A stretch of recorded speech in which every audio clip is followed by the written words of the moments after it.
Introduction. Summer in the Pyrenees. Father and Madge made a good many excursions on horseback, and in answer to my entreaties one day, I was told that on the morrow I should be allowed to accompany them. I was thrilled. My mother had a few misgivings, but my father soon overruled them. "We have a guide with us," he said, "and he's quite used to children, and will see to it that they don't fall off." The next morning, the 3 horses arrived, and off we went. We zigzagged along up the precipitous paths, and I enjoyed myself enormously, perched on top of what seemed to me an immense horse. The guide led it up, and occasionally picking little bunches of flowers, handed them to me to stick in my hatband. So far, all was well. But when we arrived at the top and prepared to have lunch, the guide excelled himself. He came running back to us, bringing with him a magnificent butterfly he had trapped. "Pour la petite mademoiselle," he cried. Taking a pin from his lapel, he transfixed the butterfly and stuck it in my hat. Oh, the horror of that moment! The feeling of the poor butterfly fluttering, struggling against the pin. The agony I felt as the butterfly fluttered there. And of course I couldn't say anything. There were too many conflicting loyalties in my mind. This was a kindness on the part of the guide. He had brought it to me. It was a special kind of present. How could I hurt his feelings by saying I didn't like it? How I wanted him to take it off, and all the time there was the butterfly, fluttering, dying, that horrible flapping against my hat. There is only one thing a child can do in these circumstances. I cried. The more anyone asked me questions, the more I was unable to reply. "What's the matter?" demanded my father.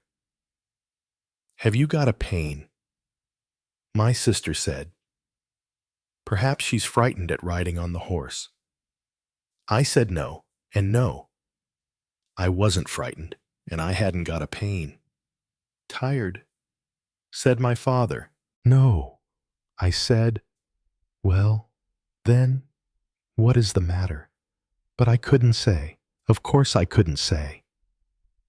The guide was standing there, watching me with an attentive and puzzled face. My father said rather crossly, "She's too young a child. We shouldn't have brought her on this expedition." I redoubled my weeping. I must have ruined the day for both him and my sister. And I knew I was doing so, but I couldn't stop. All I hoped and prayed was that presently he, or even my sister, would guess what was the matter. Surely they would look at that butterfly. They would see it. They would say, "Perhaps she doesn't like the butterfly on her hat." If they said it, it would be all right, but I couldn't tell them. It was a terrible day. I refused to eat any lunch. I sat there and cried, and the butterfly flapped. It stopped flapping in the end. That ought to have made me feel better. But by that time, I had got into such a state of misery that nothing could have made me feel better. We rode down again. My father definitely out of temper, my sister annoyed, the guide still sweet, kindly and puzzled. Fortunately, he did not think of getting me a second butterfly to cheer me up. We arrived back, a most woeful party, and went into our sitting room where Mother was. "Oh dear," she said. "What's the matter? Has Agatha hurt herself?" "I don't know," said my father crossly. "I don't know what's the matter with the child. I suppose she's got a pain or something. She's been crying ever since lunchtime, and she wouldn't eat a thing." "What is the matter?" Agatha asked my mother. I couldn't tell her. I only looked at her dumbly, while tears still rolled down my cheeks. She looked at me thoughtfully for some minutes, then said, "Who put that butterfly in her hat?" My sister explained that it had been the guide. "I see," said Mother. Then she said to me, "You didn't like it, did you? It was alive, and you thought it was being hurt." Oh, the glorious relief, the wonderful relief when somebody knows what's in your mind and tells it to you, so that you are at last released from that long bondage of silence. I flung myself at her in a kind of frenzy, thrust my arms round her neck, and said, "Yes, yes, yes. It's been flapping. It's been flapping." But he was so kind, and he meant to be kind. I couldn't say. She understood it all and patted me gently. Suddenly, the whole thing seemed to recede in the distance. "I quite see what you felt," she said. "I know, but it's over now. And so we won't talk about it any more." Chapter 1. The Blood-Stained Pavement. "It's curious," said Joyce Lempriere, "but I hardly like telling you my story. It happened a long time ago, 5 years ago, to be exact. But it's sort of haunted me ever since. The smiling, bright, top part of it, and the hidden gruesomeness underneath. And the queer thing is that the sketch I painted at the time has become tinged with the same atmosphere. When you look at it first, it is just a rough sketch of a little steep Cornish street with the sunlight on it. But if you look long enough at it, something sinister creeps in. I have never sold it, but I never look at it. It lives in the studio, in a corner with its face to the wall.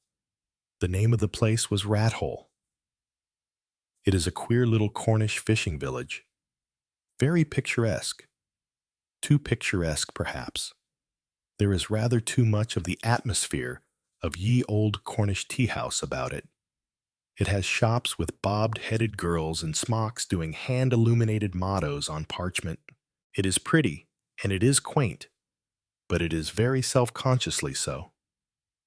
"Don't I know?" said Raymond West, groaning. "The curse of the Carabanc, I suppose. No matter how narrow the lanes leading down to them, no picturesque village is safe."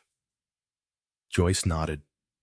"They are narrow lanes that lead down to Rat Hole and very steep, like the side of a house." Well, to get on with my story, I had come down to Cornwall for a fortnight, to sketch. There is an old inn in Rat Hole, the Polharwyth Arms. It was supposed to be the only house left standing by the Spaniards when they shelled the place in 1500 and something. "Not shelled," said Raymond West, frowning. "Do try to be historically accurate." Joyce? Well, at all events, they landed guns somewhere along the coast, and they fired them, and the houses fell down. Anyway, that is not the point. The inn was a wonderful old place, with a kind of porch in front built on 4 pillars. I got a very good pitch, and was just settling down to work when a car came creeping and twisting down the hill. Of course, it would stop before the inn just where it was most awkward for me. The people got out a man and a woman. I didn't notice them particularly. She had a kind of mauve linen dress on and a mauve hat. Presently, the man came out again, and to my great thankfulness, drove the car down to the quay and left it there. He strolled back past me towards the inn. Just at that moment, another beastly car came twisting down, and a woman got out of it, dressed in the brightest chintz frock I have ever seen, scarlet poinsettias. I think they were. And she had on one of those big native straw hats, Cuban. Aren't they in very bright scarlet? This woman didn't stop in front of the inn, but drove the car farther down the street towards the other one. Then she got out, and the man, seeing her, gave an astonished shout. "Carol," he cried, "in the name of all that is wonderful, fancy meeting you in this out-of-the-way spot. I haven't seen you for years. Hello, there's Marjorie, my wife. You know, you must come and meet her." They went up the street towards the inn side by side, and I saw the other woman had just come out of the door and was moving down towards them. I had had just a glimpse of the woman called Carol as she passed by me, just enough to see a very white powdered chin and a flaming scarlet mouth, and I just wondered if Marjorie would be so very pleased to meet her. I hadn't seen Marjorie near to, but in the distance she looked dowdy and extra prim and proper. Well, of course, it was not any of my business, but you get very queer little glimpses of life sometimes, and you can't help speculating about them. From where they were standing, I could just catch fragments of their conversation that floated down to me. They were talking about bathing. The husband, whose name seemed to be Denis, wanted to take a boat and row round the coast.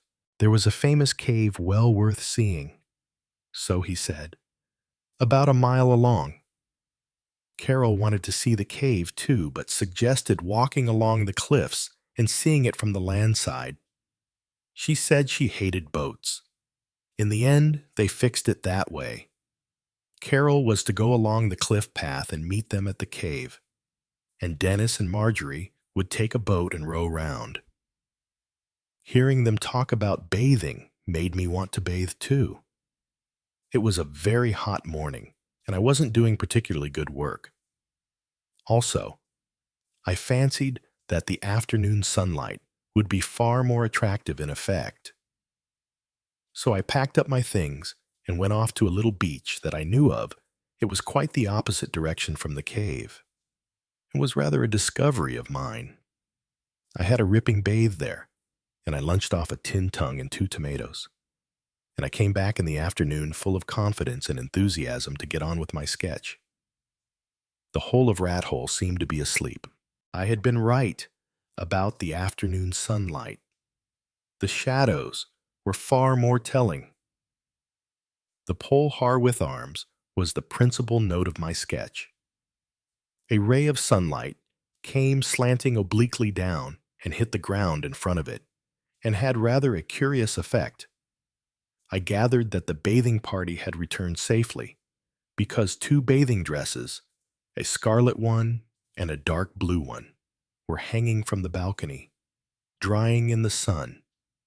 Something had gone a bit wrong with one corner of my sketch, and I bent over it for some moments doing something to put it right. When I looked up again, there was a figure leaning against one of the pillars of the pole har with arms, who seemed to have appeared there by magic. He was dressed in seafaring clothes, and was, I suppose, a fisherman. But he had a long, dark beard, and if I had been looking for a model for a wicked Spanish captain, I couldn't have imagined anyone better. I got to work with feverish haste before he should move away, though from his attitude he looked as though he was perfectly prepared to prop up the pillars through all eternity. He did move, however, but luckily not until I had got what I wanted. He came over to me and he began to talk. Oh, how that man talked! Rat Hole, he said, was a very interesting place. I knew that already, but although I said so, that didn't save me. I had the whole history of the shelling, I mean the destroying of the village, and how the landlord of the Pole har with arms was the last man to be killed, run through on his own threshold by a Spanish captain's sword, and of how his blood spurted out on the pavement and no one could wash out the stain for 100 years. It all fitted in very well with the languorous, drowsy feeling of the afternoon. The man's voice was very suave, and yet at the same time there was an undercurrent in it of something rather frightening. He was very obsequious in his manner, yet I felt underneath he was cruel. He made me understand the Inquisition and the terrors of all the things the Spaniards did better than I have ever done before. All the time he was talking to me, I went on painting, and suddenly I realized that in the excitement of listening to his story, I had painted in something that was not there. On that white square of pavement where the sun fell before the door of the Polharwyth Arms, I had painted in bloodstains. It seemed extraordinary that the mind could play such tricks with the hand. But as I looked over towards the inn again, I got a second shock. My hand had only painted what my eyes saw, drops of blood on the white pavement. I stared for a minute or two. Then I shut my eyes, said to myself, "Don't be so stupid. There's nothing there, really."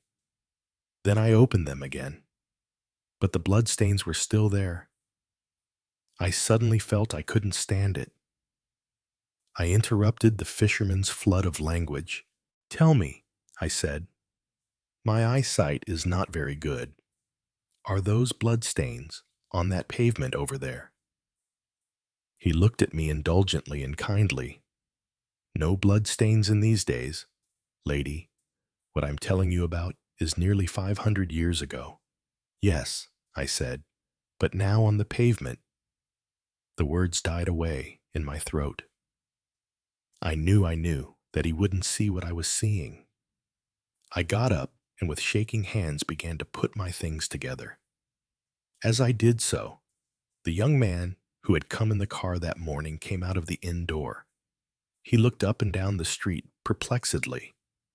On the balcony above, his wife came out and collected the bathing things. He walked down towards the car, but suddenly swerved and came across the road towards the fisherman.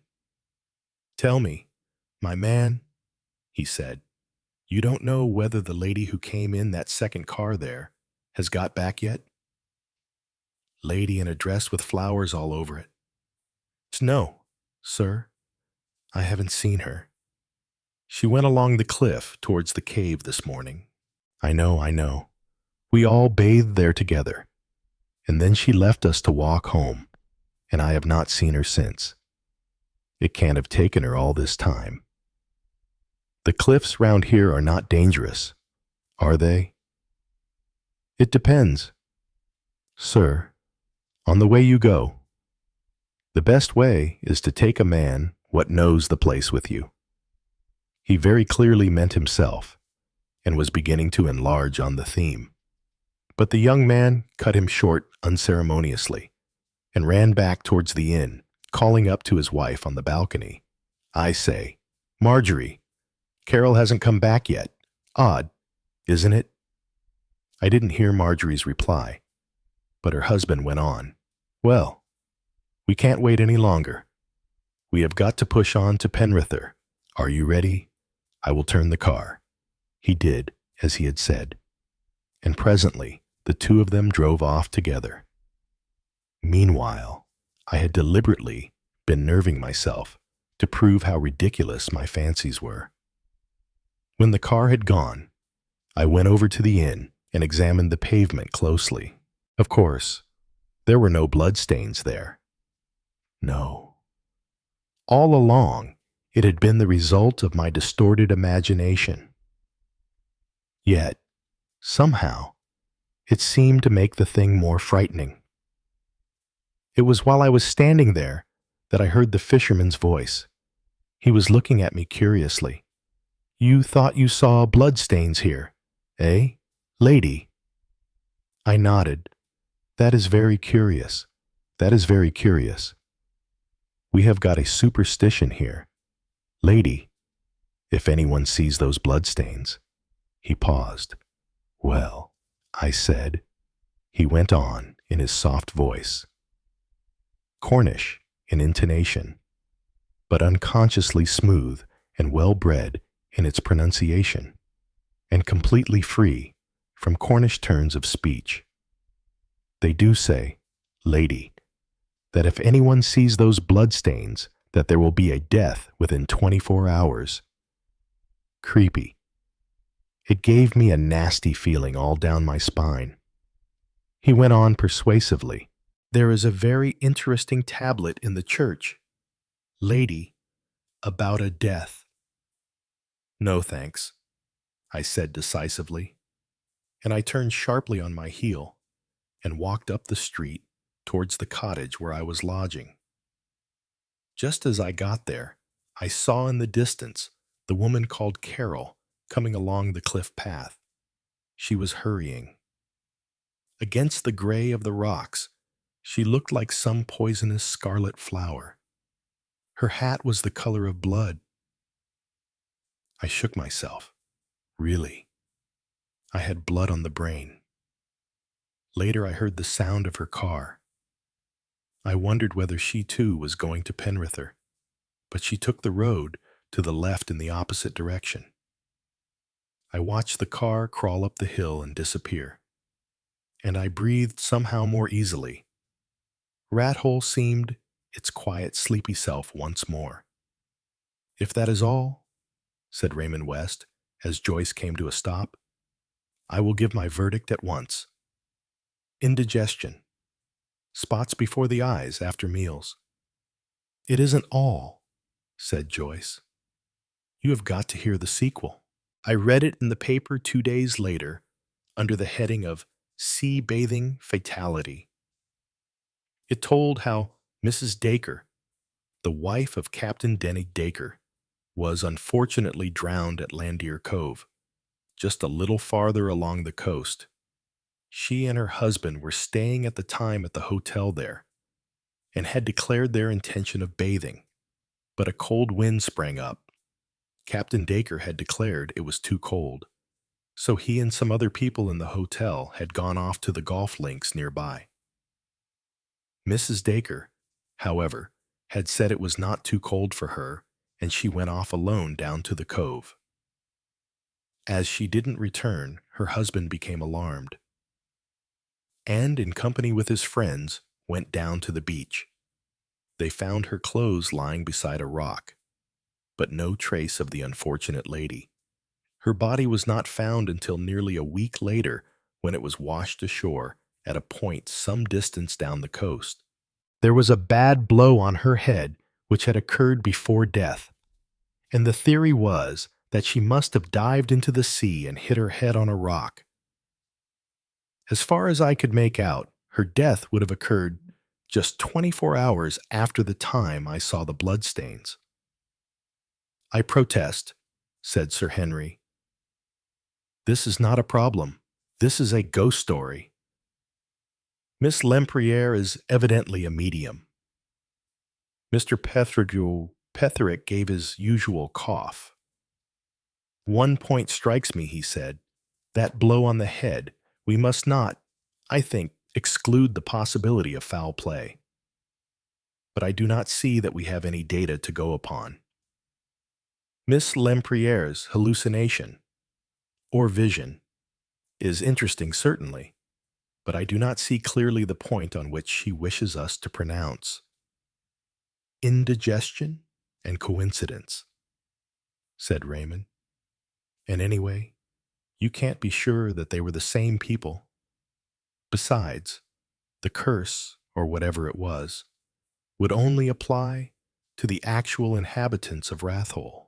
I feel, said Sir Henry, that the sinister seafaring man has something to do with this tale. But I agree with Mr. Petherick. Miss Lempriere has given us very little data. Joyce turned to Dr. Pender, who smilingly shook his head.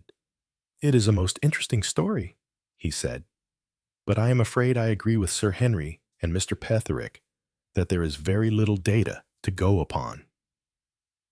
Joyce then looked curiously at Miss Marple, who smiled back at her. I, too, think you are just a little unfair. Joyce, dear, she said, of course, It is different for me. I mean, we, being women, appreciate the point about clothes. I don't think it is a fair problem to put to a man. It must have meant a lot of rapid changing. What a wicked woman, and a still more wicked man. Joyce stared at her. Aunt Jane, she said, Miss Marple, I mean, I believe I do really believe you know the truth. Well, dear, said Miss Marple, it is much easier for me sitting here quietly than it was for you. And being an artist, you are so susceptible to atmosphere. Aren't you? Sitting here with one's knitting, one just sees the facts. Bloodstains dropped on the pavement from the bathing dress hanging above. And being a red bathing dress. Of course, the criminals themselves did not realize it was bloodstained. Poor thing. Poor young thing. Excuse me, Miss Marple, said Sir Henry, but you do know that I'm entirely in the dark still. You and Miss Lempriere seem to know what you are talking about. But we men are still in utter darkness. I will tell you the end of the story now, said Joyce. It was a year later. I was at a little East Coast seaside resort, and I was sketching, when suddenly I had that queer feeling one has of something having happened before. There were two people, a man and a woman, on the pavement in front of me, and they were greeting a third person, a woman dressed in a scarlet poinsettia chintz dress. Carol, by all that is wonderful! Fancy meeting you after all these years. You don't know my wife, Joan. This is an old friend of mine, Miss Harding. I recognized the man at once. It was the same Denis I had seen at Rat Hole. The wife was different, that is. She was a Joan instead of a Marjorie, but she was the same type, young and rather dowdy and very inconspicuous. I thought for a minute I was going mad. They began to talk of going bathing. I will tell you what I did. I marched straight then and there to the police station. I thought they would probably think I was off my head, but I didn't care. And as it happened, everything was quite all right. There was a man from Scotland Yard there, and he had come down just about this very thing. It's horrible to talk about that. The police had got suspicions of Dennis Dacre. That wasn't his real name. He took different names on different occasions. He got to know girls, usually quiet, inconspicuous girls without many relatives or friends. He married them and insured their lives for large sums, and then, oh, it's horrible. The woman called Carol was his real wife, and they always carried out the same plan. That is really how they came to catch him. The insurance companies became suspicious. He would come to some quiet seaside place with his new wife. Then the other woman would turn up, and they would all go bathing together. Then the wife would be murdered, and Carol would put on her clothes and go back in the boat with him. Then they would leave the place, wherever it was, after inquiring for the supposed Carol. And when they got outside the village, Carol would hastily change back into her own flamboyant clothes and her vivid makeup, and would go back there and drive off in her own car. They would find out which way the current was flowing, and the supposed death would take place at the next bathing place along the coast that way.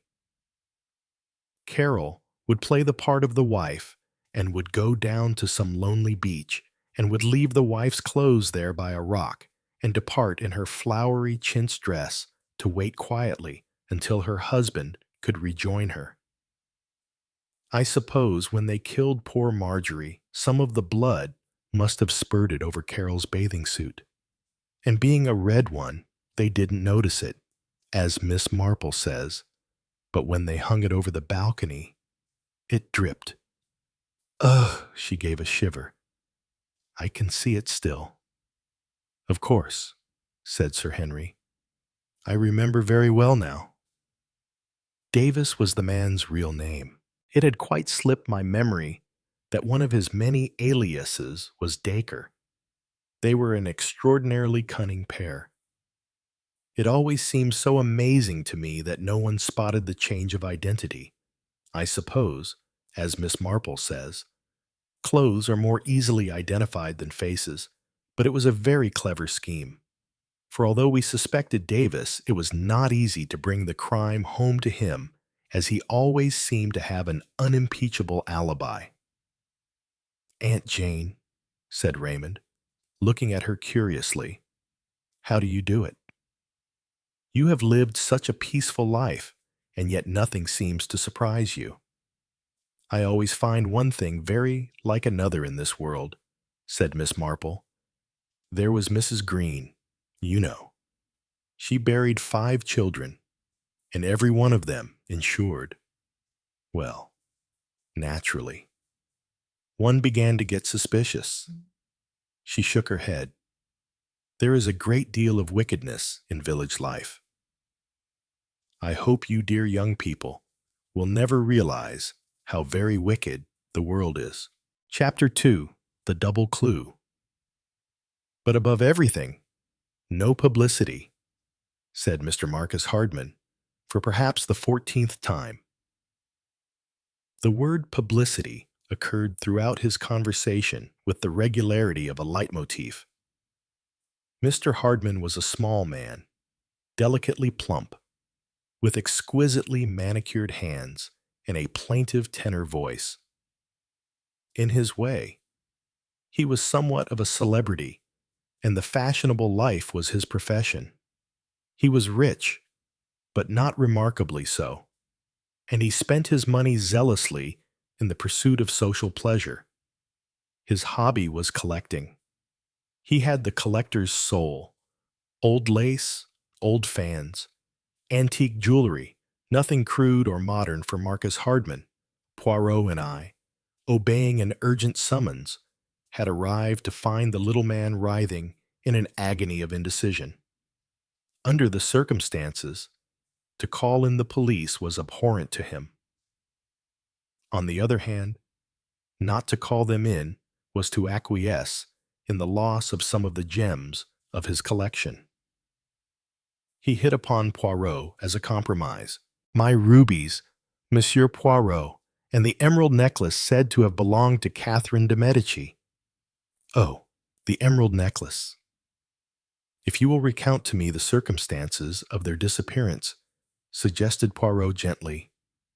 I am endeavoring to do so. Yesterday afternoon, I had a little tea party, quite an informal affair. Some 6 people or so. I have given 1 or 2 of them during the season, and though perhaps I should not say so, they have been quite a success. Some good music Nakora, the pianist, and Catherine Bird, the Australian contralto in the big studio. Well, early in the afternoon, I was showing my guests my collection of medieval jewels. I keep them in the small wall safe over there. It is arranged like a cabinet inside, with colored velvet background, to display the stones.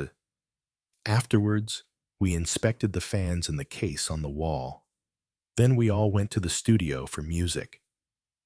It was not until after everyone had gone that I discovered the safe rifled. I must have failed to shut it properly, and someone had seized the opportunity to denude it of its contents. The rubies, Monsieur Poirot, the emerald necklace, the collection of a lifetime. What would I not give to recover them? But there must be no publicity. You fully understand that, do you not? Monsieur Poirot, my own guests, my personal friends. It would be a horrible scandal. Who was the last person to leave this room when you went to the studio? Mr. Johnston? You may know him. The South African millionaire. He has just rented the Abbotbury's house in Park Lane. He lingered behind a few moments. I remember. But surely, oh, surely, it could not be. Did any of your guests return to this room during the afternoon on any pretext? I was prepared for that question. Monsieur Poirot. 3 of them did so. Countess Vera Rosikoff, Mr. Bernard Parker, and Lady Runcorn. Let us hear about them. The Countess Rosikoff is a very charming Russian lady, a member of the old regime. She has recently come to this country. She had bade me goodbye, and I was therefore somewhat surprised to find her in this room, apparently gazing in rapture at my cabinet of fans. You know, Monsieur Poirot, the more I think of it, the more suspicious it seems to me. Don't you agree? Extremely suspicious. But let us hear about the others. Well, Parker simply came here to fetch a case of miniatures that I was anxious to show to Lady Runcorn. And Lady Runcorn herself. As I dare say you know, Lady Runcorn is a middle-aged woman of considerable force of character who devotes most of her time to various charitable committees. She simply returned to fetch a handbag she had laid down somewhere. Bien, monsieur. So we have 4 possible suspects: the Russian countess, the English grande dame, the South African millionaire, and Mr. Bernard Parker. Who is Mr. Parker? By the way, the question appeared to embarrass Mr. Hardman considerably. He is a young fellow. Well, in fact, a young fellow I know. I had already deduced as much, replied Poirot gravely. What does he do? This Mr. Parker? He is a young man about town, not, perhaps, quite in the swim. If I may so express myself, how did he come to be a friend of yours? May I ask? Well, on 1 or 2 occasions, he has performed certain little commissions for me. Continue. Monsieur, said Poirot. Hardman looked piteously at him. Evidently, the last thing he wanted to do was to continue. But as Poirot maintained an inexorable silence, he capitulated. You see, Monsieur Poirot, it is well known that I am interested in antique jewels. Sometimes there is a family heirloom to be disposed of, which, mind you, would never be sold in the open market or to a dealer. But a private sale to me is a very different matter. Parker arranges the details of such things. He is in touch with both sides, and thus any little embarrassment is avoided. He brings anything of that kind to my notice. For instance, the Countess Rosikoff has brought some family jewels with her from Russia. She is anxious to sell them. Bernard Parker was to have arranged the transaction. I see, said Poirot thoughtfully. And you trust him implicitly. I have had no reason to do otherwise. Mr. Hardman, of these 4 people, which do you yourself suspect? Oh, Monsieur Poirot, what a question. They are my friends. As I told you, I suspect none of them or all of them. Whichever way you like to put it. I do not agree. You suspect one of those 4. It is not Countess Rosikoff. It is not Mr. Parker. Is it Lady Runcorn or Mr. Johnston? You drive me into a corner. Monsieur Poirot, you do indeed. I am most anxious to have no scandal. Lady Runcorn belongs to one of the oldest families in England, but it is true. It is most unfortunately true that her aunt, Lady Caroline, suffered from a most melancholy affliction. It was understood, of course, by all her friends, and her maid returned the teaspoons, or whatever it was, as promptly as possible. You see my predicament. So Lady Runcorn had an aunt who was a kleptomaniac, very interesting. You permit, that I examined the safe, Mr. Hardman assenting. Poirot pushed back the door of the safe and examined the interior. The empty velvet-lined shelves gaped at us. Even now the door does not shut properly, murmured Poirot. As he swung it to and fro, I wonder why, what have we here? A glove, caught in the hinge, a man's glove. He held it out to Mr. Hardman. That's not one of my gloves, the latter declared. Aha! Something more. Poirot bent deftly and picked up a small object from the floor of the safe. It was a flat cigarette case made of black moire. My cigarette case, cried Mr. Hardman. Yours, surely not. Monsieur, those are not your initials. He pointed to an entwined monogram of 2 letters, executed, platinum. Hardman took it in his hand. You are right, he declared. It is very like mine. But the initials are different, a B and a P. Good heavens, Parker. It would seem so, said Poirot. A somewhat careless young man, especially if the glove is his also. That would be a double clue. Would it not, Bernard Parker, murmured Hardman. What a relief. Well, Monsieur Poirot, I leave it to you to recover the jewels. Place the matter in the hands of the police if you think fit, that is. If you are quite sure that it is he who is guilty. See you, my friend, said Poirot to me. As we left the house together, he has one law for the titled and another law for the plain. This Mr. Hardman, me. I have not yet been ennobled, so I am on the side of the plain. I have sympathy for this young man. The whole thing was a little curious. Was it not? There was Hardman suspecting Lady Runcorn. There was I, suspecting the Countess and Johnston. And all the time, the obscure Mr. Parker was our man. Why did you suspect the other 2, parbleu? It is such a simple thing to be a Russian refugee or a South African millionaire. Any woman can call herself a Russian countess. Anyone can buy a house in Park Lane and call himself a South African millionaire. Who is going to contradict them? But I observe that we are passing through Berry Street.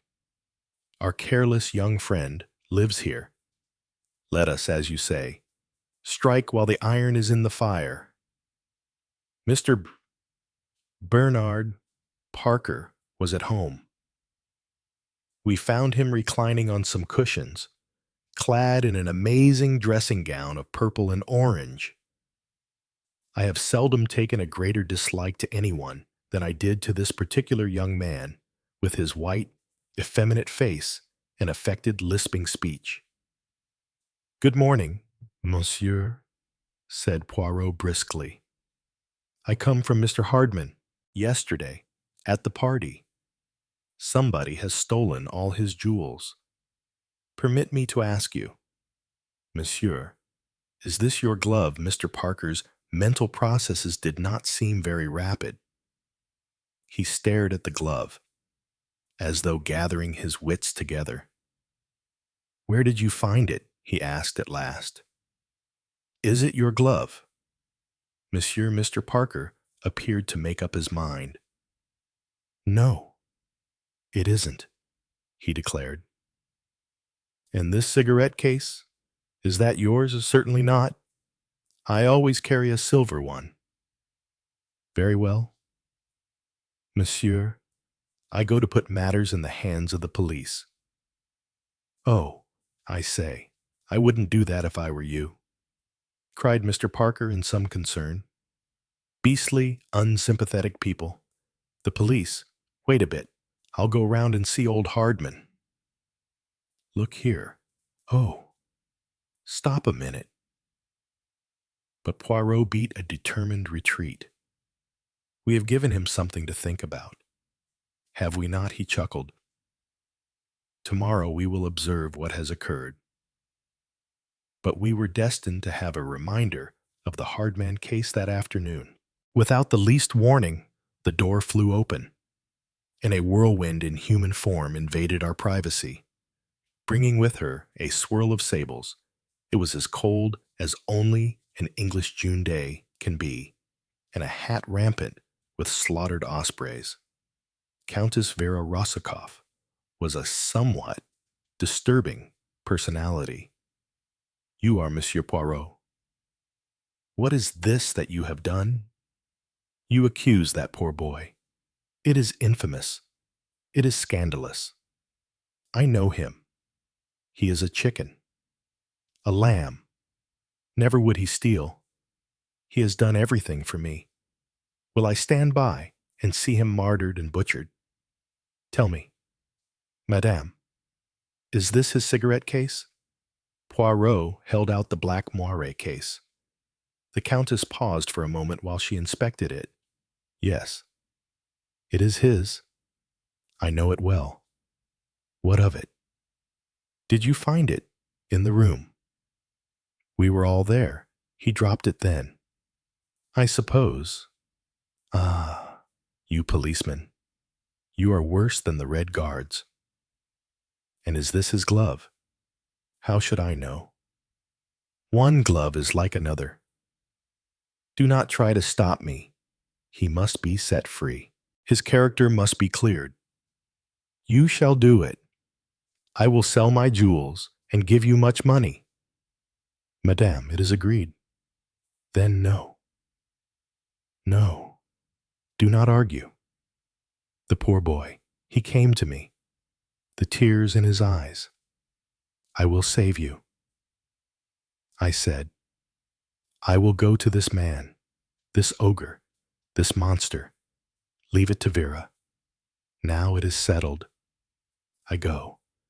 With as little ceremony as she had come, she swept from the room, leaving an overpowering perfume of an exotic nature behind her. "What a woman!" I exclaimed.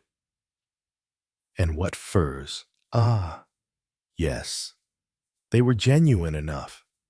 Could a spurious countess have real furs? My little joke. Hastings? No, she is truly Russian. I fancy. Well, well, so Master Bernard went bleeding to her. The cigarette case is his. I wonder if the glove is also." With a smile, Poirot drew from his pocket a second glove and placed it by the first. There was no doubt of there being a pair. "Where did you get the second one, Poirot?" "It was thrown down with a stick on the table in the hall in Berry Street. Truly, a very careless young man. Monsieur Parker? Well, well, mon ami, we must be thorough. Just for the form of the thing, I will make a little visit to Park Lane. Needless to say, I accompanied my friend. Johnston was out, but we saw his private secretary. It transpired that Johnston had only recently arrived from South Africa. He had never been in England before. He is interested in precious stones. Is he not hazarded, Poirot? Gold mining is nearer the mark," laughed the secretary. Poirot came away from the interview thoughtful. Late that evening, to my utter surprise, I found him earnestly studying a Russian grammar. Good heavens! "Poirot," I cried, "are you learning Russian in order to converse with the Countess in her own language?" She certainly would not listen to my English, my friend. "But surely, Poirot, well-born Russians invariably speak French. You are a mine of information. Hastings, I will cease puzzling over the intricacies of the Russian alphabet." He threw the book from him with a dramatic gesture. I was not entirely satisfied. There was a twinkle in his eye, which I knew of old. It was an invariable sign that Hercule Poirot was pleased with himself. "Perhaps," I said sapiently, "you doubt her being really a Russian. You are going to test her. No, no. She is Russian, all right. Well, then if you really want to distinguish yourself over this case, Hastings, I recommend First Steps in Russian as an invaluable aid. Then he laughed and would say no more. I picked up the book from the floor and dipped into it curiously, but could make neither head nor tail of Poirot's remarks. The following morning brought us no news of any kind, but that did not seem to worry my little friend. At breakfast, he announced his intention of calling upon Mr. Hardman early in the day. We found the elderly social butterfly at home and seemingly a little calmer than on the previous day. Well, Monsieur Poirot, any news? He demanded eagerly. Poirot handed him a slip of paper. That is the person who took the jewels, monsieur. Shall I put matters in the hands of the police? Or would you prefer me to recover the jewels without bringing the police into the matter? Mr. Hardman was staring at the paper. At last, he found his voice, most astonishing. I should infinitely prefer to have no scandal in the matter. I give you carte blanche. Monsieur Poirot, I am sure you will be discreet. Our next procedure was to hail a taxi, which Poirot ordered to drive to the Carlton. There he inquired for Countess Rossakoff. In a few minutes, we were ushered up into the ladies' suite. She came to meet us, with outstretched hands, arrayed in a marvelous negligee of barbaric design. Monsieur Poirot, she cried, you have succeeded. You have cleared that poor infant, Madame la Comtesse. Your friend, Mr. Parker, is perfectly safe from arrest. Ah, but you are the clever little man, superb. And so quickly, too.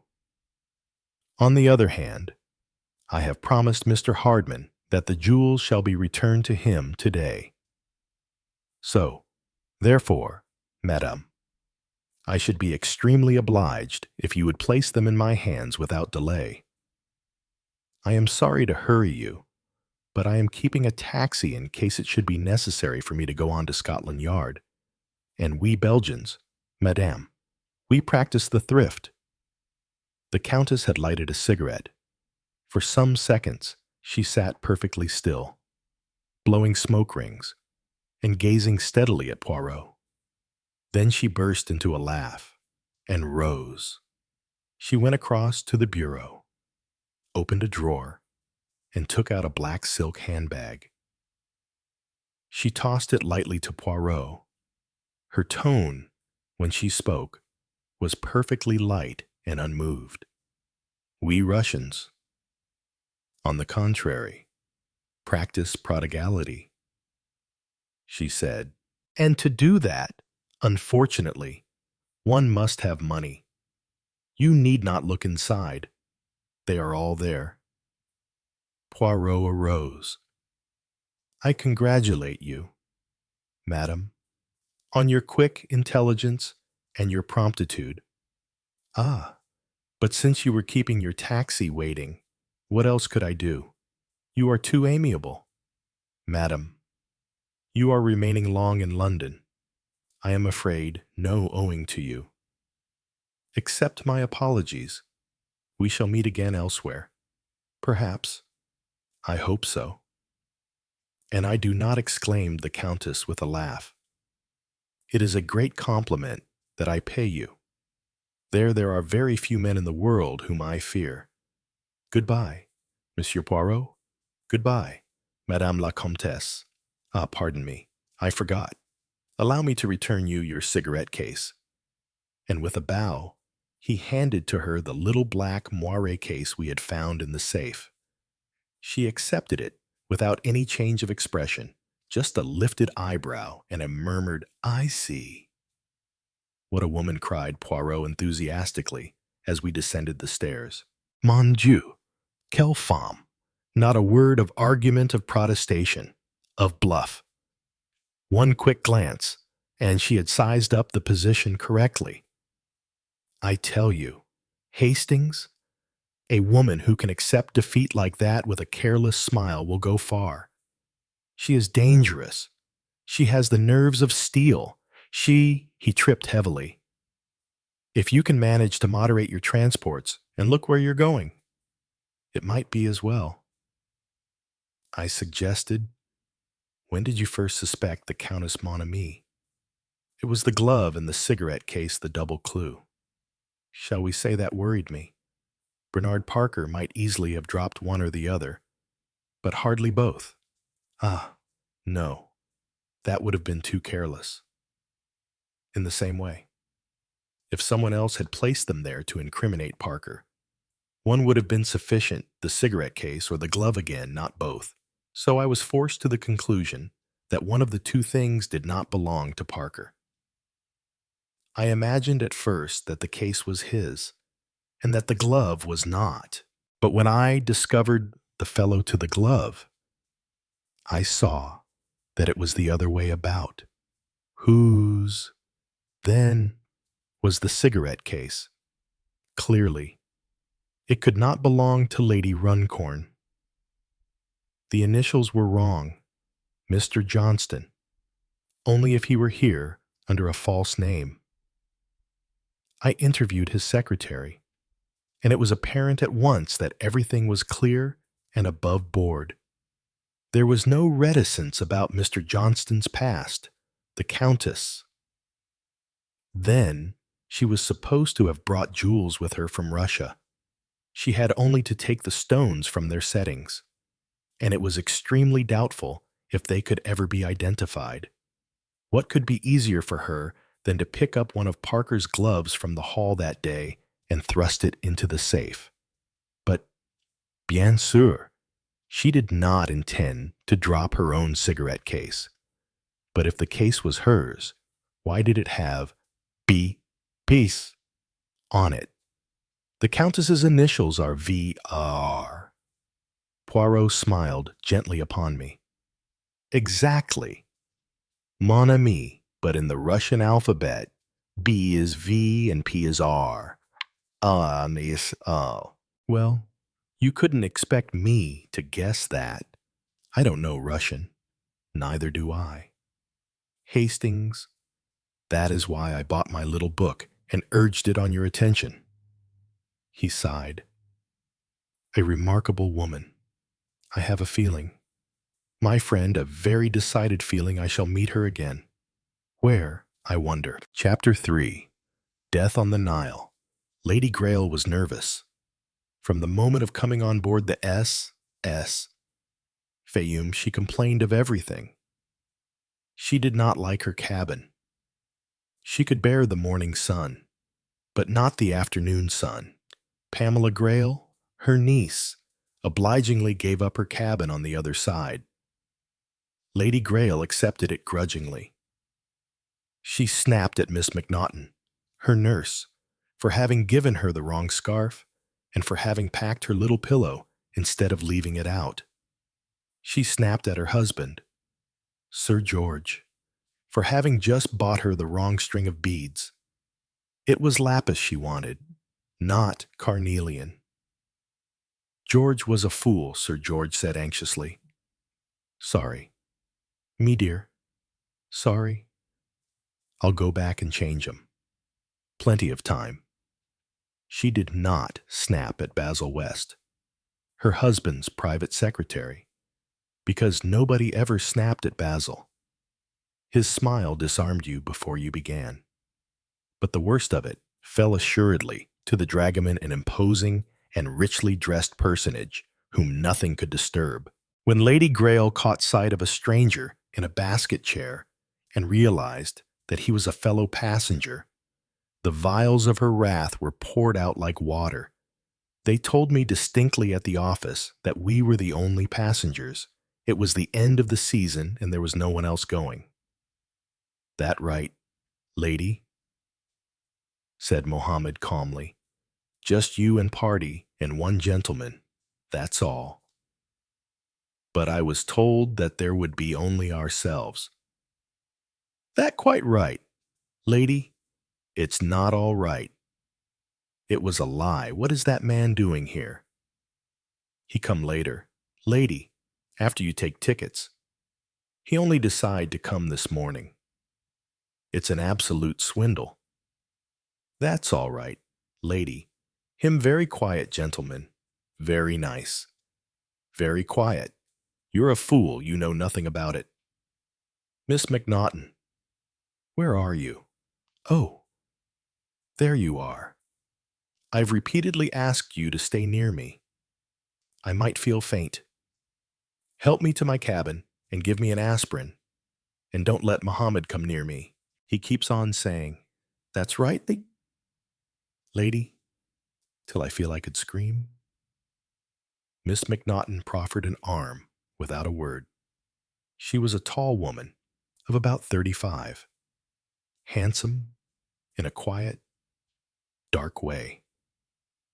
She settled Lady Grail in the cabin, propped her up with cushions, administered an aspirin, and listened to the thin flow of complaint. Lady Grail was 48. She had suffered since she was 16 from the complaint of having too much money. She had married that impoverished baronet, Sir George Grail. 10 years before, she was a big woman, not bad looking as regarded features, but her face was fretful and lined, and the lavish makeup she applied only accentuated the blemishes of time and temper. Her hair had been in turn platinum blonde and henna red, and was looking tired in consequence. She was overdressed and wore too much jewelry. Tell Sir George, she finished, while the silent Miss McNaughton waited with an expressionless face. Tell Sir George that he must get that man off the boat. I must have privacy. All I've gone through lately. She shut her eyes. Yes, Lady Grail, said Miss McNaughton, and left the cabin. The offending last-minute passenger was still sitting in the deck chair. He had his back to Luxor and was staring out across the Nile to where the distant hills showed golden above a line of dark green. Miss McNaughton gave him a swift, appraising glance as she passed. She found Sir George in the lounge. He was holding a string of beads in his hand and looking at it doubtfully. Tell me, Miss McNaughton, do you think these will be all right? Miss McNaughton gave a swift glance at the lapis. Very nice indeed, she said. You think Lady Grail will be pleased, eh? Oh, no, I shouldn't say that. Sir George, you see, nothing would please her. That's the real truth of it. By the way, she sent me with a message to you. She wants you to get rid of this extra passenger. Sir George's jaw dropped. How can I? What could I say to the fellow? Of course you can't. Elsie McNaughton's voice was brisk and kindly. Just say there was nothing to be done. She added encouragingly, It will be all right. You think it will, eh?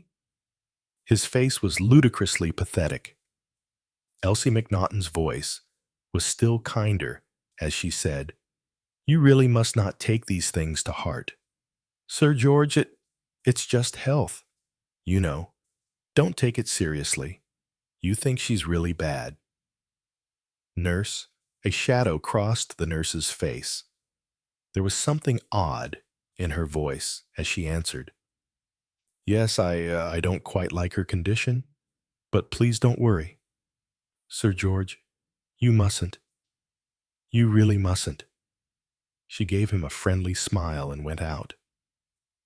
Pamela came in, very languid and cool in her white. Hello, Nunks. Hello. Pam, my dear, what have you got there? Oh, nice. Well, I'm so glad you think so. Do you think your aunt will think so? Too. She's incapable of liking anything. I can't think why you married the woman. Nunks. Sir George was silent. A confused panorama of unsuccessful racing, pressing creditors, and a handsome if domineering woman rose before his mental vision. "Poor old dear," said Pamela. "I suppose you had to do it. But she does give us both rather hell, doesn't she?" "Since she's been ill," began Sir George. Pamela interrupted him. "She's not ill. Not really. She can always do anything she wants to. Why, while you were up at Assuan, she was as merry as a cricket. I bet you Miss McNaughton knows she's a fraud." "I don't know what we'd do without Miss McNaughton," said Sir George with a sigh. "She's an efficient creature," admitted Pamela. "I don't exactly dote on her as you do, though. Nunks? Oh, you do, don't contradict. You think she's wonderful. So she is, in a way. But she's a dark horse. I never know what she's thinking. Still, she manages the old cat quite well. Look here, Pam, you mustn't speak of your aunt like that. Dash it all. She's very good to you." "Yes. She pays all our bills, doesn't she? It's a hell of a life." Though Sir George passed on to a less painful subject. "What are we to do about this fellow who's coming on the trip? Your aunt wants the boat to herself." "Well, she can't have it," said Pamela coolly. "The man's quite presentable. His name's Parker Pine. I should think he was a civil servant out of the records department, if there is such a thing. Funny thing is, I seem to have heard the name somewhere. Basil." The secretary had just entered. "Where have I seen the name Parker Pine? Front page of the Times Agony column," replied the young man promptly. "Are you happy? If not, consult Mr. Parker Pine." "Never. How frightfully amusing. Let's tell him all our troubles, all the way to Cairo." "I haven't any," said Basil West simply. "We're going to glide down the Golden Nile and see temples." He looked quickly at Sir George, who had picked up a paper together. The last word was only just breathed, but Pamela caught it. Her eyes met his. "You're right." "Basil," she said lightly, "it's good to be alive." Sir George got up and went out. Pamela's face clouded over. "What's the matter? My sweet, my detested aunt by marriage." "Don't worry," said Basil quickly. "What does it matter what she gets into her head?" "Don't contradict her. You see," he laughed, "it's good camouflage." The benevolent figure of Mr. Parker Pine entered the lounge. Behind him came the picturesque figure of Mohammed, prepared to say his piece. "Lady, gentlemens, we start now. In a few minutes, we pass temples of Karnak right-hand side. I tell you starry now about little boy who went to buy a roasted lamb for his father." Mr. Parker Pine mopped his forehead. He had just returned from a visit to the Temple of Dendera.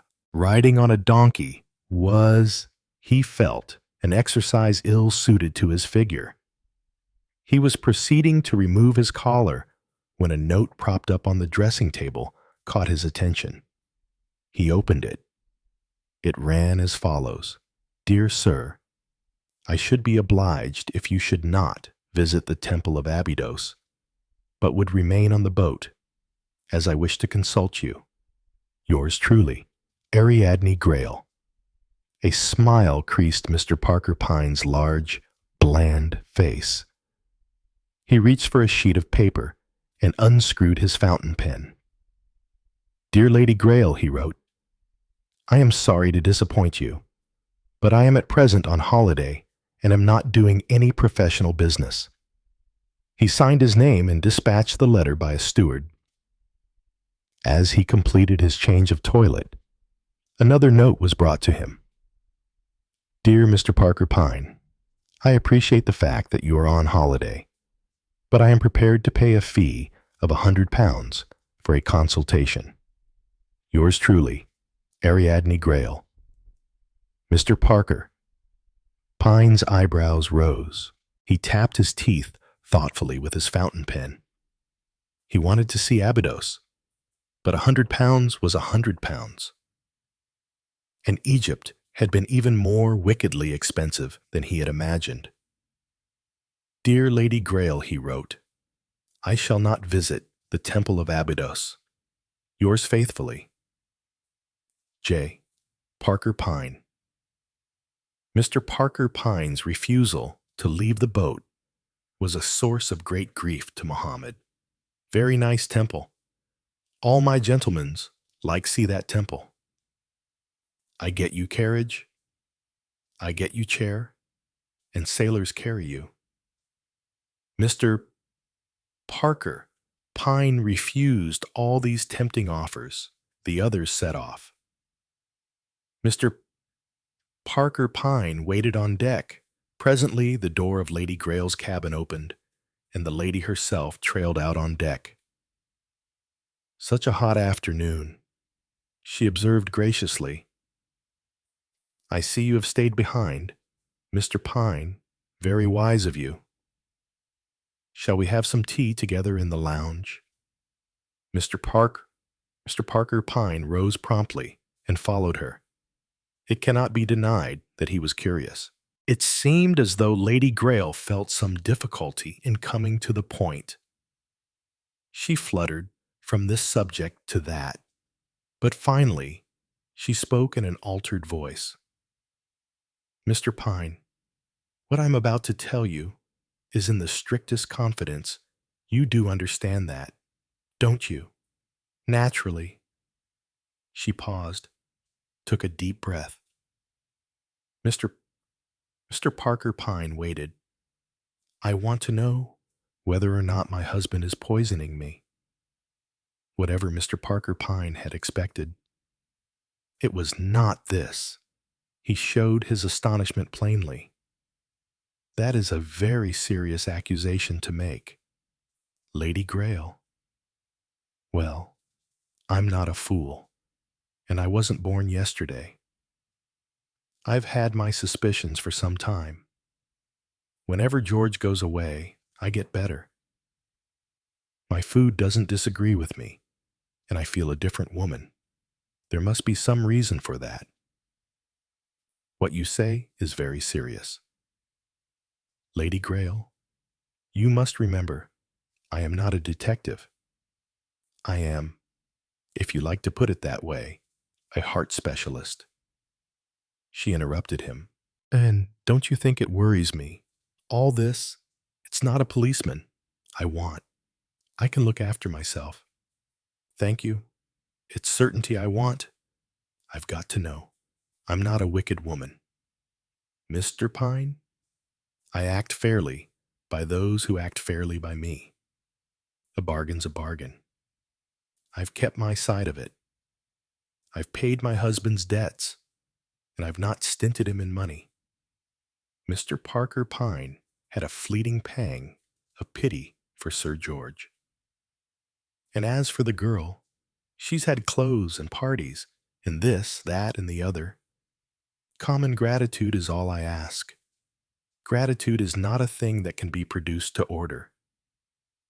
Lady Grail. Nonsense, said Lady Grail. She went on. Well, there it is. Find out the truth for me. Once I know. He looked at her curiously. Once you know. What then? Lady Grail, that's my business. Her lips closed. Sharply, Mr. Parker Pine hesitated a minute. Then he said, You will excuse me. Lady Grail, but I have the impression that you are not being entirely frank with me. That's absurd. I've told you exactly what I want you to find out. Yes, but not the reason why. Their eyes met. Hers fell first. I should think the reason was self-evident. She said, "No, because I'm in doubt upon one point. What is that? Do you want your suspicions proved right or wrong, really, Mr. Pine?" The lady rose to her feet, quivering with indignation. Mr. Parker Pine nodded his head gently. "Yes, yes," he said, "but that doesn't answer my question. You know." Oh, words seemed to fail her. She swept out of the room, left alone. Mr. Parker Pine became very thoughtful. He was so deep in his own thoughts that he started perceptibly when someone came in and sat down opposite him. It was Miss McNaughton. "Surely you're all back very soon," said Mr. Parker Pine. "The others aren't back. I said I had a headache and came back alone." She hesitated. "Where is Lady Grail?" "I should imagine lying down in her cabin." "Oh, then that's all right. I don't want her to know I've come back." "You didn't come on her account, then?" Miss McNaughton shook her head. "No, I came back to see you." Mr. Parker Pine was surprised. He would have said offhand that Miss McNaughton was eminently capable of looking after troubles herself, without seeking outside advice. It seemed that he was wrong. "I've watched you since we all came on board. I think you're a person of wide experience and good judgment, and I want advice very badly. And yet, excuse me, Miss McNaughton, but you're not the type that usually seeks advice. I should say that you were a person who was quite content to rely on her own judgment. Normally, yes, but I am in a very peculiar position." She hesitated a moment. "I do not usually talk about my cases, but in this instance, I think it is necessary. Mr. Pine, when I left England with Lady Grail, she was a straightforward case. In plain language, there was nothing the matter with her." "That's not quite true. Perhaps too much leisure and too much money do produce a definite pathological condition.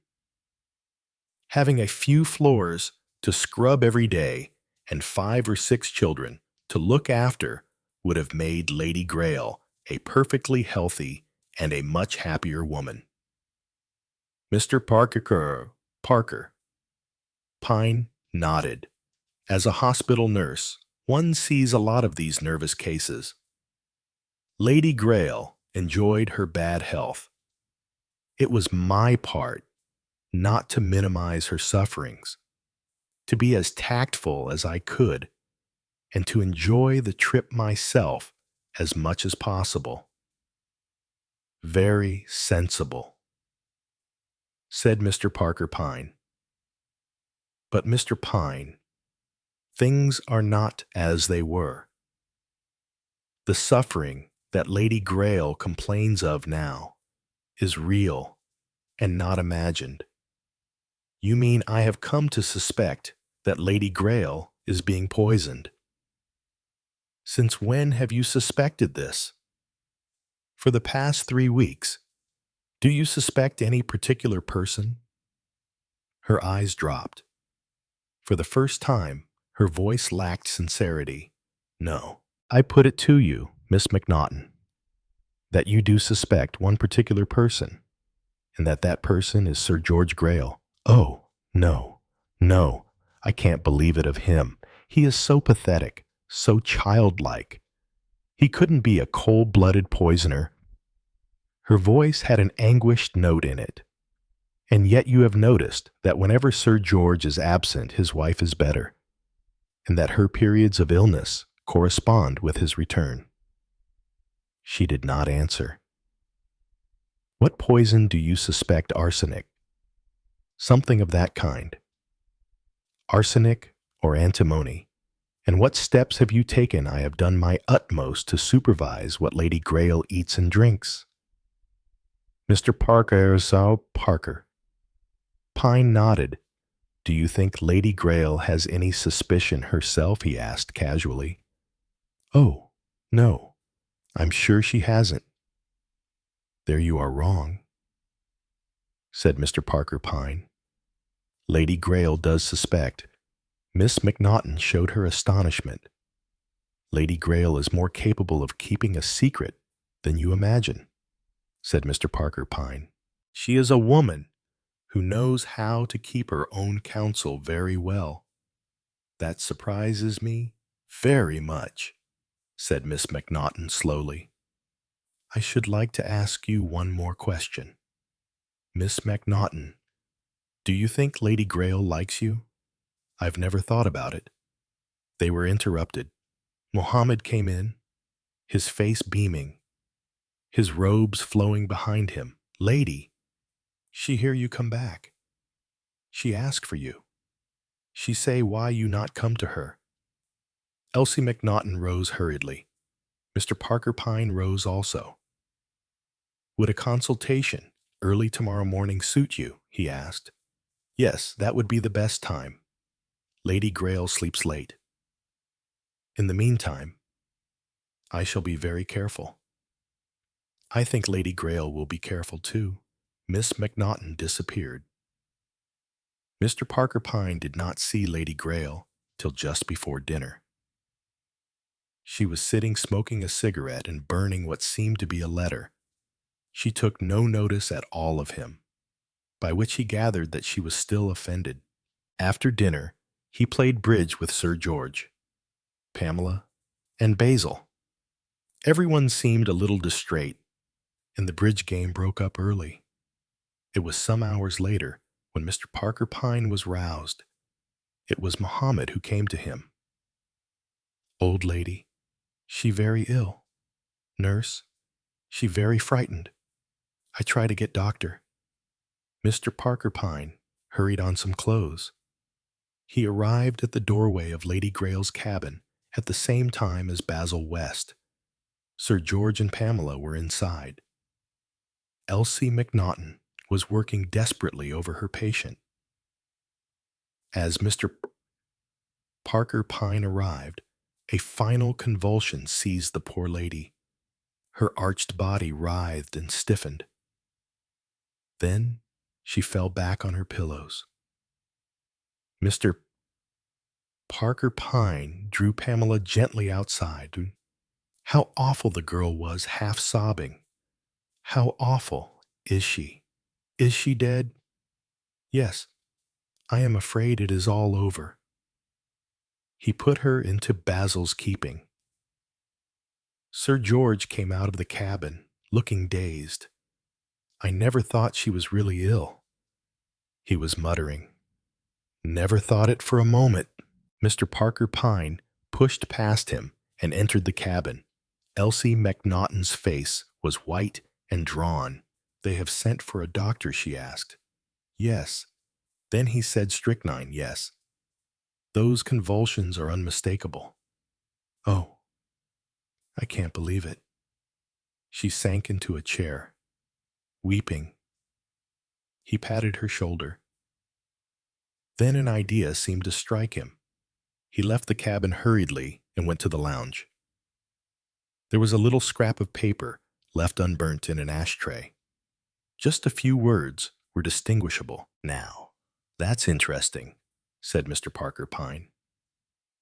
Mr. Parker Pine sat in the room of a prominent Cairo official. So that's the evidence, he said thoughtfully. Yes, pretty complete. Man must have been a damned fool. I shouldn't call Sir George a brainy man. All the same, the other recapitulated. Lady Grail wants a cup of Bovril. The nurse makes it for her. Then she must have sherry in it. Sir George produces the sherry. 2 hours later, Lady Grail dies with unmistakable signs of strychnine poisoning.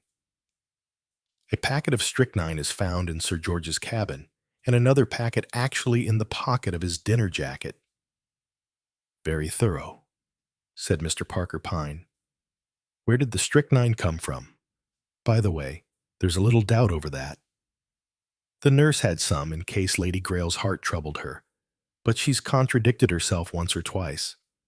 First, she said her supply was intact, and now she says it isn't.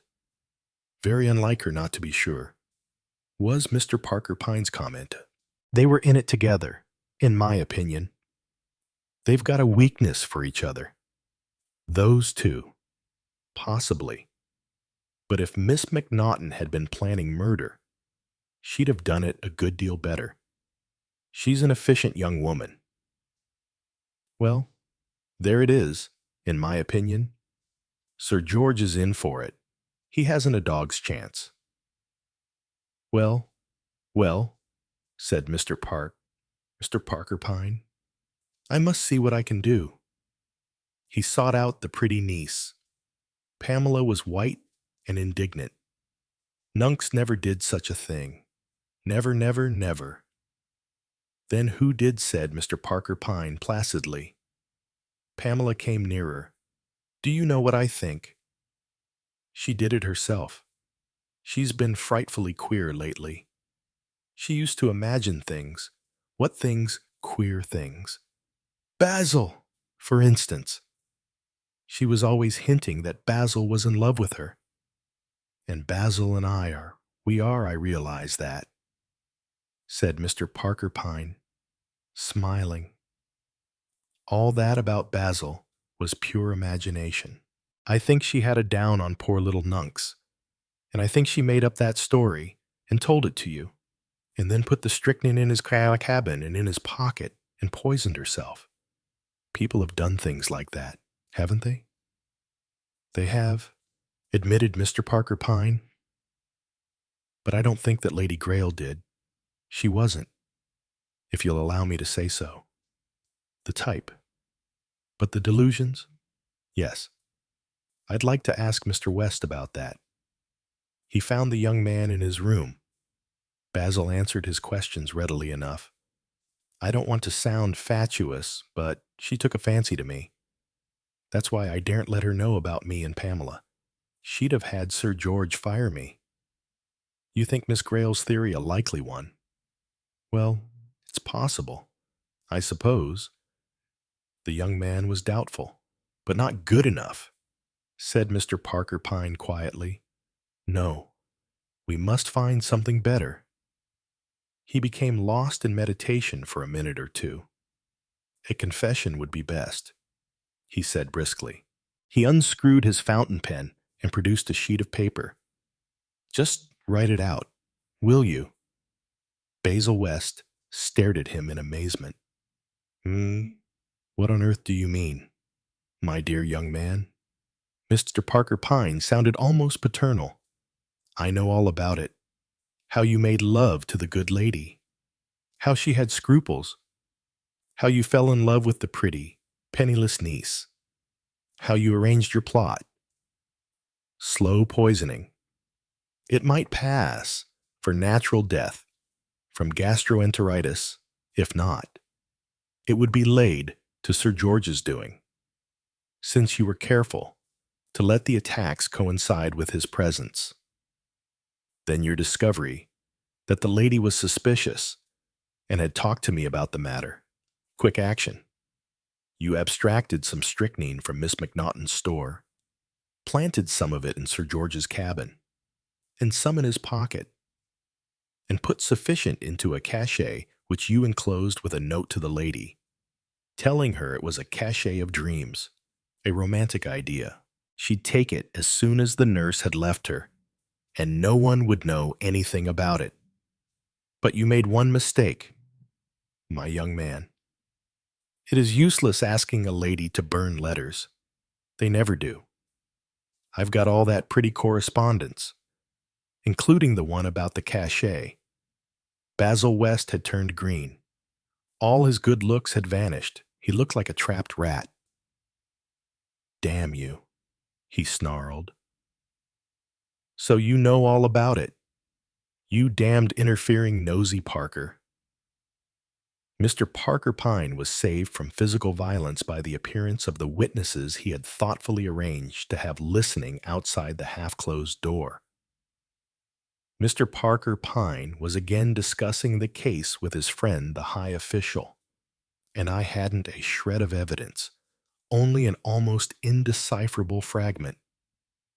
With "burn this" on it.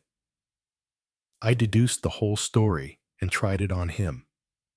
It worked. I'd stumbled on the truth. The letters did it. Lady Grail had burned every scrap he wrote, but he didn't know that. She was really a very unusual woman.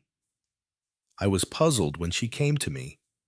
What she wanted was for me to tell her that her husband was poisoning her. In that case, she meant to go off with young West, but she wanted to act fairly. Curious character. That poor little girl is going to suffer, said the other. She'll get over it, said Mr. Parker Pine callously. She's young. I'm anxious that Sir George should get a little enjoyment before it's too late. He's been treated like a worm for 10 years. Now, Elsie MacNaughton will be very kind to him. He beamed. Then he sighed. I am thinking of going incognito to Greece. I really must have a holiday. Chapter 4. Harlequin's Lane. Mr. Satterthwaite was never quite sure what took him to stay with the Denmans. They were not of his kind, that is to say. They belonged neither to the great world, nor to the more interesting artistic circles. They were Philistines, and dull Philistines at that. Mr. Satterthwaite had met them first at Biarritz, had accepted an invitation to stay with them, had come, had been bored, and yet, strangely enough, had come again, and yet again. Why? He was asking himself that question on this 21st of June, as he sped out of London in his Rolls-Royce. John Denman was a man of 40, a solid, well-established figure respected in the business world. His friends were not Mr. Satterthwaite's friends. His ideas, even less so. He was a man clever in his own line, but devoid of imagination outside it. Why am I doing this thing? Mr. Satterthwaite asked himself once more, and the only answer that came seemed to him so vague and so inherently preposterous that he almost put it aside. For the only reason that presented itself was the fact that one of the rooms in the house, a comfortable, well-appointed house, stirred his curiosity. That room was Mrs. Denman's own sitting room. It was hardly an expression of her personality because, so far as Mr. Satterthwaite could judge, she had no personality. He had never met a woman so completely expressionless. She was, he knew, a Russian by birth. John Denman had been in Russia at the outbreak of the European War. He had fought with the Russian troops, had narrowly escaped with his life on the outbreak of the revolution, and had brought this Russian girl with him, a penniless refugee. In face of strong disapproval from his parents, he had married her. Mrs. Denman's room was in no way remarkable. It was well and solidly furnished, with good Hepplewhite furniture, a trifle more masculine than feminine in atmosphere. But in it there was one incongruous item, a Chinese lacquer screen, a thing of creamy yellow and pale rose. Any museum might have been glad to own it. It was a collector's piece, rare and beautiful. It was out of place against that solid English background.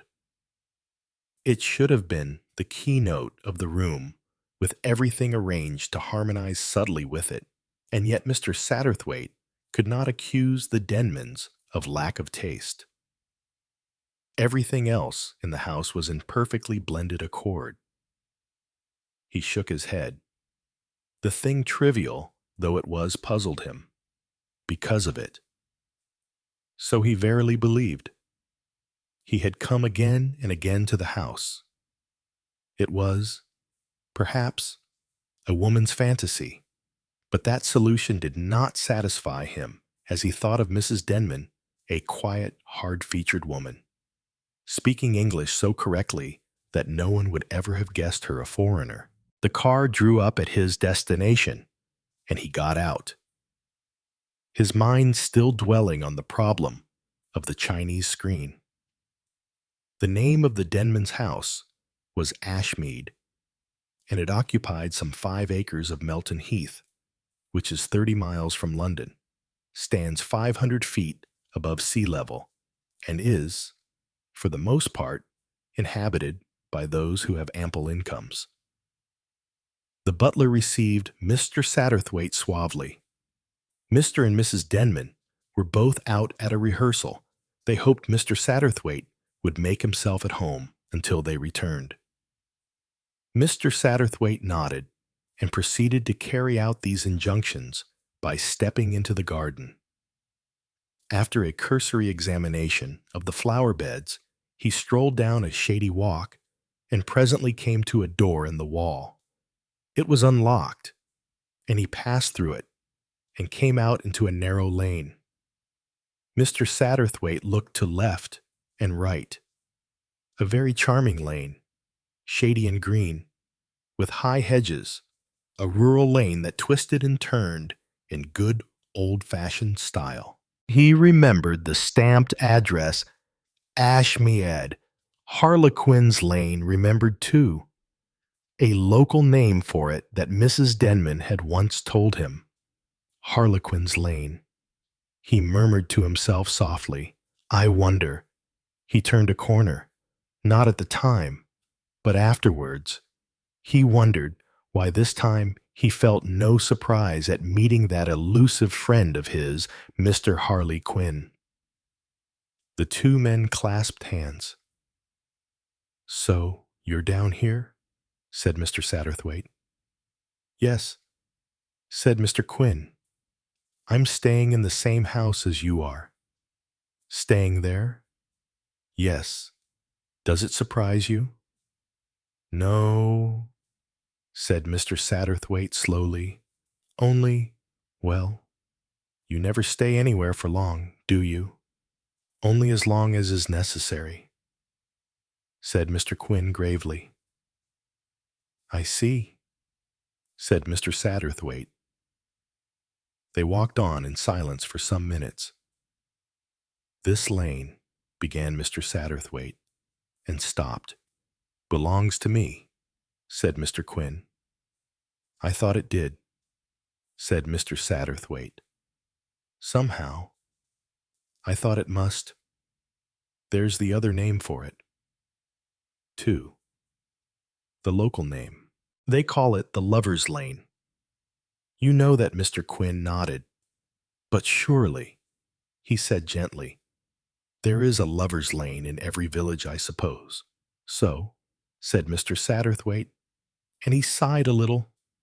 He felt suddenly rather old and out of things, a little dried-up, wizened old fogey of a man.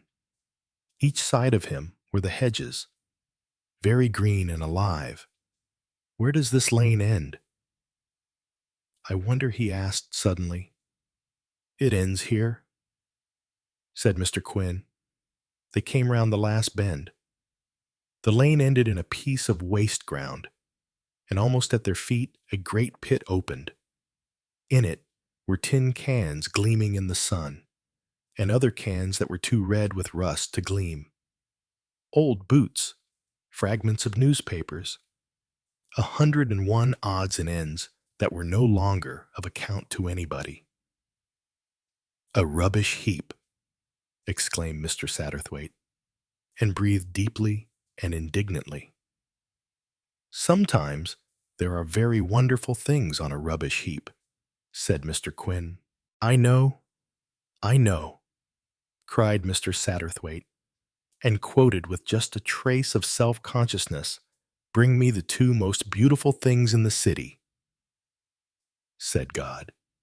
"You know how it goes, eh?" Mr. Quinn nodded. Mr. Satterthwaite looked up at the ruins of a small cottage perched on the brink of the wall of the cliff. "Hardly a pretty view for a house," he remarked. "I fancy this wasn't a rubbish heap in those days," said Mr. Quinn. "I believe the Denmans lived there when they were first married.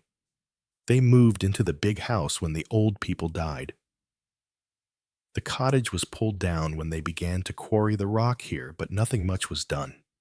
As you can see, they turned and began retracing their steps. I suppose," said Mr. Satterthwaite, smiling, "that many couples come wandering down this lane on these warm summer evenings. Probably lovers," said Mr. Satterthwaite. He repeated the word thoughtfully and quite without the normal embarrassment of the Englishman. Mr. Quinn had that effect upon him. Lovers. "You have done a lot for lovers, Mr. Quinn."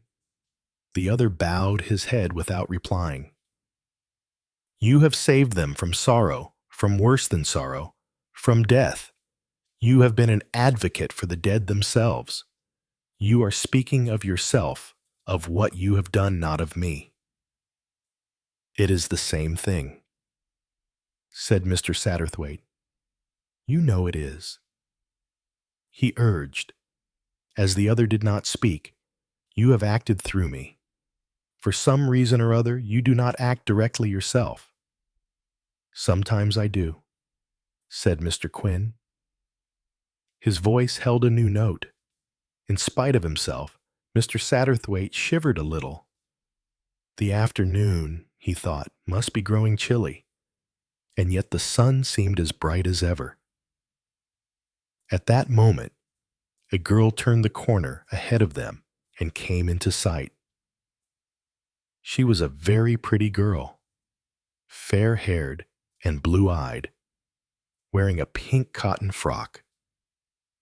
Mr. Satterthwaite recognized her as Molly Stanwell, whom he had met down here before. She waved a hand to welcome him.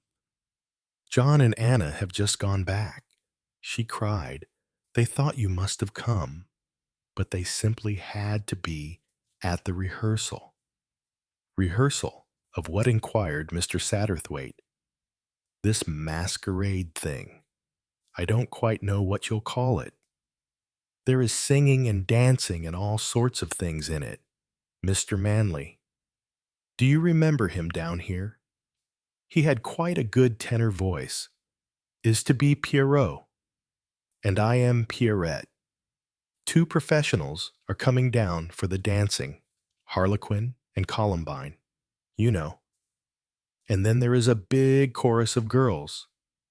Lady Rosheimer is so keen on training village girls to sing. She's really getting the thing up for that. The music is rather lovely, but very modern, next to no tune anywhere. Claude Wickham. Perhaps you know him." Mr. Satterthwaite nodded. For, as has been mentioned before, it was his métier to know everybody. He knew all about that aspiring genius Claude Wickham, and about Lady Rosheimer, who was a fat Jewish woman with a penchant for young men of the artistic persuasion. And he knew all about Sir Leopold Rosheimer, who liked his wife to be happy, and, most rare among husbands, did not mind her being happy in her own way. They found Claude Wickham at tea with the Denmans, cramming his mouth indiscriminately with anything handy, talking rapidly, and waving long white hands that had a double-jointed appearance. His short-sighted eyes peered through large, horn-rimmed spectacles. John Denman, upright, slightly florid, with the faintest possible tendency to sleekness, listened with an air of bored attention. On the appearance of Mr. Satterthwaite, the musician transferred his remarks to him. Anna Denman sat behind the tea things, quiet and expressionless as usual. Mr. Satterthwaite stole a covert glance at her. Tall, gaunt, very thin, with the skin tightly stretched over high cheekbones, black hair parted in the middle, a skin that was weather-beaten, an out-of-door woman who cared nothing for the use of cosmetics, a Dutch doll of a woman, wooden, lifeless, and yet, he thought, there should be meaning behind that face. And yet there isn't. That's what's all wrong. Yes, all wrong. And to Claude Wickham he said, "I beg your pardon." You were saying Claude Wickham, who liked the sound of his own voice, began all over again. Russia, he said. That was the only country in the world worth being interested in. They experimented, with lives, if you like, but still they experimented. Magnificent. He crammed a sandwich into his mouth with one hand and added a bite of the chocolate eclair he was waving about in the other. Take, he said with his mouth full, the Russian ballet. Remembering his hostess, he turned to her. What did she think of the Russian ballet? The question was obviously only a prelude to the important point, what Claude Wickham thought of the Russian ballet. But her answer was unexpected and threw him completely out of his stride. I have never seen it. What? He gazed at her open-mouthed, but surely her voice went on, level and emotionless. Before my marriage, I was a dancer. So now, a busman's holiday, said her husband. Dancing? She shrugged her shoulders. I know all the tricks of it. It does not interest me. Ahem. It took but a moment for Claude to recover his aplomb. His voice went on. Talking of lives, said Mr. Satterthwaite, and experimenting in them. The Russian nation made one costly experiment. Claude Wickham swung round on him. I know what you are going to say, he cried. Carcinova the immortal. The only Carcinova. You saw her dance 3 times, said Mr. Satterthwaite, twice in Paris, once in London. I shall not forget it. He spoke in an almost reverent voice. I saw her, too, said Claude Wickham. I was 10 years old. An uncle took me. God, I shall never forget it. He threw a piece of bun, fiercely, into a flower bed. There is a statuette of her in a museum in Berlin, said Mr. Satterthwaite. It is marvelous. That impression of fragility, as though you could break her with a flip of the thumbnail. I have seen her as Columbine, in The Swan, as the dying nymph. He paused, shaking his head. There was genius. It will be long years before such another is born. She was young too, destroyed ignorantly and wantonly in the first days of the Revolution. Fools, madmen. Apes, said Claude Wickham. He choked with a mouthful of tea. I studied with Carcinova, said Mrs. Denman. I remember her well. She was wonderful, said Mr. Satterthwaite. Yes, said Mrs. Denman quietly. She was wonderful. Claude Wickham departed, and John Denman drew a deep sigh of relief at which his wife laughed. Mr. Satterthwaite nodded. I know what you think. But in spite of everything, the music that boy writes is music. I suppose it is, said Denman. Oh, undoubtedly, How long it will be well. That is different. John Denman looked at him curiously. You mean I mean that success has come early, and that is dangerous, always dangerous. He looked across at Mr. Quinn. You agree with me. You are always right, said Mr. Quinn. We will come upstairs to my room, said Mrs. Denman. It is pleasant there. She led the way, and they followed her. Mr. Satterthwaite drew a deep breath as he caught sight of the Chinese screen. He looked up to find Mrs. Denman watching him. You are the man who's always right, she said, nodding her head slowly at him. What do you make of my screen? He felt that in some way the words were a challenge to him, and he answered almost haltingly, stumbling over the words a little. Why, it's beautiful. More, it's unique. You're right. Denman had come up behind him. We bought it early in our married life, got it for about 1/10 of its value. But even then, well, it crippled us for over a year. You remember, Anna. Yes, said Mrs. Denman. I remember. In fact, we'd no business to buy it at all, not then. Now, of course, it's different. There was some very good lacquer going at Christie's the other day. Just what we need to make this room perfect. All Chinese together, clear out the other stuff. Would you believe it, Satterthwaite? My wife wouldn't hear of it.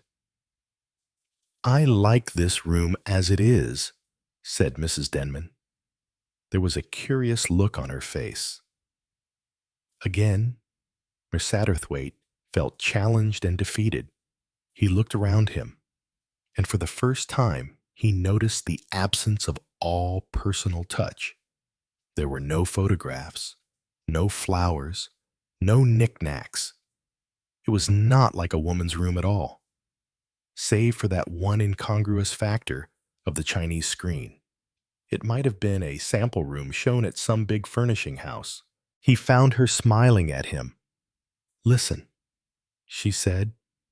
She bent forward, and for a moment she seemed less English, more definitely foreign. I speak to you, for you will understand. We bought that screen with more than money, with love. For love of it, because it was beautiful and unique. We went without other things we needed and missed. These other Chinese pieces my husband speaks of, those we should buy with money only. We should not pay away anything of ourselves. Her husband laughed. Oh, have it your own way, he said, but with a trace of irritation in his voice. But it's all wrong against this English background. This other stuff, it's good enough of its kind, genuine solid. No fake about it, but mediocre. Good plain late Hepplewhite. She nodded. Good, solid, genuine English. She murmured softly. Mr. Satterthwaite stared at her. He caught a meaning behind these words, the English room, the flaming beauty of the Chinese screen. No, it was gone again. I met Miss Stanwell in the lane, he said conversationally. She tells me she is going to be Pierrette in the show tonight. Yes, said Denman. And she's awfully good, too. She has clumsy feet, said Anna. Nonsense, said her husband. All women are alike. Satterthwaite can't bear to hear another woman praised. Molly is a very good-looking girl, and so, of course, every woman has to have their knife into her. I spoke of dancing, said Anna Denman. She sounded faintly surprised. She is very pretty. Yes. but her feet move clumsily. You cannot tell me anything else because I know about dancing. Mr. Satterthwaite intervened tactfully. You have two professional dancers coming down. I understand? Yes. For the ballet proper, Prince Oranoff is bringing them down in his car. Sergius Oranoff. The question came from Anna Denman. Her husband turned and looked at her. You know him. I used to know him in Russia. Mr. Satterthwaite thought that John Denman looked disturbed. Will he know you? Yes. He will know me. She laughed a low, almost triumphant laugh. There was nothing of the Dutch doll about her face now. She nodded reassuringly at her husband. Sergius. So he is bringing down the two dancers. He was always interested in dancing. I remember. John Denman spoke abruptly, then turned and left the room. Mr. Quinn followed him.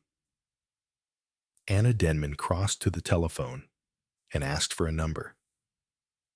She arrested Mr. Satterthwaite with a gesture as he was about to follow the example of the other two men. Can I speak to Lady Rosheimer? Oh, it is you. This is Anna Denman speaking. Has Prince Oranoff arrived yet? What, oh, my dear, but how ghastly. She listened for a few moments longer, then replaced the receiver. She turned to Mr. Satterthwaite. There has been an accident. There would be with Sergius Ivanovich driving. Oh, he has not altered in all these years. The girl was not badly hurt, but bruised and shaken. Too much to dance tonight. The man's arm is broken. Sergius Ivanovich himself is unhurt. The devil looks after his own. Perhaps. And what about tonight's performance? Exactly, my friend. Something must be done about it. She sat thinking. Presently, she looked at him. I am a bad hostess. Mr. Satterthwaite, I do not entertain you. I assure you that it is not necessary. There's one thing, though, Mrs. Denman, that I would very much like to know. Yes, how did you come across Mr. Quinn? He is often down here. She said slowly, I think he owns land in this part of the world. He does. He does. He told me so this afternoon, said Mr. Satterthwaite. He is? She paused. Her eyes met Mr. Satterthwaite's. I think you know what he is better than I do. She finished. Is it not so? He was troubled. His neat little soul found her disturbing. He felt that she wished to force him further than he was prepared to go, that she wanted him to put into words that which he was not prepared to admit to himself. You know, she said, I think you know most things, Mr. Satterthwaite. Here was incense. Yet for once it failed to intoxicate him. He shook his head in unwanted humility. What can anyone know, he asked. So little, so very little. She nodded in assent. Presently, she spoke again, in a queer, brooding voice, without looking at him. Supposing I were to tell you something you would not laugh, no. I do not think you would laugh. Supposing, then, that to carry on she paused one's trade, one's profession. One were to make use of a fantasy. One were to pretend to oneself something that did not exist. That one were to imagine a certain person. It is a pretense. You understand. Make believe nothing more. But one day, yes, said Mr. Satterthwaite, He was keenly interested. The fantasy came true. The thing one imagined. The impossible thing. The thing that could not be was real. Is that madness? Tell me, Mr. Satterthwaite, is that madness, or do you believe it too? I queer how he could not get the words out, how they seemed to stick somewhere at the back of his throat. Folly, said Anna Denman. Folly. She swept out of the room and left Mr. Satterthwaite with his confession of faith unspoken. He came down to dinner to find Mrs. Denman entertaining a guest, a tall, dark man approaching middle age. Prince Oranoff. Mr. Satterthwaite. The two men bowed. Mr. Satterthwaite had the feeling that some conversation had been broken off on his entry which would not be resumed. But there was no sense of strain. The Russian conversed easily and naturally on those objects which were nearest to Mr. Satterthwaite's heart. He was a man of very fine artistic taste, and they soon found that they had many friends in common. John Denman joined them, and the talk became localized. Oranoff expressed regret for the accident. It was not my fault. I like to drive fast, yes, but I am a good driver. It was fate chance, he shrugged his shoulders. The masters of all of us. There speaks the Russian in you, Sergius Ivanovitch, said Mrs. Denman, and finds an echo in you, Anna Mikhailovna. He threw back quickly. Mr. Satterthwaite looked from one to the other of the three of them. John Denman, fair, aloof, English, and the other two, dark, thin, strangely alike. Something rose in his mind. What was it? Ah, he had it now. The first act of the Walküre. Siegmund and Sieglinde, so alike, and the alien Hunding. Conjectures began to stir in his brain. Was this the meaning of the presence of Mr. Quinn? One thing he believed in firmly, wherever Mr. Quinn showed himself, there lay drama. Was this it? Here, the old hackneyed three-cornered tragedy. He was vaguely disappointed. He had hoped for better things. What has been arranged? Anna asked Denman. The thing will have to be put off, I suppose. I heard you ringing the Rosheimers up. She shook her head. No, there is no need to put it off, but you can't do it without the ballet. You certainly couldn't have a Harlequinade without Harlequin and Columbine, agreed Anna Denman dryly.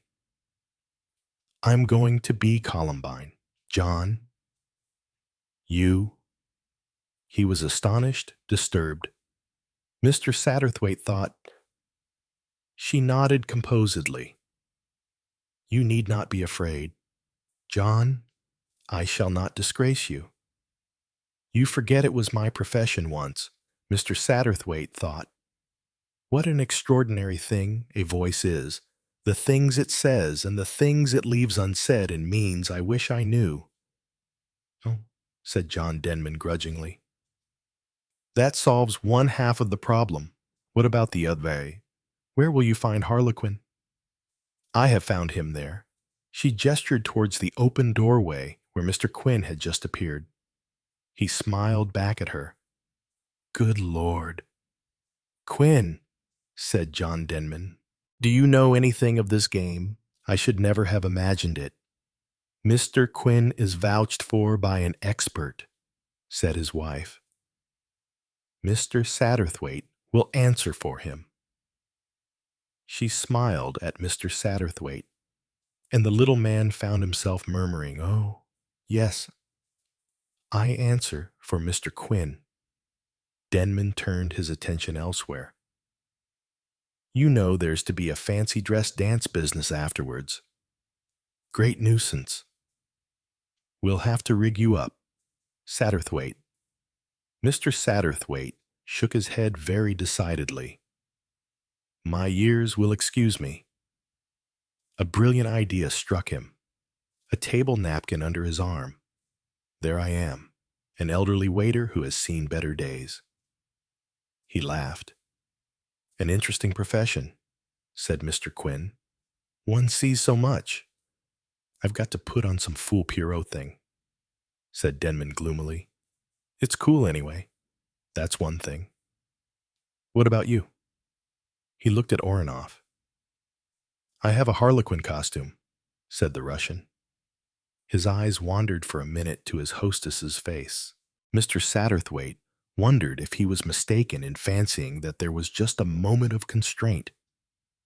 There might have been 3 of us, said Denman, with a laugh. I've got an old harlequin costume my wife made me when we were first married for some show or other. He paused, looking down on his broad shirt front. I don't suppose I could get into it now. No, said his wife. You couldn't get into it now. And again, her voice said something more than mere words. She glanced up at the clock. If Molly doesn't turn up soon, we won't wait for her. But at that moment, the girl was announced. She was already wearing her Pierrette dress of white and green, and very charming she looked in it. So, Mr. Satterthwaite reflected. She was full of excitement and enthusiasm over the forthcoming performance. I'm getting awfully nervous, though, she announced, as they drank coffee after dinner. I know my voice will wobble, and I shall forget the words. Your voice is very charming, said Anna. I should not worry about it if I were you. Oh, but I do. The other I don't mind about the dancing. I mean, that's sure to go all right.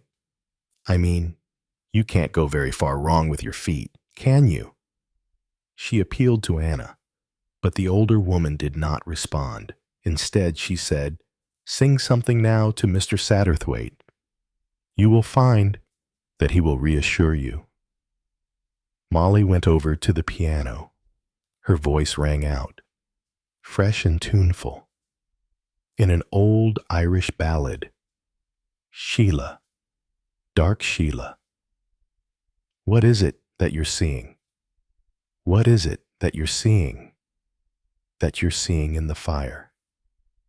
I see a lad that loves me, and I see a lad that leaves me, and a third lad, a shadow lad, and he's the lad that grieves me. The song went on. At the end, Mr. Satterthwaite nodded vigorous approval. Mrs. Denman is right. Your voice is charming. Not, perhaps, very fully trained, but delightfully natural, and with that unstudied quality of youth in it. That's right, agreed John Denman.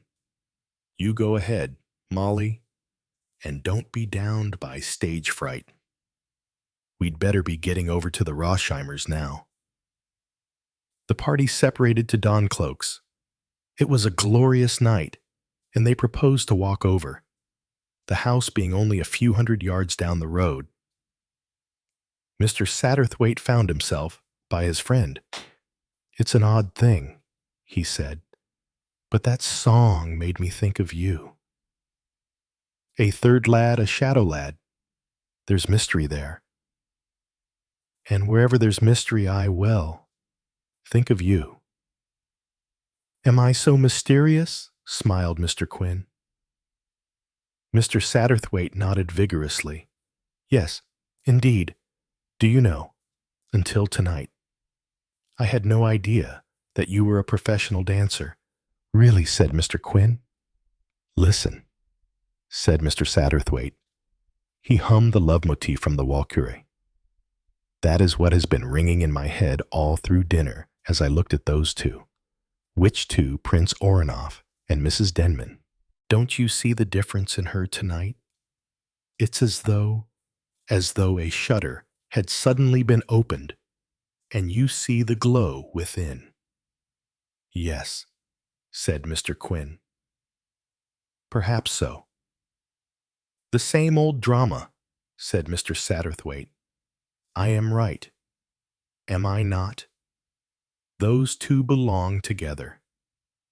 They are of the same world, think the same thoughts, dream the same dreams. One sees how it has come about.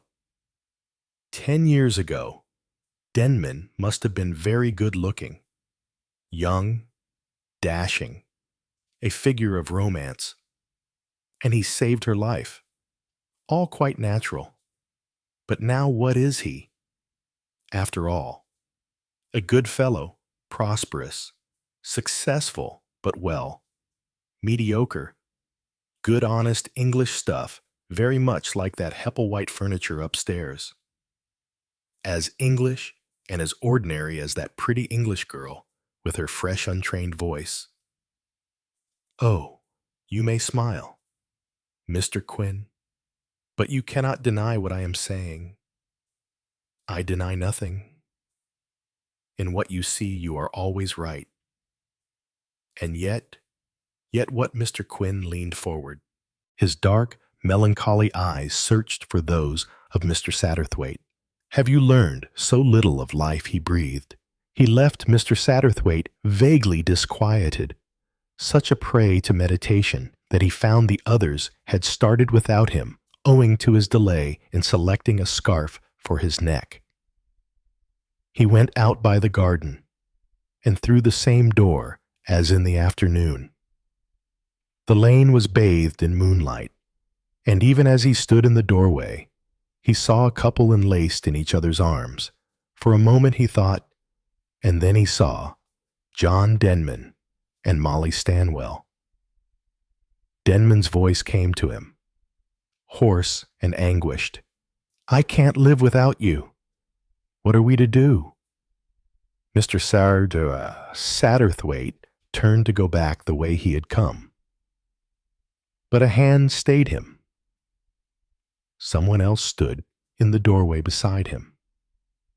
Someone else whose eyes had also seen.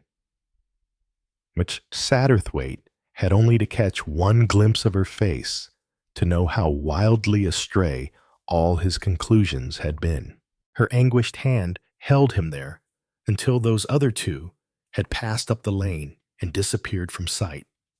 He heard himself speaking to her, saying foolish little things meant to be comforting, and ludicrously inadequate to the agony he had divined. She only spoke once. Please, she said, don't leave me. He found that oddly touching. He was, then, of use to someone. And he went on saying those things that meant nothing at all, but which were somehow better than silence. They went that way to the Rosheimers. Now and then her hand tightened on his shoulder, and he understood that she was glad of his company. She only took it away when they finally came to their destination. She stood very erect, her head held high. Now, she said, I shall dance. Do not be afraid for me, my friend. I shall dance. She left him abruptly. He was seized upon by Lady Rosheimer, much bediamonded and very full of lamentations. By her he was passed on to Claude Wickham. Ruined, completely ruined, the sort of thing that always happens to me. All these country bumpkins think they can dance. I was never even consulted. His voice went on interminably. He had found a sympathetic listener, a man who knew. He gave himself up to an orgy of self-pity. It only ended when the first strains of music began. Mr. Satterthwaite came out of his dreams. He was alert. Once more, the critic. Wickham was an unutterable ass. But he could write music delicate gossamer stuff, intangible as a fairy web, yet with nothing of the pretty about it. The scenery was good. Lady Rosheimer never spared expense when aiding her protégés. A glade of Arcady with lighting effects that gave it the proper atmosphere of unreality. Two figures dancing as they had danced through time immemorial. A slender harlequin flashing spangles in the moonlight with magic wand and masked face. A white columbine pirouetting like some immortal dream. Mr. Satterthwaite sat up. He had lived through this before. Yes, surely. Now his body was far away from Lady Rosheimer's drawing room. It was in a Berlin museum, at a statuette of an immortal Columbine. Harlequin and Columbine danced on. The wide world was theirs to dance in. Moonlight and a human figure. Pierrot wandering through the wood, singing to the moon. Pierrot who has seen Columbine and knows no rest. The immortal two vanish. But Columbine looks back. She has heard the song of a human heart. Pierrot wandering on through the wood. Darkness. His voice dies away in the distance. The village green dancing of village girls, Pierrots and Pierrettes. Malia's Pierrette. No dancer. Anna Denman was right there. But a fresh, tuneful voice as she sings her song, Pierrette, dancing on the green. A good tune. Mr. Satterthwaite nodded approval. Wickham wasn't above writing a tune when there was a need for it. The majority of the village girls made him shudder. But he realized that Lady Rosheimer was determinedly philanthropical.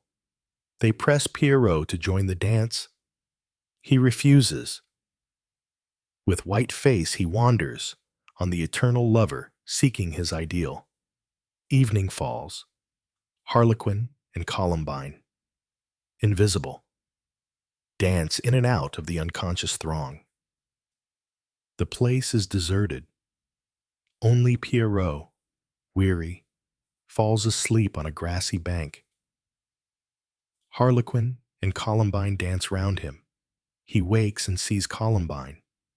He woos her in vain, pleads, beseeches. She stands uncertain. Harlequin beckons to her to be gone, but she sees him no longer. She is listening to Pierrot, to his song of love outpoured once more. She falls into his arms, and the curtain comes down. The second act is Pierrot's cottage. Columbine sits on her hearth. She is pale, weary.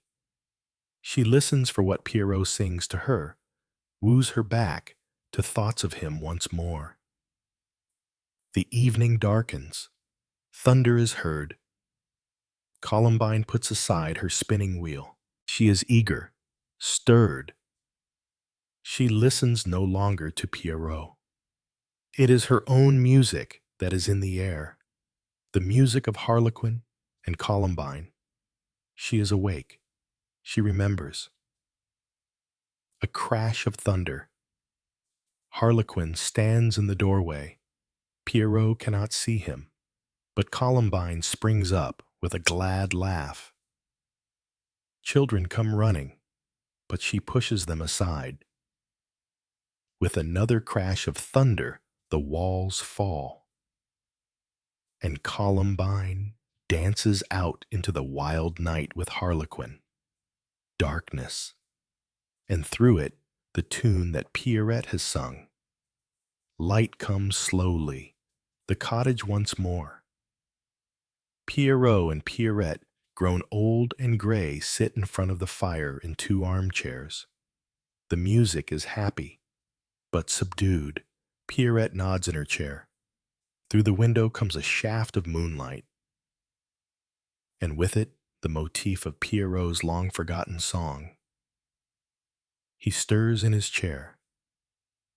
Faint music, fairy music. Harlequin and Columbine outside. The door swings open and Columbine dances in. She leans over the sleeping Pierrot, kisses him on the lips. Oh! A peal of thunder. She is outside again. In the center of the stage is the lighted window, and through it are seen the two figures of Harlequin and Columbine dancing slowly away, growing fainter and fainter. A log falls. Pierrette jumps up angrily, rushes across to the window, and pulls the blind. So it ends, on a sudden discord. Satterthwaite sat very still among the applause and vociferations. At last he got up and made his way outside. He came upon Molly Stanwell, flushed and eager, receiving compliments. He saw John Denman, pushing and elbowing his way through the throng, his eyes alight with a new flame. Molly came towards him, but almost unconsciously. He put her aside. It was not her he was seeking. My wife, where is she? I think she went out in the garden. It was, however, Mr. Satterthwaite who found her, sitting on a stone seat under a cypress tree. When he came up to her, he did an odd thing. He knelt down and raised her hand to his lips. Ah, she said, you think I danced well. You danced as you always danced. Madame Karsenova. She drew in her breath sharply. So you have guessed. There is only one Karsenova. No one could see you dance and forget. But why, what else is possible, you mean? She had spoken very simply. She was just as simple now. Oh, but you understand. You are of the world. A great dancer, she can have lovers. Yes, but a husband. That is different. And he did not want the other. He wanted me to belong to him as Karsenova could never have belonged. I see, said Mr. Satterthwaite. I see. So you gave it up, she nodded. You must have loved him very much, said Mr. Satterthwaite gently. To make such a sacrifice, she laughed. Not quite that. To make it so light-heartedly. Yes, perhaps you are right. And now? Asked Mr. Satterthwaite. Her face grew grave. Now. She paused, then raised her voice and spoke into the shadow. Is that you? Sergius Ivanovitch. Prince Oranoff came out into the moonlight. He took her hand and smiled at Mr. Satterthwaite without self-consciousness. 10 years ago, I mourned the death of Anna Karsenova. He said simply, she was to me as my other self. Today, I have found her again. We shall part no more. At the end of the lane in 10 minutes, said Anna, I shall not fail you. Oranoff nodded and went off again. The dancer turned to Mr. Satterthwaite. A smile played about her lips. Well, you are not satisfied, my friend. Do you know, said Mr. Satterthwaite abruptly, that your husband is looking for you? He saw the tremor that passed over her face, but her voice was steady enough. Yes, she said gravely. That may well be. I saw his eyes. He stopped abruptly. She was still calm.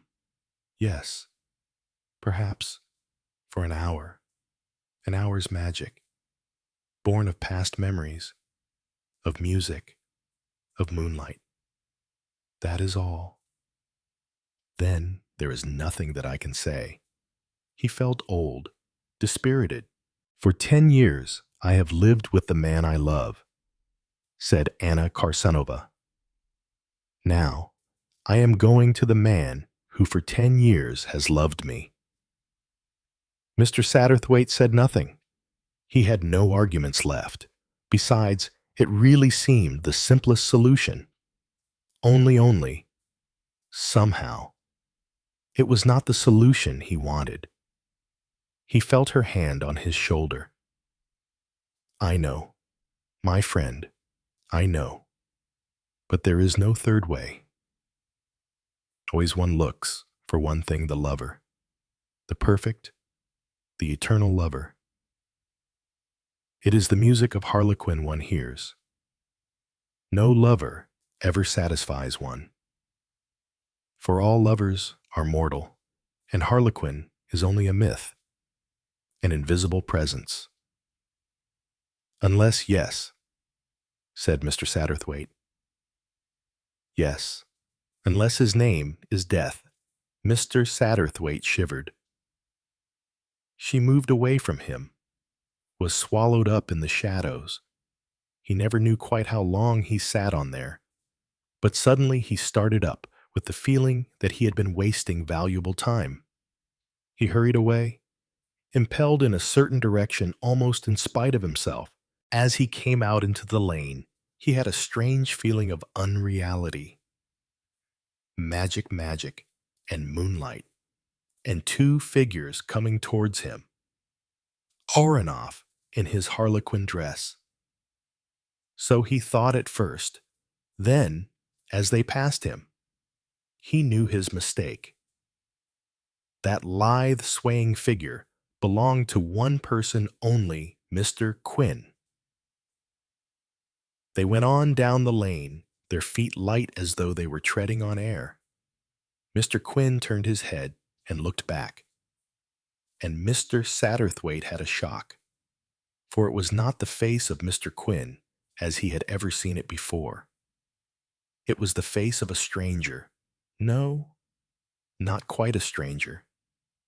Ah, he had it now. It was the face of John Denman, as it might have looked before life went too well with him. Eager, adventurous, the face at once of a boy and a lover. Her laugh floated down to him, clear and happy. He looked after them and saw in the distance the lights of a little cottage. He gazed after them like a man in a dream. He was rudely awakened by a hand that fell on his shoulder, and he was jerked round to face Sergius Oranoff. The man looked white and distracted. "Where is she? Where is she? She promised, and she has not come. Madam has just gone up the lane alone."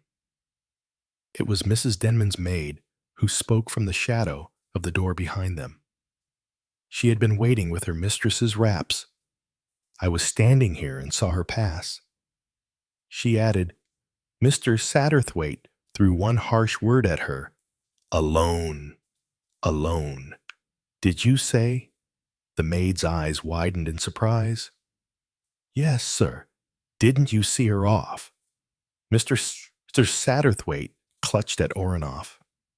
"Quickly," he muttered. I'm afraid." They hurried down the lane together, the Russian talking in quick, disjointed sentences. She is a wonderful creature. How she danced tonight. And that friend of yours, who is he? Ah, but he is wonderful, unique. In the old days, when she danced the Columbine of Rimsky-Korsakov, she never found the perfect harlequin. Mordaunt, Casnine, none of them were quite perfect. She had her own little fancy. She told me of it once. Always she danced with a dream harlequin, a man who was not really there. It was Harlequin himself, she said, who came to dance with her.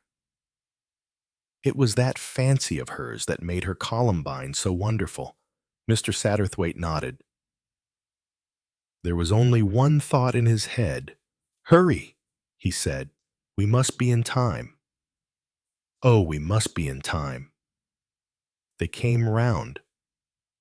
The last corner came to the deep pit and to something lying in it, that had not been there before. The body of a woman lying in a wonderful pose, arms flung wide and head thrown back. A dead face and body that were triumphant and beautiful in the moonlight. Words came back to Mr. Satterthwaite dimly.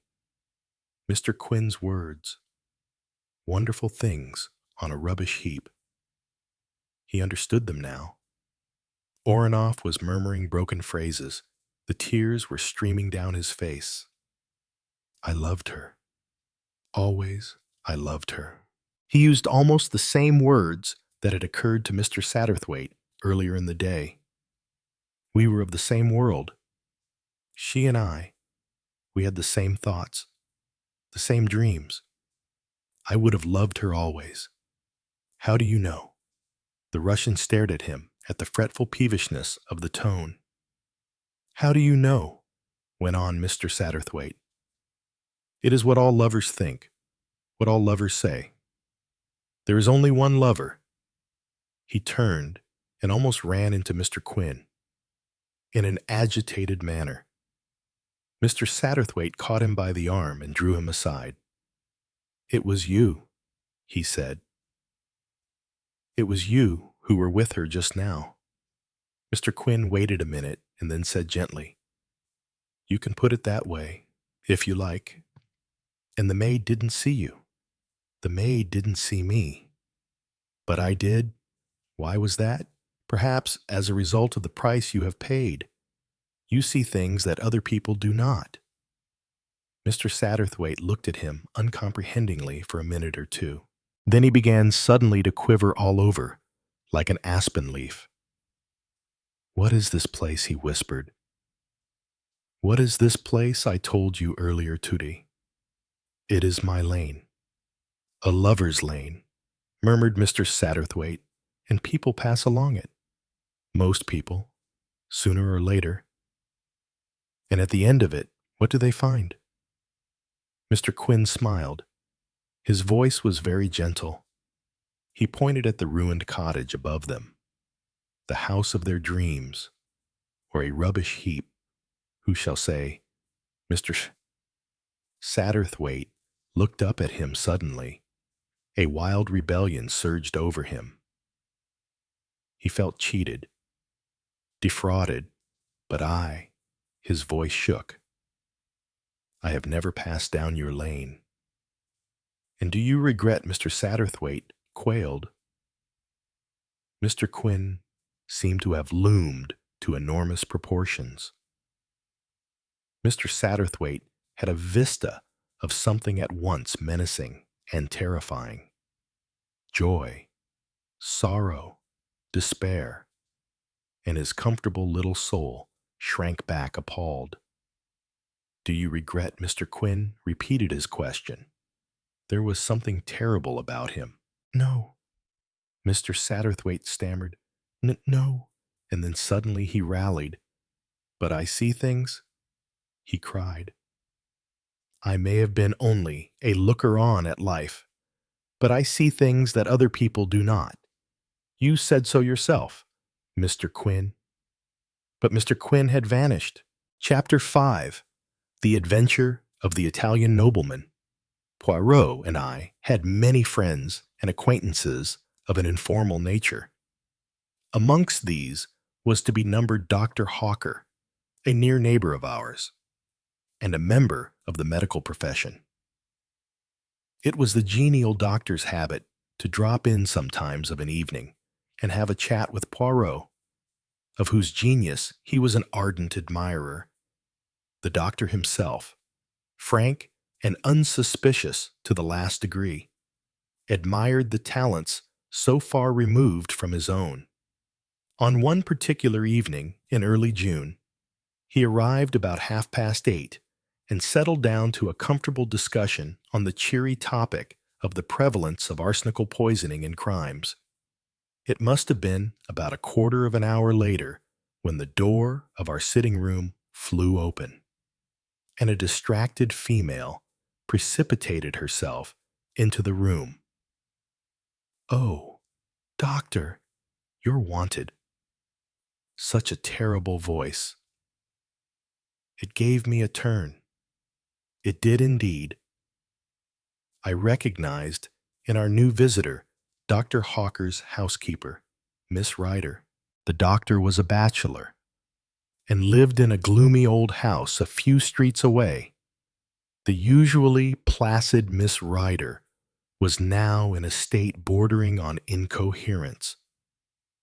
What terrible voice! Who is it? And what's the trouble? It was the telephone. Doctor! I answered it, and a voice spoke. Help! It said. Doctor, help! They've killed me. Then it sort of tailed away. Who's speaking? I said. Who's speaking? Then I got a reply. Just a whisper. It seemed Foscatine, something like that. Regent's Court? The doctor uttered an exclamation. Count Foscatini? He has a flat in Regent's Court. I must go at once. What can have happened? A patient of yours asked Poirot. I attended him for some slight ailment a few weeks ago. An Italian, but he speaks English perfectly. Well, I must wish you good night, Monsieur Poirot. Unless, he hesitated. I perceive the thought in your mind, said Poirot, smiling. I shall be delighted to accompany you. Hastings, run down and get hold of a taxi. Taxis always make themselves sought for when one is particularly pressed for time. But I captured one at last, and we were soon bowling along in the direction of Regent's Park. Regent's Court was a new block of flats, situated just off St. John's Wood Road. They had only recently been built and contained the latest service devices. There was no one in the hall. The doctor pressed the lift bell impatiently, and when the lift arrived, questioned the uniformed attendant sharply. Flat 11, Count Foscatini. There's been an accident there, I understand. The man stared at him. First I've heard of it. Mr. Graves, that's Count Foscatini's man, went out about half an hour ago, and he said nothing. Is the Count alone in the flat number, sir? He's got 2 gentlemen dining with him. What are they like? I asked eagerly. We were in the lift now, ascending rapidly to the 2nd floor, on which flat 11 was situated. I didn't see them myself, sir, but I understand that they were foreign gentlemen. He pulled back the iron door, and we stepped out on the landing. No. 11 was opposite to us. The doctor rang the bell. There was no reply, and we could hear no sound from within. The doctor rang again and again. We could hear the bell trilling within, but no sign of life rewarded us. This is getting serious, muttered the doctor. He turned to the lift attendant. Is there any pass key to this door? There is one in the porter's office downstairs. Get it, then, and look here. I think you'd better send for the police. Poirot approved with a nod of the head. The man returned shortly. With him came the manager. Will you tell me, gentlemen, what is the meaning of all this? Certainly. I received a telephone message from Count Foscatini stating that he had been attacked and was dying. You can understand that we must lose no time if we are not already too late. The manager produced the key without more ado, and we all entered the flat. We passed first into the small, square lounge hall. A door on the right of it was half open. The manager indicated it with a nod. The dining room. Dr. Hawker led the way. We followed close on his heels. As we entered the room, I gave a gasp. The round table in the center bore the remains of a meal. 3 chairs were pushed back, as though their occupants had just risen. In the corner, to the right of the fireplace, was a big writing table, and sitting at it was a man, or what had been a man. His right hand still grasped the base of the telephone, but he had fallen forward, struck down by a terrific blow on the head from behind. The weapon was not far to seek. A marble statue stood where it had been hurriedly put down, the base of it stained with blood. The doctor's examination did not take a minute. Stone dead. Must have been almost instantaneous. I wonder he even managed to telephone. It will be better not to move him until the police arrive. On the manager's suggestion, we searched the flat, but the result was a foregone conclusion. It was not likely that the murderers would be concealed there when all they had to do was to walk out. We came back to the dining room. Poirot had not accompanied us in our tour. I found him studying the center table with close attention. I joined him. It was a well-polished round mahogany table. A bowl of roses decorated the center, and white lace mats reposed on the gleaming surface. There was a dish of fruit, but the 3 dessert plates were untouched. There were 3 coffee cups with remains of coffee in them, 2 black, 1 with milk. All 3 men had taken port, and the decanter, half full, stood before the center plate.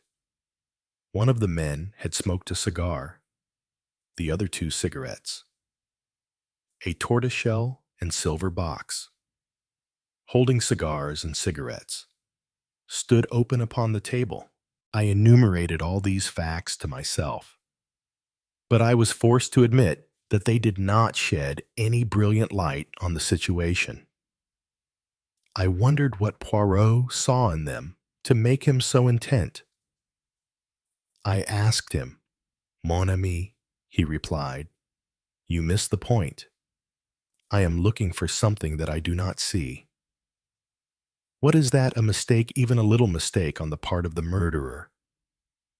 He stepped swiftly to the small adjoining kitchen, looked in, and shook his head. "Monsieur," he said to the manager, "explain to me, I pray, your system of serving meals here."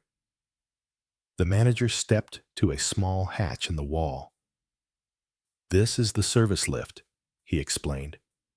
"It runs to the kitchens at the top of the building. You order through this telephone, and the dishes are sent down in the lift, 1 course at a time. The dirty plates and dishes are sent up in the same manner. No domestic worries. You understand.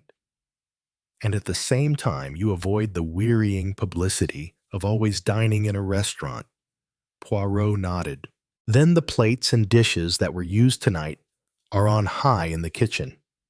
You permit that I mount there?" "Oh, certainly, if you like Roberts. The lift man will take you up and introduce you, but I'm afraid you won't find anything that's of any use. They're handling hundreds of plates and dishes, and they'll be all lumped together." Poirot remained firm, however, and together we visited the kitchens and questioned the man who had taken the order from flat 11. The order was given from the a la carte menu for 3. He explained: soup julienne, filet de sole normande, tournedos of beef, and a rice soufflé. What time? Just about 8 o'clock, I should say. No, I'm afraid the plates and dishes have been all washed up by now. Unfortunate. You were thinking of fingerprints, I suppose? Not exactly, said Poirot, with an enigmatical smile. I am more interested in Count Foscatini's appetite. Did he partake of every dish? Yes. But of course I can't say how much of each he ate. The plates were all soiled, and the dishes empty, that is to say, with the exception of the rice soufflé. There was a fair amount of that left. Ah, said Poirot, and seemed satisfied with the fact. As we descended to the flat, again he remarked in a low tone, "We have decidedly to do with a man of method. Do you mean the murderer, or Count Foscatini?" The latter was undoubtedly an orderly gentleman. After imploring help and announcing his approaching demise, he carefully hung up the telephone receiver. I stared at Poirot. His words now, and his recent inquiries, gave me the glimmering of an idea. "You suspect poison," I breathed. "The blow on the head was a blind." Poirot merely smiled. We re-entered the flat to find the local inspector of police had arrived with 2 constables. He was inclined to resent our appearance, but Poirot calmed him with the mention of our Scotland Yard friend, Inspector Japp, and we were accorded a grudging permission to remain. It was a lucky thing we were, for we had not been back 5 minutes before an agitated middle-aged man came rushing into the room with every appearance of grief and agitation. This was Graves, valet butler to the late Count Foscatini. The story he had to tell was a sensational one. On the previous morning, 2 gentlemen had called to see his master. They were Italians, and the elder of the 2, a man of about 40, gave his name as Signor Ascanio. The younger was a well-dressed lad of about 24. Count Foscatini was evidently prepared for their visit and immediately sent Graves out upon some trivial errand. Here the man paused and hesitated in his story. In the end, however, he admitted that, curious as to the purport of the interview, he had not obeyed immediately, but had lingered about endeavoring to hear something of what was going on. The conversation was carried on in so low a tone that he was not as successful as he had hoped, but he gathered enough to make it clear that some kind of monetary proposition was being discussed, and that the basis of it was a threat. The discussion was anything but amicable. In the end, Count Foscatini raised his voice slightly, and the listener heard these words clearly. "I have no time to argue further now. Gentlemen, if you will dine with me tomorrow night at 8 o'clock, we will resume the discussion." Afraid of being discovered listening, Graves had then hurried out to do his master's errand. This evening, the 2 men had arrived punctually at 8. During dinner, they had talked of indifferent matters, politics, the weather, and the theatrical world. When Graves had placed the port upon the table and brought in the coffee, his master told him that he might have the evening off. Was that a usual proceeding of his when he had guests? Asked the inspector. No, sir, it wasn't. That's what made me think it must be some business of a very unusual kind that he was going to discuss with these gentlemen. That finished Graves's story. He had gone out about 8:30 and, meeting a friend, had accompanied him to the Metropolitan Music Hall in Edgware Road. Nobody had seen the 2 men leave, but the time of the murder was fixed clearly enough at 8:47. A small clock on the writing table had been swept off by Foscatini's arm, and had stopped at that hour, which agreed with Miss Ryder's telephone summons. The police surgeon had made his examination of the body, and it was now lying on the couch. I saw the face for the first time, the olive complexion, the long nose, the luxuriant black mustache, and the full red lips drawn back from the dazzlingly white teeth. Not altogether a pleasant face. "Well," said the inspector, refastening his notebook, "the case seems clear enough. The only difficulty will be to lay our hands on this Signor Ascanio. I suppose His address is not in the dead man's pocketbook, by any chance. As Poirot had said, the late Foscatini was an orderly man. Neatly written in small, precise handwriting was the inscription. Signor Paolo Ascanio, Grosvenor Hotel. The inspector busied himself with the telephone, then turned to us with a grin. Just in time. Our fine gentleman was off to catch the boat train to the continent. Well, gentilima, that's about all we can do here. It's a bad business, but straightforward enough. One of these Italian vendetta things. As likely as not. Thus airily dismissed, we found our way downstairs. Oh, Dr. Hawker was full of excitement, like the beginning of a novel. Real exciting stuff. Wouldn't believe it if you read about it. Poirot did not speak. He was very thoughtful. All the evening he had hardly opened his lips. "What says the master detective?" asked Hawker, clapping him on the back. "Nothing to work your gray cells over this time." "You think not?" "What could there be, well? For example, there is the window." "The window?" But it was fastened. Nobody could have got out, or in that way. I noticed it specially. "And why were you able to notice it?" The doctor looked puzzled. Poirot hastened to explain. "It is to the curtains that I refer. They were not drawn. A little odd. That.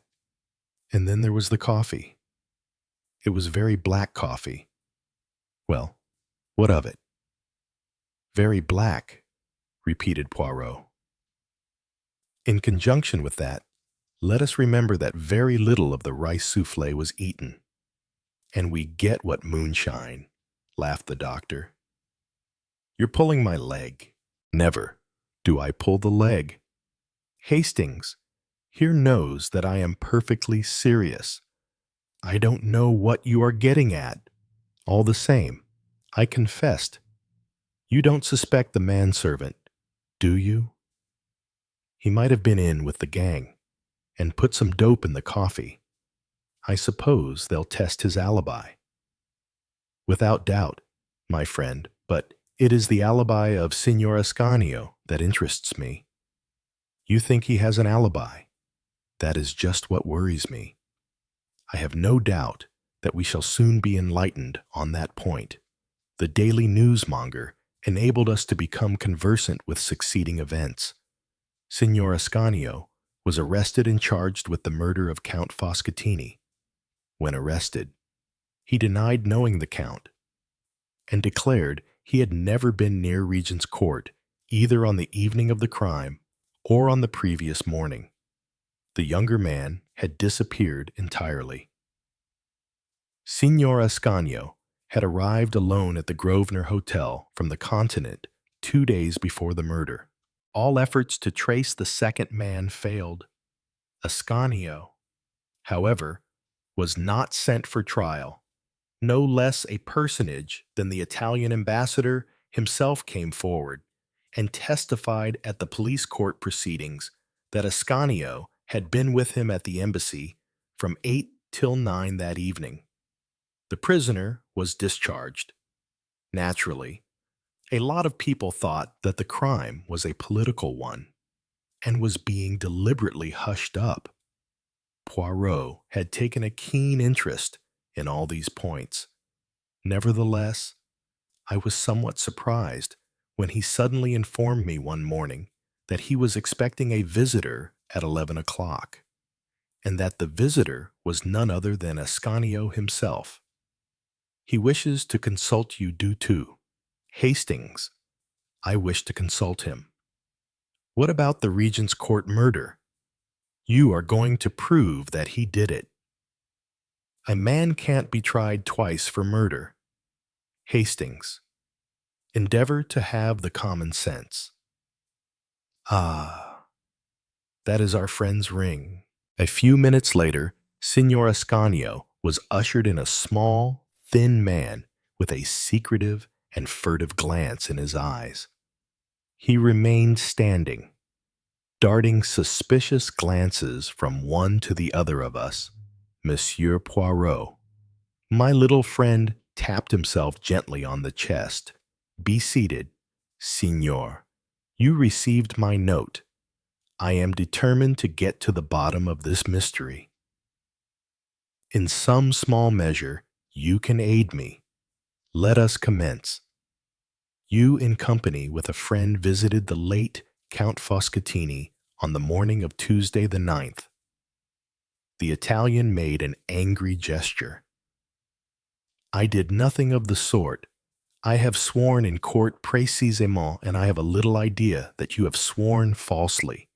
You threaten me, bah, I have nothing to fear from you. I have been acquitted. Exactly, and as I am not an imbecile. It is not with the gallows I threaten you, but with publicity. Publicity, I see that you do not like the word. I had an idea that you would not. My little ideas, you know, they are very valuable to me. Come, Signor. Your only chance is to be frank with me. I do not ask to know whose indiscretions brought you to England. I know this much. You came for the special purpose of seeing Count Foscatini. He was not a count, growled the Italian. I have already noted the fact that his name does not appear in the Almanach de Gotha. Never mind. The title of count is often useful in the profession of blackmailing. I suppose I might as well be frank. You seem to know a good deal. I have employed my gray cells to some advantage. Come. Signor Ascanio, you visited the dead man on the Tuesday morning, that is so. Is it not? Yes, but I never went there on the following evening. There was no need. I will tell you all. Certain information concerning a man of great position in Italy had come into this scoundrel's possession. He demanded a big sum of money in return for the papers. I came over to England to arrange the matter. I called upon him by appointment that morning. One of the young secretaries of the embassy was with me. The count was more reasonable than I had hoped, although even then, the sum of money I paid him was a huge one. Pardon, how was it paid in Italian notes of comparatively small denomination? I paid over the money, then and there. He handed me the incriminating papers. I never saw him again. Why did you not say all this when you were arrested? In my delicate position, I was forced to deny any association with the man. And how do you account for the events of the evening? Then I can only think that someone must have deliberately impersonated me. I understand that no money was found in the flat. Poirot looked at him and shook his head. Strange, he murmured. We all have the little gray cells, and so few of us know how to use them. Good morning, Signor Ascanio. I believe your story. It is very much as I had imagined, but I had to make sure. After bowing his guest out, Poirot returned to his armchair and smiled at me. Let us hear Le Capitaine Hastings on the case. Well, I suppose Ascanio is right. Somebody impersonated him. Never, never will you use the brains the good God has given you. Recall to yourself some words I uttered after leaving the flat that night.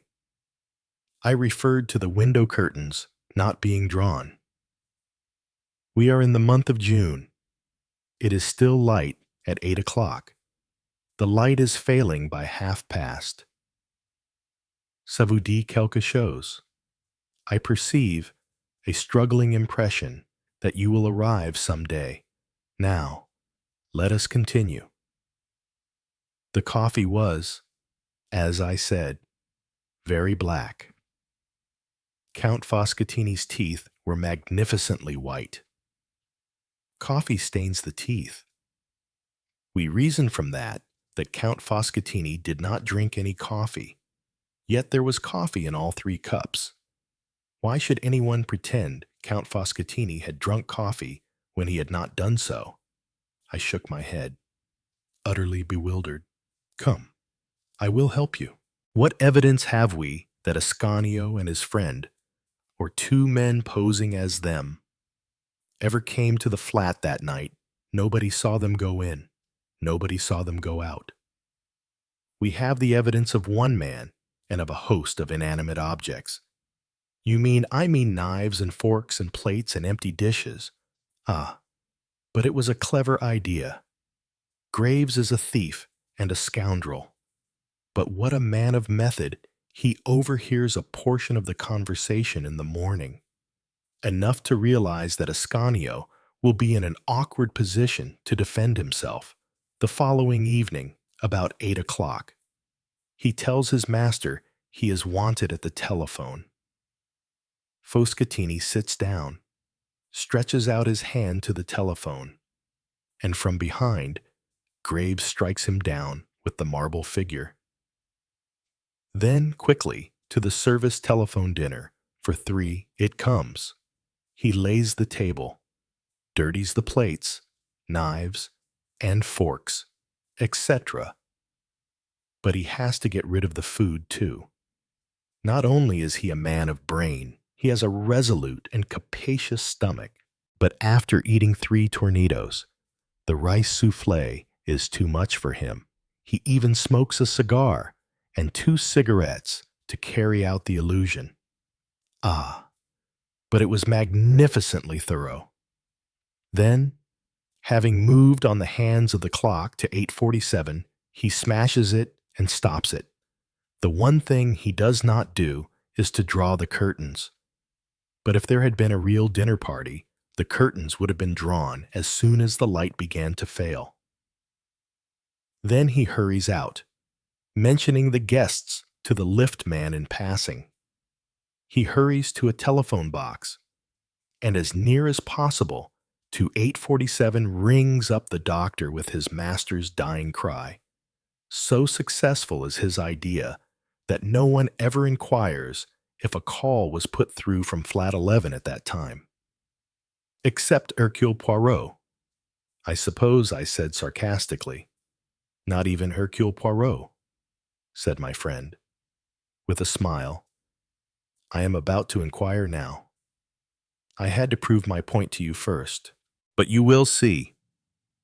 I shall be right, and then Jap, to whom I have already given a hint, will be able to arrest the respectable Graves.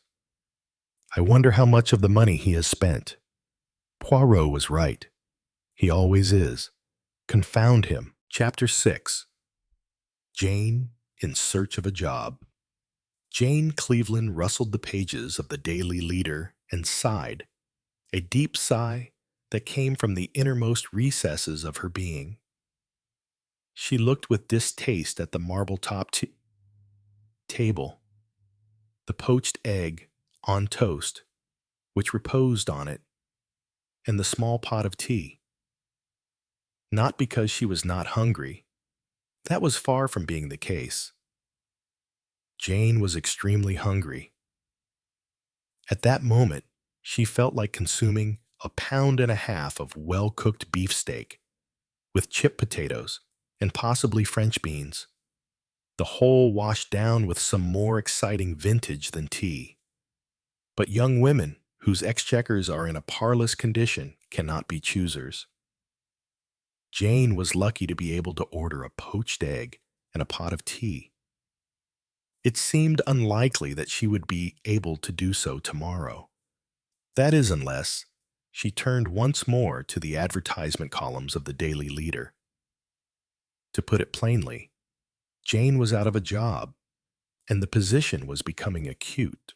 Already the genteel lady who presided over the shabby boarding house was looking askance at this particular young woman. And yet, said Jane to herself, throwing up her chin indignantly, which was a habit of hers, and yet I'm intelligent and good-looking and well-educated. What more does anyone want? A According to the Daily Leader, they seem to want shorthand typists of vast experience, managers for business houses with a little capital to invest, ladies to share in the profits of poultry farming. Here again, a little capital was required, and innumerable cooks, housemaids, and parlor maids, particularly parlor maids. I wouldn't mind being a parlor maid, said Jane to herself. But there again, no one would take me without experience. I could go somewhere, I dare say, as a willing young girl. But they don't pay willing young girls anything to speak of. She sighed again, propped the paper up in front of her, and attacked the poached egg with all the vigor of healthy youth. When the last mouthful had been dispatched, she turned the paper and studied the agony and personal column whilst she drank her tea. The agony column was always the last hope. Had she but possessed a couple of £1,000, the thing would have been easy enough. There were at least 7 unique opportunities, all yielding not less than £3,000 a year. Jane's lip curled a little. If I had £2,000, she murmured, it wouldn't be easy to separate me from it. She cast her eyes rapidly down to the bottom of the column and ascended with the ease born of long practice. There was the lady who gave such wonderful prices for cast-off clothing. Ladies' wardrobes inspected at their own dwellings. There were gentlemen who bought anything but principally teeth. There were ladies of title going abroad who would dispose of their furs at a ridiculous figure. There was the distressed clergyman and the hard-working widow and the disabled officer, all needing sums varying from £50 to £2,000. And then suddenly, Jane came to an abrupt halt. She put down her teacup and read the advertisement through again. There's a catch in it, of course, she murmured. There always is a catch in these sort of things. I shall have to be careful. But still, the advertisement which so intrigued Jane Cleveland ran as follows. If a young lady of 25 to 30 years of age, eyes dark blue, very fair hair, black lashes and brows, straight nose, slim figure, height 5 feet 7 inches, good mimic, and able to speak French, will call at 7 Endersley Street between 5 and 6 p.m. She will hear of something to her advantage. Guileless Gwendolen, or Why Girls Go Wrong, murmured Jane. I shall certainly have to be careful, but there are too many specifications, really, for that sort of thing. I wonder now. Let us overhaul the catalog. She proceeded to do so. 25 to 30. I'm 26. Eyes dark blue. That's right. Hair very fair black lashes, and brows all okay. Straight nose? Yes, straight enough. Anyway, it doesn't hook or turn up. And I've got a slim figure, slim even for nowadays. I'm only 5 feet 6 inches, but I could wear high heels. I am a good mimic, nothing wonderful, but I can copy people's voices. And I speak French like an angel or a French woman. In fact, I'm absolutely the goods. They ought to tumble over themselves with delight when I turn up. Jane Cleveland. Go in and win. Resolutely, Jane tore out the advertisement and placed it in her handbag. Then she demanded her bill, with a new briskness in her voice. At 10 minutes to 5, Jane was reconnoitering in the neighborhood of Endersley Street. Endersley Street itself is a small street sandwiched between 2 larger streets in the neighborhood of Oxford Circus. It is drab, but respectable. No, 7 seemed in no way different from the neighboring houses.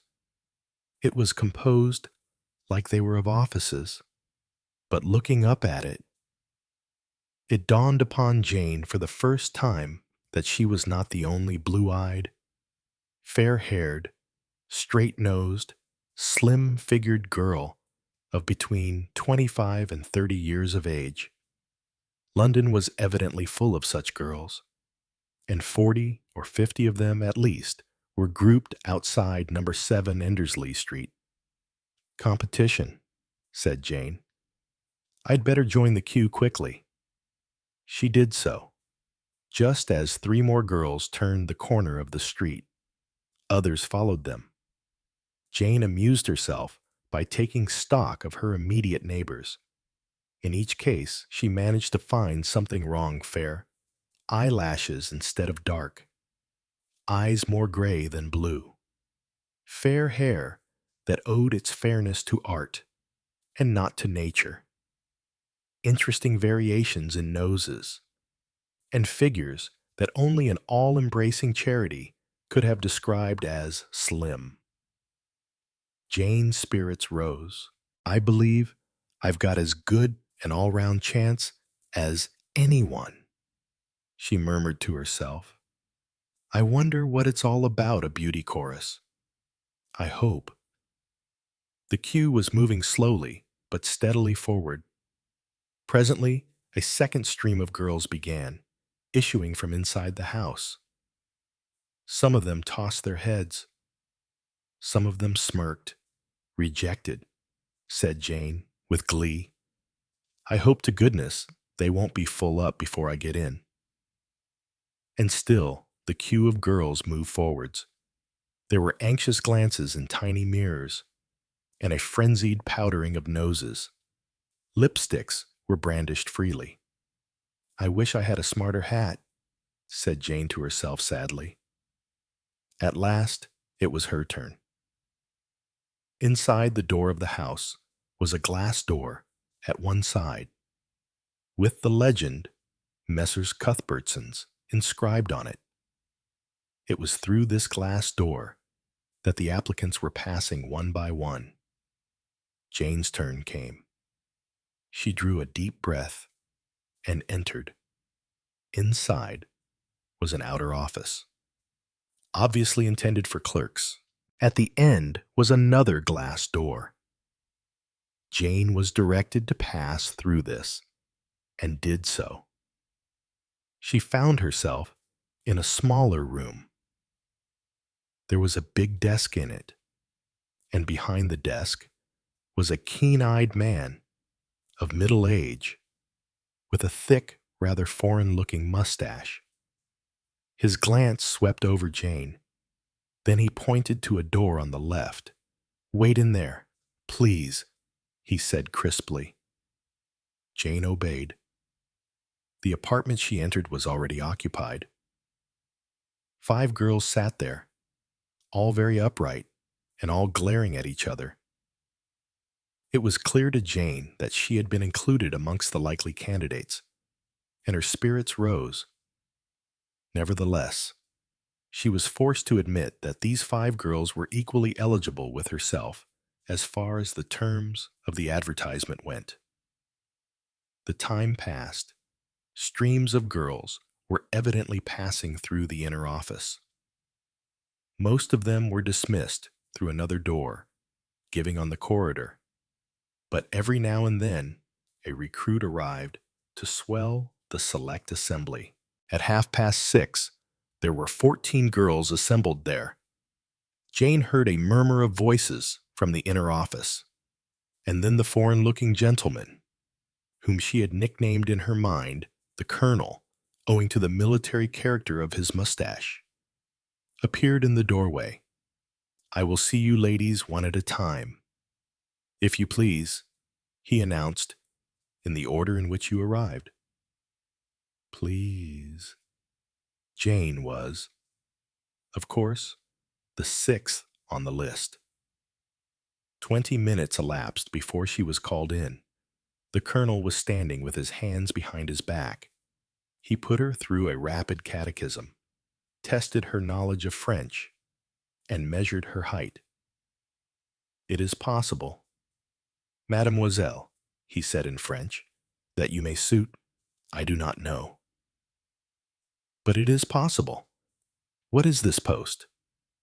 "If I may ask," said Jane bluntly. He shrugged his shoulders. "That I cannot tell you as yet. If you are chosen, then you shall know." "This seems very mysterious," objected Jane. "I couldn't possibly take up anything without knowing all about it. Is it connected with the stage?" "May I ask?" "The stage indeed. No." "Oh," said Jane, rather taken aback. He was looking at her keenly. "You have intelligence." "Yes, and discretion." "I've quantities of intelligence and discretion," said Jane calmly. "What about the pay?" "The pay will amount to £2,000 for a fortnight's work." "Oh," said Jane faintly. She was too taken aback by the munificence of the sum named to recover all at once. The colonel resumed speaking. "One other young lady I have already selected. You and she are equally suitable. There may be others I have not yet seen. I will give you instruction as to your further proceedings. You know Harridge's Hotel." Jane gasped. Who in England did not know Harridge's Hotel? That famous hostelry situated modestly in a by-street of Mayfair, where notabilities and royalties arrived and departed as a matter of course. Only this morning Jane had read of the arrival of the Grand Duchess Pauline of Ostrova. She had come over to open a big bazaar in aid of Russian refugees, and was, of course, staying at Harridge's. "Yes," said Jane, in answer to the colonel's question. "Very good. Go there. Ask for Count Streptich. Send up your card. You have a card Jane produced. One." The colonel took it from her and inscribed in the corner a minute P. He handed the card back to her. "That ensures that the Count will see you. He will understand that you come from me. The final decision lies with him and another. If he considers you suitable, he will explain matters to you, and you can accept or decline his proposal. Is that satisfactory?" "Perfectly satisfactory," said Jane. "So far," she murmured to herself as she emerged into the street. "I can't see the catch, and yet there must be one. There's no such thing as money for nothing. It must be crime. There's nothing else left." Her spirits rose. In moderation, Jane did not object to crime. The papers had been full lately of the exploits of various girl bandits. Jane had seriously thought of becoming one, if all else failed. She entered the exclusive portals of Harridge's with slight trepidation. More than ever, she wished that she had a new hat. But she walked bravely up to the bureau and produced her card, and asked for Count Streptich without a shade of hesitation in her manner. She fancied that the clerk looked at her rather curiously. He took the card, however, and gave it to a small page boy with some low-voiced instructions which Jane did not catch. Presently the page returned, and Jane was invited to accompany him. They went up in the lift and along a corridor to some big double doors where the page knocked. A moment later, Jane found herself in a big room, facing a tall, thin man with a fair beard, who was holding her card in a languid white hand. "Miss Jane Cleveland," he read slowly. "I am Count Streptich." His lips parted suddenly in what was presumably intended to be a smile, disclosing 2 rows of white, even teeth. But no effect of merriment was obtained. "I understand that you applied in answer to our advertisement," continued the Count. "The good Colonel Cranen sent you on here." He was a colonel, thought Jane, pleased with her perspicacity, but she merely bowed her head. "You will pardon me if I ask you a few questions." He did not wait for a reply, but proceeded to put Jane through a catechism very similar to that of Colonel Cranen. Her replies seemed to satisfy him. He nodded his head once or twice. "I will ask you now, mademoiselle, to walk to the door and back again slowly." "Perhaps they want me to be a mannequin," thought Jane, as she complied, "but they wouldn't pay £2,000 to a mannequin. Still, I suppose I'd better not ask questions yet a while." Count Streptitch was frowning. He tapped on the table with his white fingers. Suddenly he rose, and opening the door of an adjoining room, he spoke to someone inside. He returned to his seat, and a short middle-aged lady came through the door, closing it behind her. She was plump and extremely ugly, but had nevertheless the air of being a person of importance. "Well, Anna Mikhailovna," said the Count, "what do you think of her?" The lady looked Jane up and down, much as though the girl had been a waxwork at a show.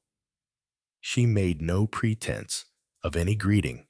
"She might do," she said at length. "Of actual likeness, in the real sense of the word, there is very little. But the figure and the coloring are very good, better than any of the others. What do you think of it?" "Fyodor Alexandrovitch, I agree with you." "Anna Mikhailovna, does she speak French?" "Her French is excellent." Jane felt more and more of a dummy. Neither of these strange people appeared to remember that she was a human being. "But will she be discreet?" asked the lady, frowning heavily at the girl. "This is the Princess Poporensky," said Count Streptitch to Jane in French. "She asks whether you can be discreet." Jane addressed her reply to the princess. "Until I have had the position explained to me, I can hardly make promises." "It is just what she says there." "The little one," remarked the lady. "I think she is intelligent. Fyodor Alexandrovitch, more intelligent than the others. Tell me, little one, have you also courage I don't know?" said Jane, puzzled. "I don't particularly like being hurt, but I can bear it." "Now, that is not what I mean. You do not mind danger?" "No." "Oh," said Jane. "Danger. That's all right. I like danger. And you are poor. You would like to earn much money. Try me," said Jane with something approaching enthusiasm. Count Streptitch and Princess Poporensky exchanged glances. Then, simultaneously, they nodded. "Shall I explain matters?" "Anna Mikhailovna," the former asked. The princess shook her head. "Her Highness wishes to do that herself. It is unnecessary and unwise. Nevertheless, those are her commands. I was to bring the girl in as soon as you had done with her." Streptitch shrugged his shoulders. Clearly, he was not pleased. Equally clearly, he had no intention of disobeying the edict. He turned to Jane. "The Princess Poporensky will present you to Her Highness the Grand Duchess Pauline. Do not be alarmed." Jane was not in the least alarmed. She was delighted at the idea of being presented to a real live Grand Duchess. There was nothing of the socialist about Jane. For the moment, she had even ceased to worry about her hat. The Princess Poperensky led the way, waddling along with a gait that she managed to invest with a certain dignity in spite of adverse circumstances. They passed through the adjoining room, which was a kind of antechamber, and the princess knocked upon a door in the farther wall. A voice from inside replied, and the princess opened the door and passed in, Jane close upon her heels. "Let me present to you, madam," said the princess in a solemn voice, "Miss Jane Cleveland."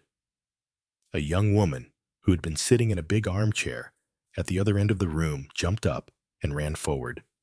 She stared fixedly at Jane for a minute or two, and then laughed merrily. "But this is splendid, Anna," she replied. "I never imagined we should succeed so well. Come, let us see ourselves side by side." Taking Jane's arm, she drew the girl across the room, pausing before a full-length mirror which hung on the wall. "You see," she cried delightedly, "it is a perfect match." Already, with her first glance at the Grand Duchess Pauline, Jane had begun to understand.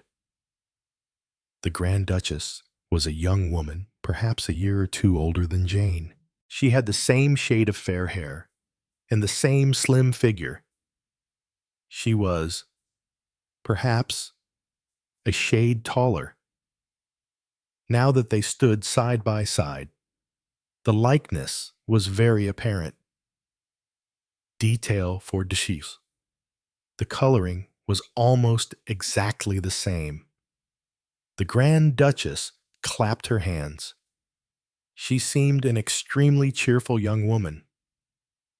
"Nothing could be better," she declared.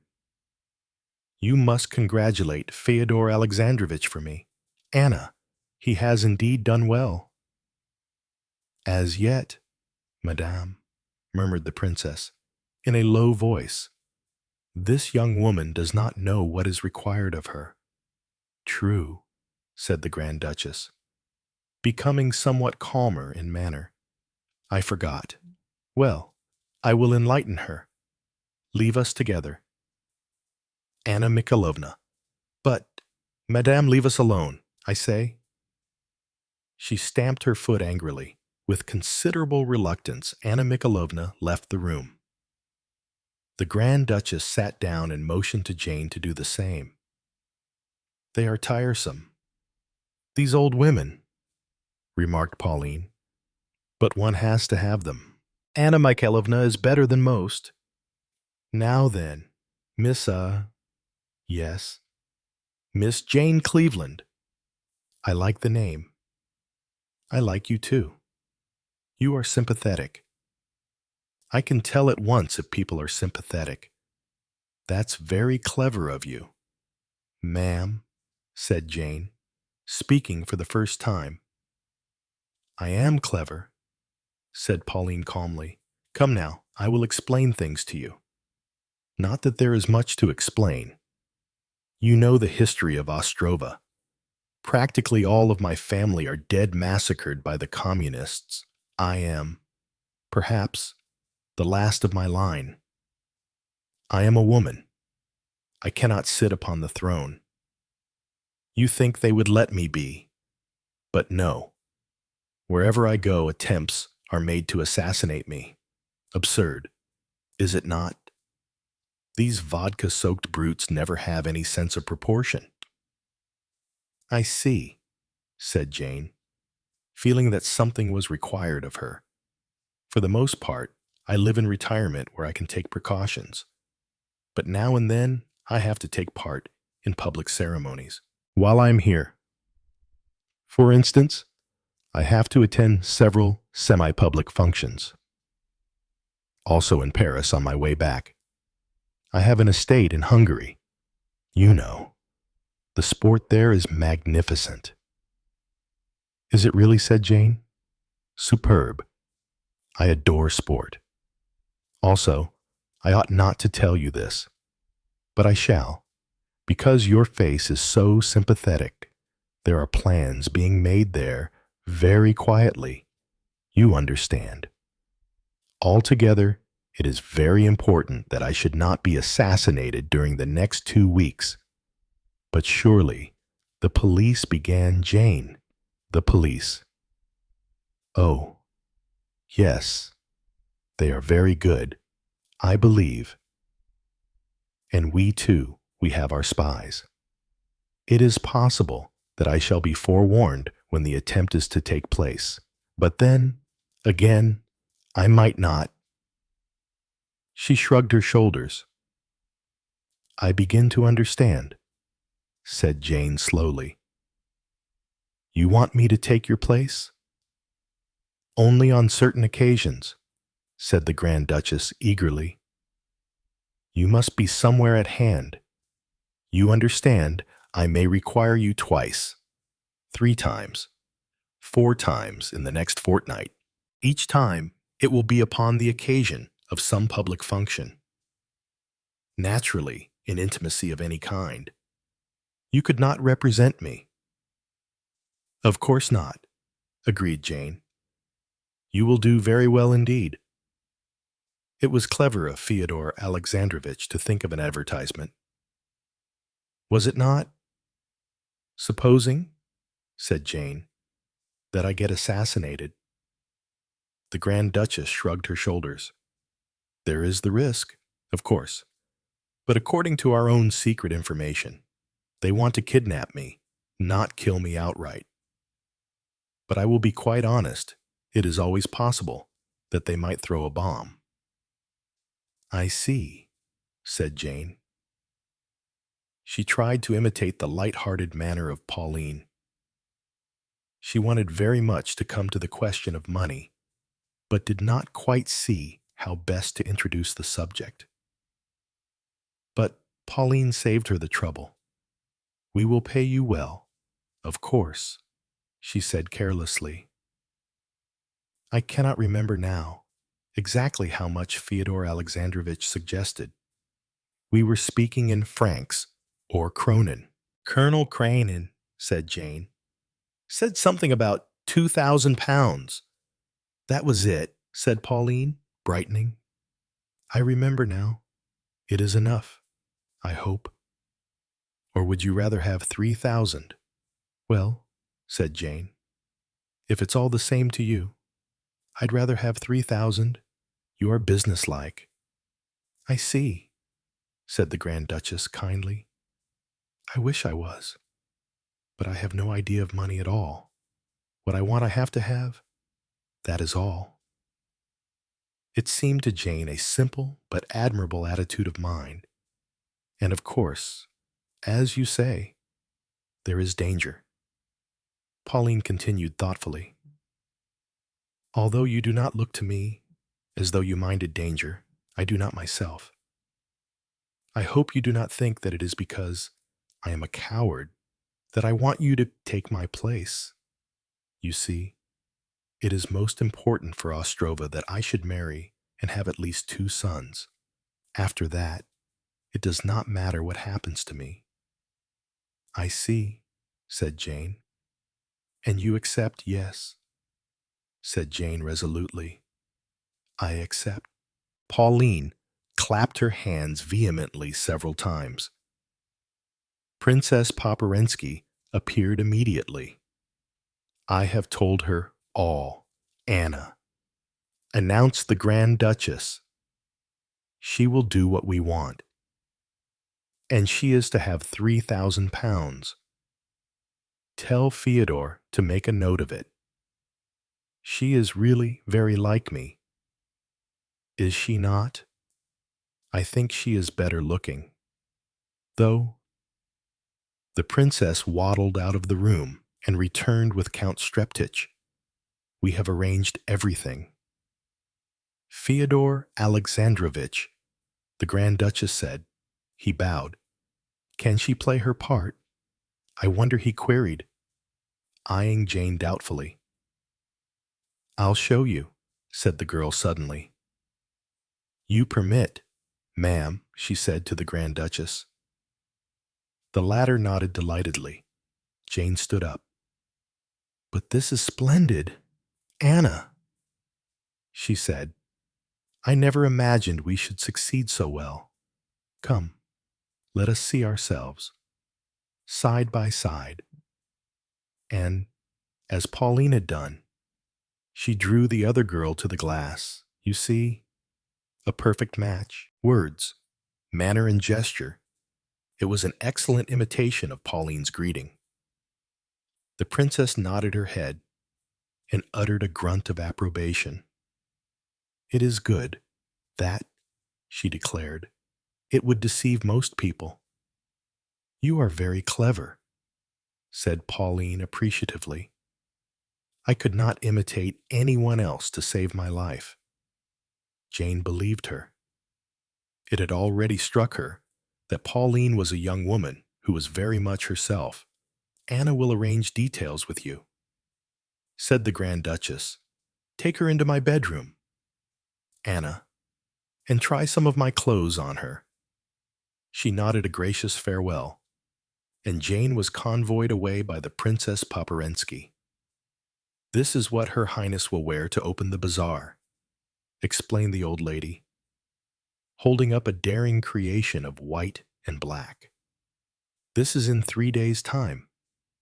It may be necessary for you to take her place there. We do not know. We have not yet received information." At Anna's bidding, Jane slipped off her own shabby garments and tried on the frock. It fitted her perfectly. The other nodded approvingly. "It is almost perfect, just a shade long on you, because you are an inch or so shorter than Her Highness." "That is easily remedied," said Jane quickly. "The Grand Duchess wears low-heeled shoes. I noticed, if I wear the same kind of shoes, but with high heels, it will adjust things nicely." Anna Mikhailovna showed her the shoes that the Grand Duchess usually wore with the dress. Lizard skin with a strap across. Jane memorized them and arranged to get a pair just like them, but with different heels. "It would be well," said Anna Mikhailovna, "for you to have a dress of distinctive color and material quite unlike Her Highness's. Then, in case it becomes necessary for you to change places at a moment's notice, the substitution is less likely to be noticed." Jane thought a minute. "What about a flame-red Maricane? And I might, perhaps, have plain glass pince-nez. That alters the appearance very much." Both suggestions were approved, and they went into further details. Jane left the hotel with banknotes for £100 in her purse, and instructions to purchase the necessary outfit and engage rooms at the Blitz Hotel as Miss Montresor of New York. On the second day after this, Count Streptich called upon her there. "A transformation indeed," he said. As he bowed, Jane made him a mock bow in return. She was enjoying the new clothes and the luxury of her life very much. "All this is very nice," she sighed, "but I suppose that your visit means I must get busy and earn my money. That is so. We have received information. It seems possible that an attempt will be made to kidnap Her Highness on the way home from the bazaar. That is to take place, as you know, at Orion House, which is about 10 miles out of London. Her Highness will be forced to attend the bazaar in person, as the Countess of Anchester, who is promoting it, knows her personally. But the following is the plan I have concocted." Jane listened attentively as he outlined it to her. She asked a few questions, and finally declared that she understood perfectly the part that she had to play. The next day dawned bright and clear, a perfect day for one of the great events of the London season. The bazaar at Orion House, promoted by the Countess of Anchester in aid of Ostrovian refugees in this country. Having regard to the uncertainty of the English climate, the bazaar itself took place within the spacious rooms of Orion House, which has been for 500 years in the possession of the Earls of Anchester. Various collections had been loaned, and a charming idea was the gift by 100 society women of one pearl, each taken from their own necklaces. Each pearl to be sold by auction on the second day. There were also numerous sideshows and attractions in the grounds. Jane was there early in the role of Miss Montresor. She wore a dress of flame-colored marocaine and a small red cloche hat. On her feet were high-heeled lizard-skin shoes. The arrival of the Grand Duchess Pauline was a great event. She was escorted to the platform and duly presented with a bouquet of roses by a small child. She made a short but charming speech and declared the bazaar open. Count Streptich and Princess Poperensky were in attendance upon her. She wore the dress that Jane had seen, white with a bold design of black, and her hat was a small cloche of black with a profusion of white ospreys hanging over the brim and a tiny lace veil coming halfway down the face. Jane smiled to herself. The Grand Duchess went round the bazaar, visiting every stall, making a few purchases, and being uniformly gracious. Then she prepared to depart. Jane was prompt to take up her cue. She requested a word with the Princess Poperensky and asked to be presented to the Grand Duchess. "Ah, yes," said Pauline, in a clear voice. "Miss Montresor. I remember the name. She is an American journalist. I believe she has done much for our cause. I should be glad to give her a short interview for her paper. Is there anywhere where we could be undisturbed?" A small ante-room was immediately placed at the Grand Duchess's disposal, and Count Streptich was dispatched to bring in Miss Montresor. As soon as he had done so, and withdrawn again, the Princess Poperensky remaining in attendance, a rapid exchange of garments took place. 3 minutes later, the door opened and the Grand Duchess emerged, her bouquet of roses held up to her face, bowing graciously, and uttering a few words of farewell to Lady Anchester in French. She passed out and entered her car, which was waiting. Princess Poperensky took her place beside her, and the car drove off. "Well," said Jane, "that's that. I wonder how Miss Montresor is getting on. No one will notice her. She can slip out quietly." "That's true," said Jane. "I did it nicely, didn't I?" "You acted your part with great distinction. Why isn't the Count with us?" "He was forced to remain. Someone must watch over the safety of Her Highness." "I hope nobody's going to throw bombs," said Jane apprehensively. "Hi, we're turning off the main road. Why's that gathering speed?" The car was shooting down a side road. Jane jumped up and put her head out of the window. Remonstrating with the driver, he only laughed and increased his speed. Jane sank back into her seat again. "Your spies were right," she said, with a laugh. "We're for it all right. I suppose the longer I keep it up, the safer it is for the Grand Duchess. At all events, we must give her time to return to London safely." At the prospect of danger, Jane's spirits rose. She had not relished the prospect of a bomb, but this type of adventure appealed to her sporting instincts. Suddenly, with a grinding of brakes, The car pulled up in its own length. A man jumped on the step. In his hand was a revolver. "Put your hands up," he snarled. "The princess." Poporensky's hands rose swiftly, but Jane merely looked at him disdainfully and kept her hands on her lap. "Ask him the meaning of this outrage," she said in French to her companion. But before the latter had time to say a word, the man broke in. He poured out a torrent of words in some foreign language, not understanding a single thing. Jane merely shrugged her shoulders and said nothing. The chauffeur had got down from his seat and joined the other man. "Will the illustrious lady be pleased to descend?" he asked, with a grin, raising the flowers to her face again. Jane stepped out of the car. The Princess Poporensky followed her. "Will the illustrious lady come this way?"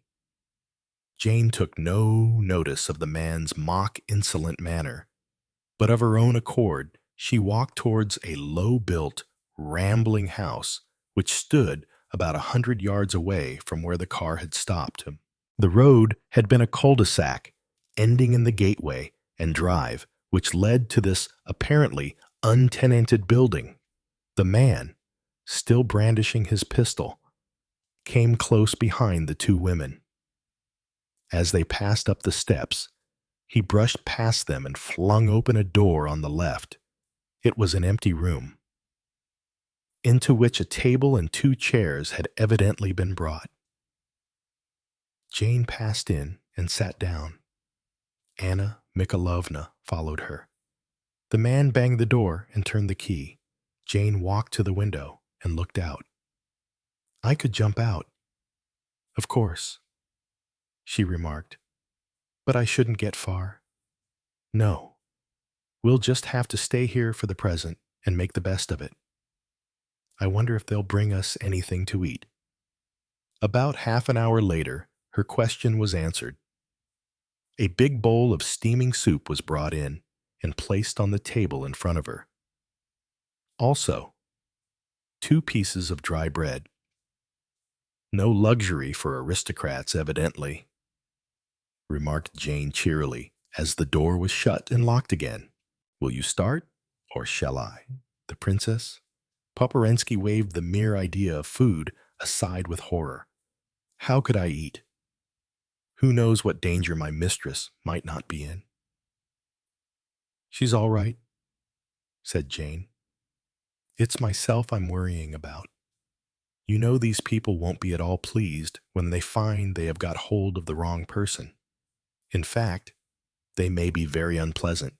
I shall keep up the haughty Grand Duchess stunt as long as I can, and do a bunk if the opportunity offers." The Princess Poporensky offered no reply. Jane, who was hungry, drank up all the soup.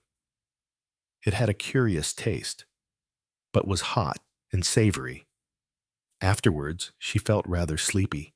The Princess Poporensky seemed to be weeping quietly. Jane arranged herself on her uncomfortable chair in the least uncomfortable way, and allowed her head to droop. She slept. Jane awoke with a start. She had an idea that she had been a very long time asleep. Her head felt heavy and uncomfortable, and then suddenly she saw something that jerked her faculties wide awake again. She was wearing the flame-colored Maricane frock. She sat up and looked around her. Yes, she was still in the room in the empty house. Everything was exactly as it had been when she went to sleep, except for 2 facts. The first was that the Princess Poporensky was no longer sitting on the other chair. The second was her own inexplicable change of costume. "I can't have dreamt it," said Jane, "because if I'd dreamt it, I shouldn't be here." She looked across at the window and registered a second significant fact. When she had gone to sleep, the sun had been pouring through the window. Now, the house threw a sharp shadow on the sunlit drive. The house faces west. She reflected. It was afternoon when I went to sleep. Therefore, it must be tomorrow morning now. Therefore, that soup was drugged. Therefore, oh, I don't know. It all seems mad. She got up and went to the door. It was unlocked. She explored the house. It was silent and empty. Jane put her hand to her aching head and tried to think. And then she caught sight of a torn newspaper lying by the front door. It had glaring headlines which caught her eye. American Girl Bandit in England. She read, "The Girl in the Red Dress. Sensational holdup at Orion House Bazaar." Jane staggered out into the sunlight. Sitting on the steps, she read, her eyes growing bigger and bigger. The facts were short and succinct. Just after the departure of the Grand Duchess Pauline, 3 men and a girl in a red dress had produced revolvers and successfully held up the crowd. They had annexed the 100 Pearls and made a getaway in a fast racing car. Up to now, they had not been traced. In the stop press, it was a late evening paper, were a few words to the effect that the girl bandit in the red dress had been staying at the Blitz as a Miss Montresor of New York. "I'm dished," said Jane. "Absolutely dished. I always knew there was a catch in it." And then she started. A strange sound had smote the air. The voice of a man, uttering one word at frequent intervals. "Damn," it said. "Damn." And yet again, "Damn." Jane thrilled to the sound. It expressed so exactly her own feelings. She ran down the steps. By the corner of them lay a young man. He was endeavoring to raise his head from the ground. His face struck Jane as one of the nicest faces she had ever seen. It was freckled and slightly quizzical in expression. "Damn my head," said the young man. "Damn it, I—" He broke off and stared at Jane. "I must be dreaming," he said faintly. "That's what I said," said Jane. "But we're not. What's the matter with your head? Somebody hit me on it." "Fortunately, it's a thick one." He pulled himself into a sitting position and made a wry face. "My brain will begin to function shortly. I expect I'm still in the same old spot." "I see. How did you get here?" asked Jane curiously. "That's a long story. By the way, you're not the Grand Duchess. What's her name? Are you?" "I'm not. I'm plain Jane Cleveland." "You're not plain anyway," said the young man, looking at her with frank admiration. Jane blushed. "I ought to get you some water or something." "Oughtn't I?" she asked uncertainly. "I believe it is customary," agreed the young man. "All the same, I'd rather have whiskey if you can find it."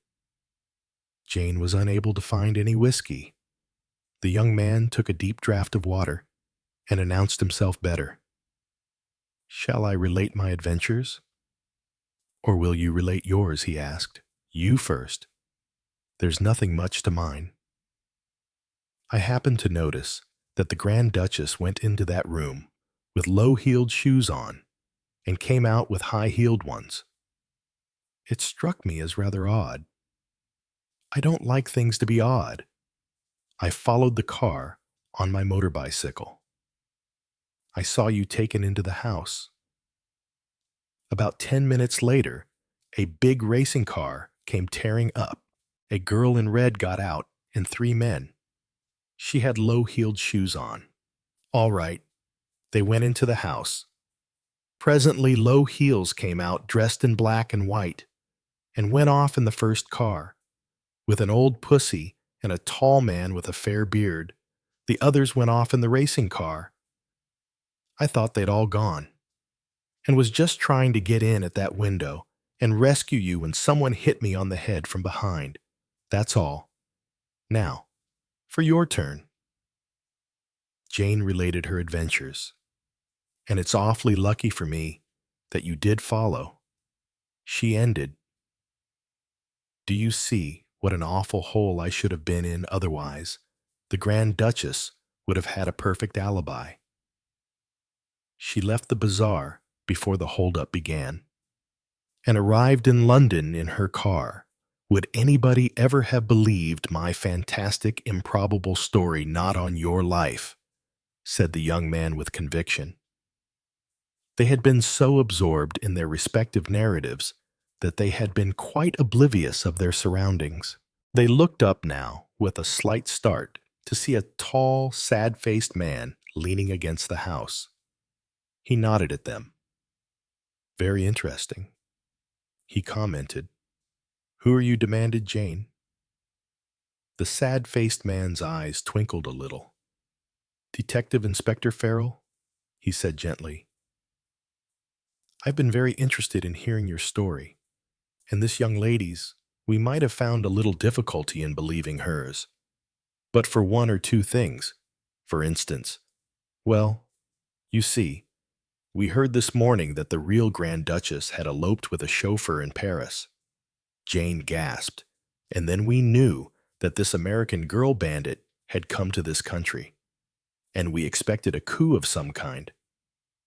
We'll have laid hands on them very soon. I can promise you that. Excuse me a minute, will you?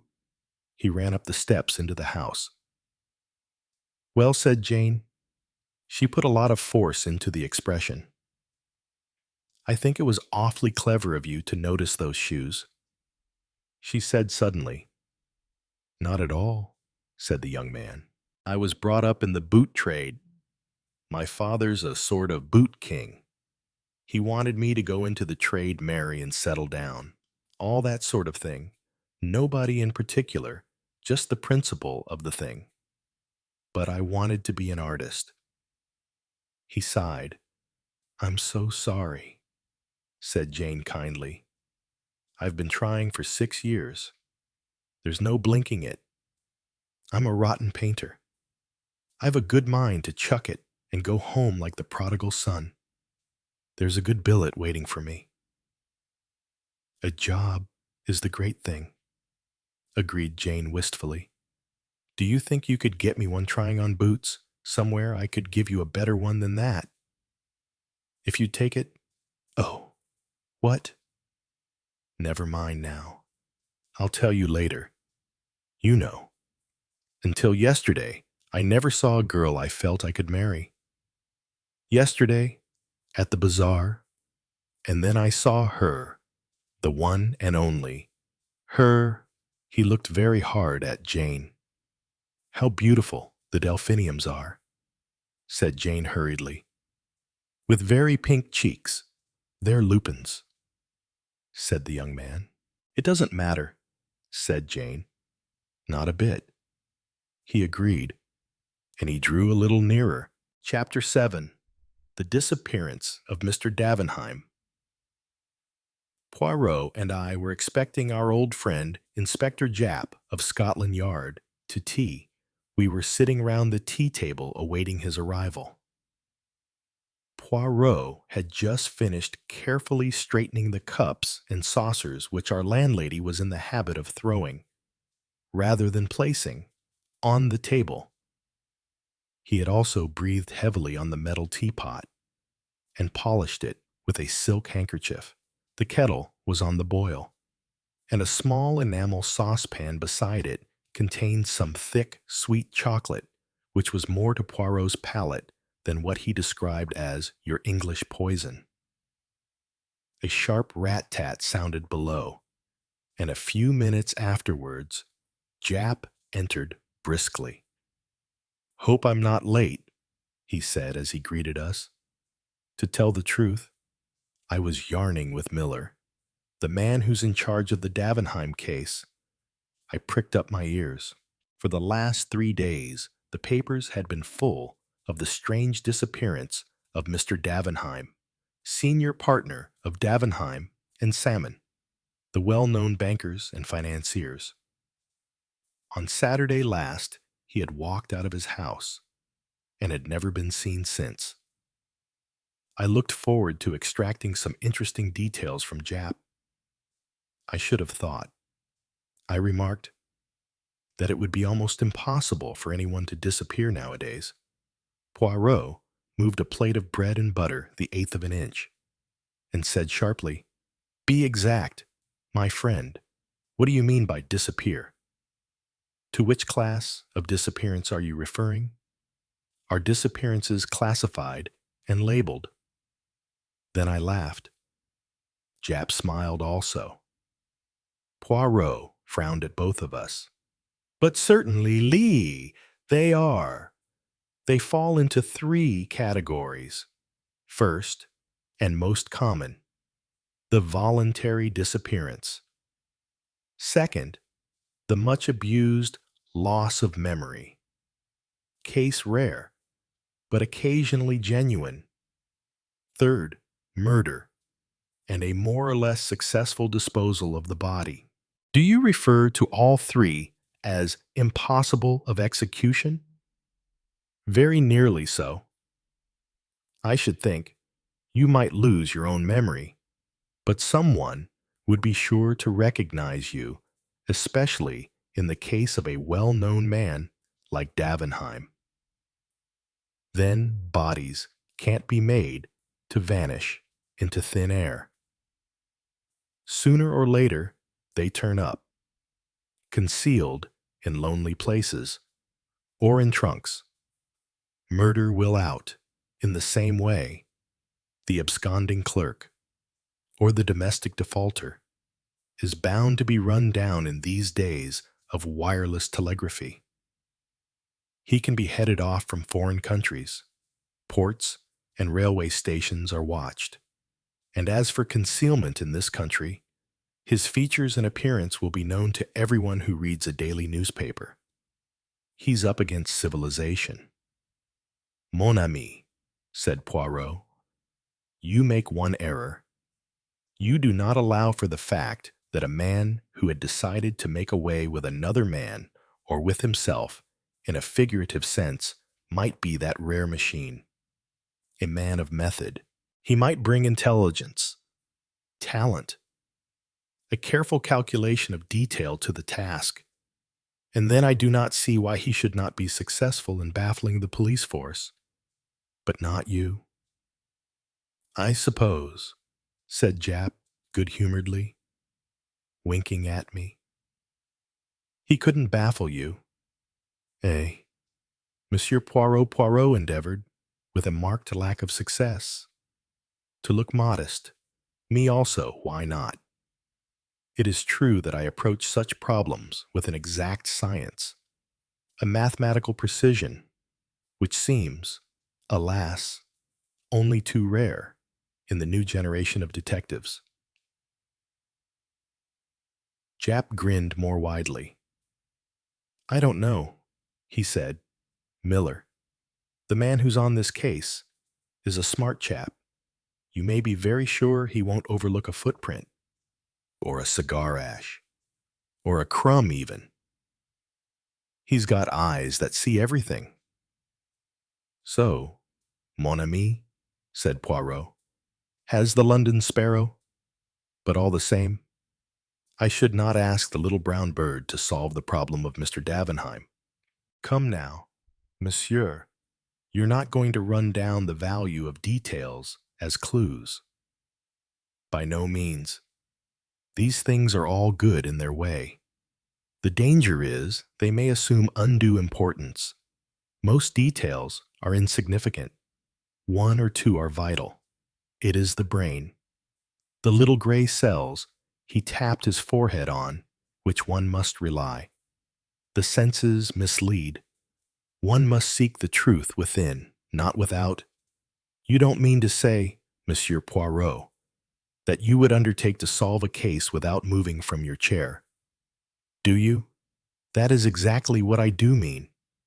Granted, the facts were placed before me. I regard myself as a consulting specialist. Jap slapped his knee. Hanged if I don't take you at your word. Bet you a fiver that you can't lay your hand, or rather tell me where to lay my hand on Mr. Davenheim, dead or alive, before a week is out. Poirot considered. Eh bien, mon ami, I accept le sport. It is the passion of you English. Now the facts. On Saturday last, as is his usual custom, Mr. Davenheim took the 12:40 train from Victoria to Chingside, where his palatial country seat, the Cedars, is situated. After lunch, he strolled round the grounds and gave various directions to the gardeners. Everybody agrees that his manner was absolutely normal and as usual. After tea, he put his head into his wife's boudoir, saying that he was going to stroll down to the village and post some letters. He added that he was expecting a Mr. Lowen on business. If he should come before he himself returned, he was to be shown into the study and asked to wait. Mr. Davenheim then left the house by the front door, passed leisurely down the drive, and out at the gate, and was never seen again. From that hour, he vanished completely. Pretty, very pretty. Altogether, a charming little problem, murmured Poirot. Proceed, my good friend. About a quarter of an hour later, a tall, dark man with a thick black mustache rang the front doorbell and explained that he had an appointment with Mr. Davenheim. He gave the name of Lowen, and in accordance with the banker's instructions, was shown into the study. Nearly an hour passed. Mr. Davenheim did not return. Finally, Mr. Lowen rang the bell and explained that he was unable to wait any longer, as he must catch his train back to town. Mrs. Davenheim apologized for her husband's absence, which seemed unaccountable, as she knew him to have been expecting the visitor. Mr. Lowen reiterated his regrets and took his departure. Well, as everyone knows, Mr. Davenheim did not return. Early on Sunday morning, the police were communicated with, but could make neither head nor tail of the matter. Mr. Davenheim seemed literally to have vanished into thin air. He had not been to the post office, nor had he been seen passing through the village. At the station, they were positive he had not departed by any train. His own motor had not left the garage. If he had hired a car to meet him in some lonely spot, it seems almost certain that by this time, in view of the large reward offered for information, the driver of it would have come forward to tell what he knew. True, there was a small race meeting at Enfield, 5 miles away, and if he had walked to that station, he might have passed unnoticed in the crowd.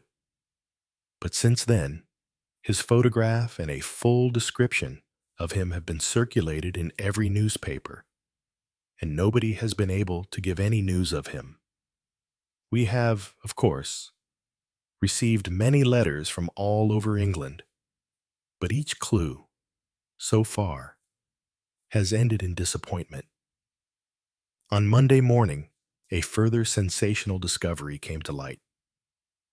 Behind a portiere in Mr. Davenheim's study stands a safe, and that safe had been broken into and rifled. The windows were fastened securely on the inside, which seems to put an ordinary burglary out of court. Unless, of course, an accomplice within the house fastened them again afterwards. On the other hand, Sunday having intervened, and the household being in a state of chaos, it is likely that the burglary was committed on the Saturday and remained undetected until Monday. Précisément, said Poirot dryly. Well, is he arrested? Ce pauvre Lowen Jap grinned. Not yet, but he's under pretty close supervision. Poirot nodded.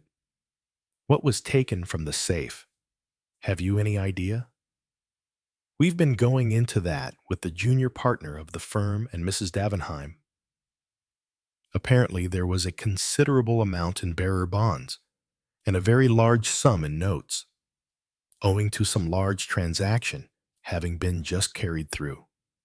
There was also a small fortune in jewelry.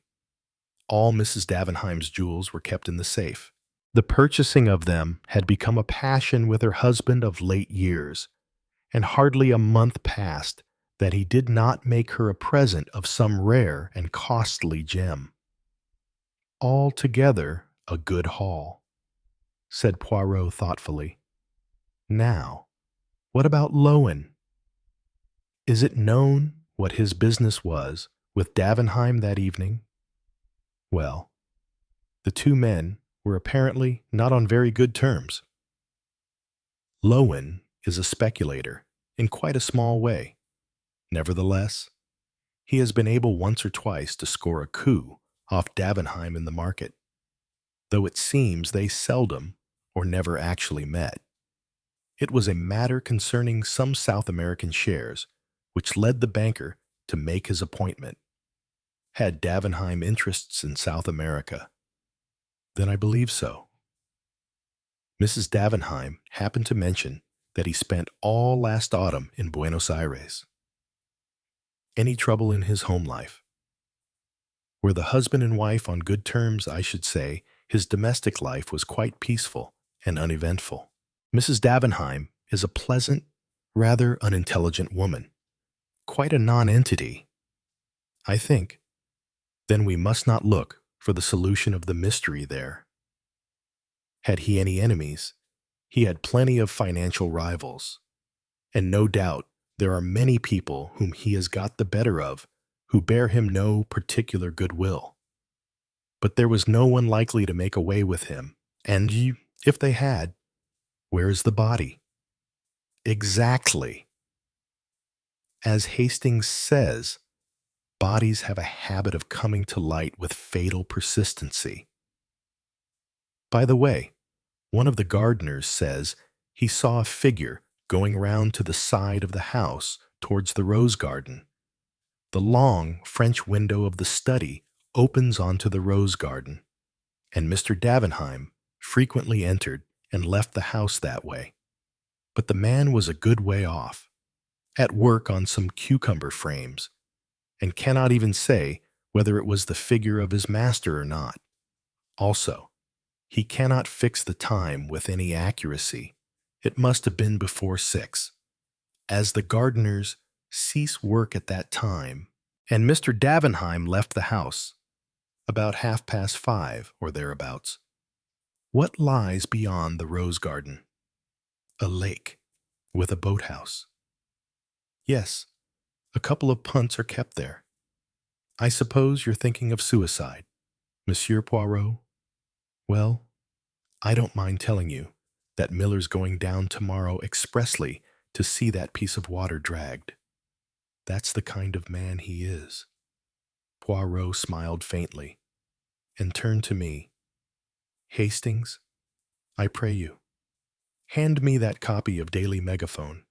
If I remember rightly, there is an unusually clear photograph there of the missing man.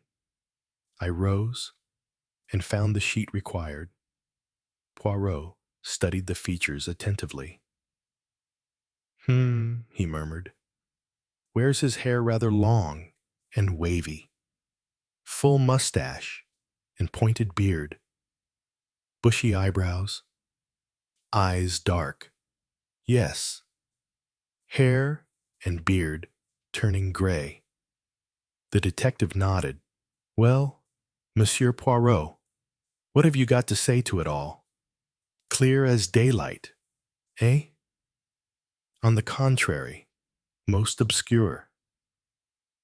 The Scotland Yard man looked pleased, which gives me great hopes of solving it, finished Poirot placidly. I find it a good sign when a case is obscure. If a thing is clear as daylight, eh bien, mistrust it. Someone has made it so. Jap shook his head, almost pityingly. Well, each to their fancy.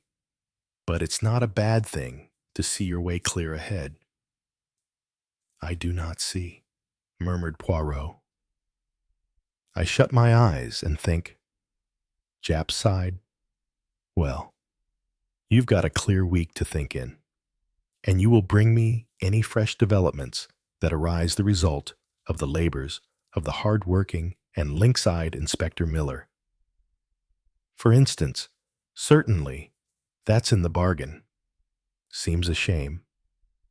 Doesn't it? Said Jap to me as I accompanied him to the door. Like robbing a child, I could not help agreeing with a smile. I was still smiling as I re-entered the room. Eh bien, said Poirot immediately. You make fun of Papa Poirot. Is it not so? He shook his finger at me. You do not trust his gray cells. Do not be confused. Let us discuss this little problem, incomplete as yet, I admit, but already showing 1 or 2 points of interest. The lake, I said significantly, and even more than the lake. The boathouse, I looked sidewise at Poirot. He was smiling in his most inscrutable fashion. I felt that, for the moment, it would be quite useless to question him further. We heard nothing of Jap until the following evening, when he walked in about 9 o'clock. I saw at once by his expression that he was bursting with news of some kind. Eh bien, my friend, remarked Poirot. All goes well? But do not tell me that you have discovered the body of Mr. Davenheim in your lake, because I shall not believe you. We haven't found the body, but we did find his clothes, the identical clothes he was wearing that day. What do you say to that? Any other clothes missing from the house? No, his valet was quite positive on that point. The rest of his wardrobe is intact. There's more. We've arrested Lowen. One of the maids, whose business it is to fasten the bedroom windows, declares that she saw Lowen coming towards the study through the rose garden about 6:15. That would be about 10 minutes before he left the house. What does he himself say to that denied first of all that he had ever left the study? But the maid was positive, and he pretended afterwards that he had forgotten just stepping out of the window to examine an unusual species of rose. Rather a weak story. And there's fresh evidence against him come to light. Mr. Davenheim always wore a thick gold ring, set with a solitaire diamond on the little finger of his right hand.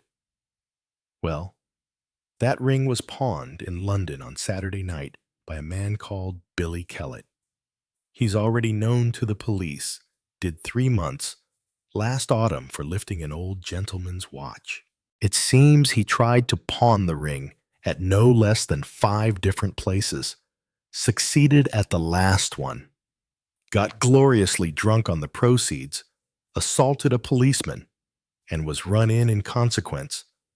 I went to Bow Street with Miller and saw him.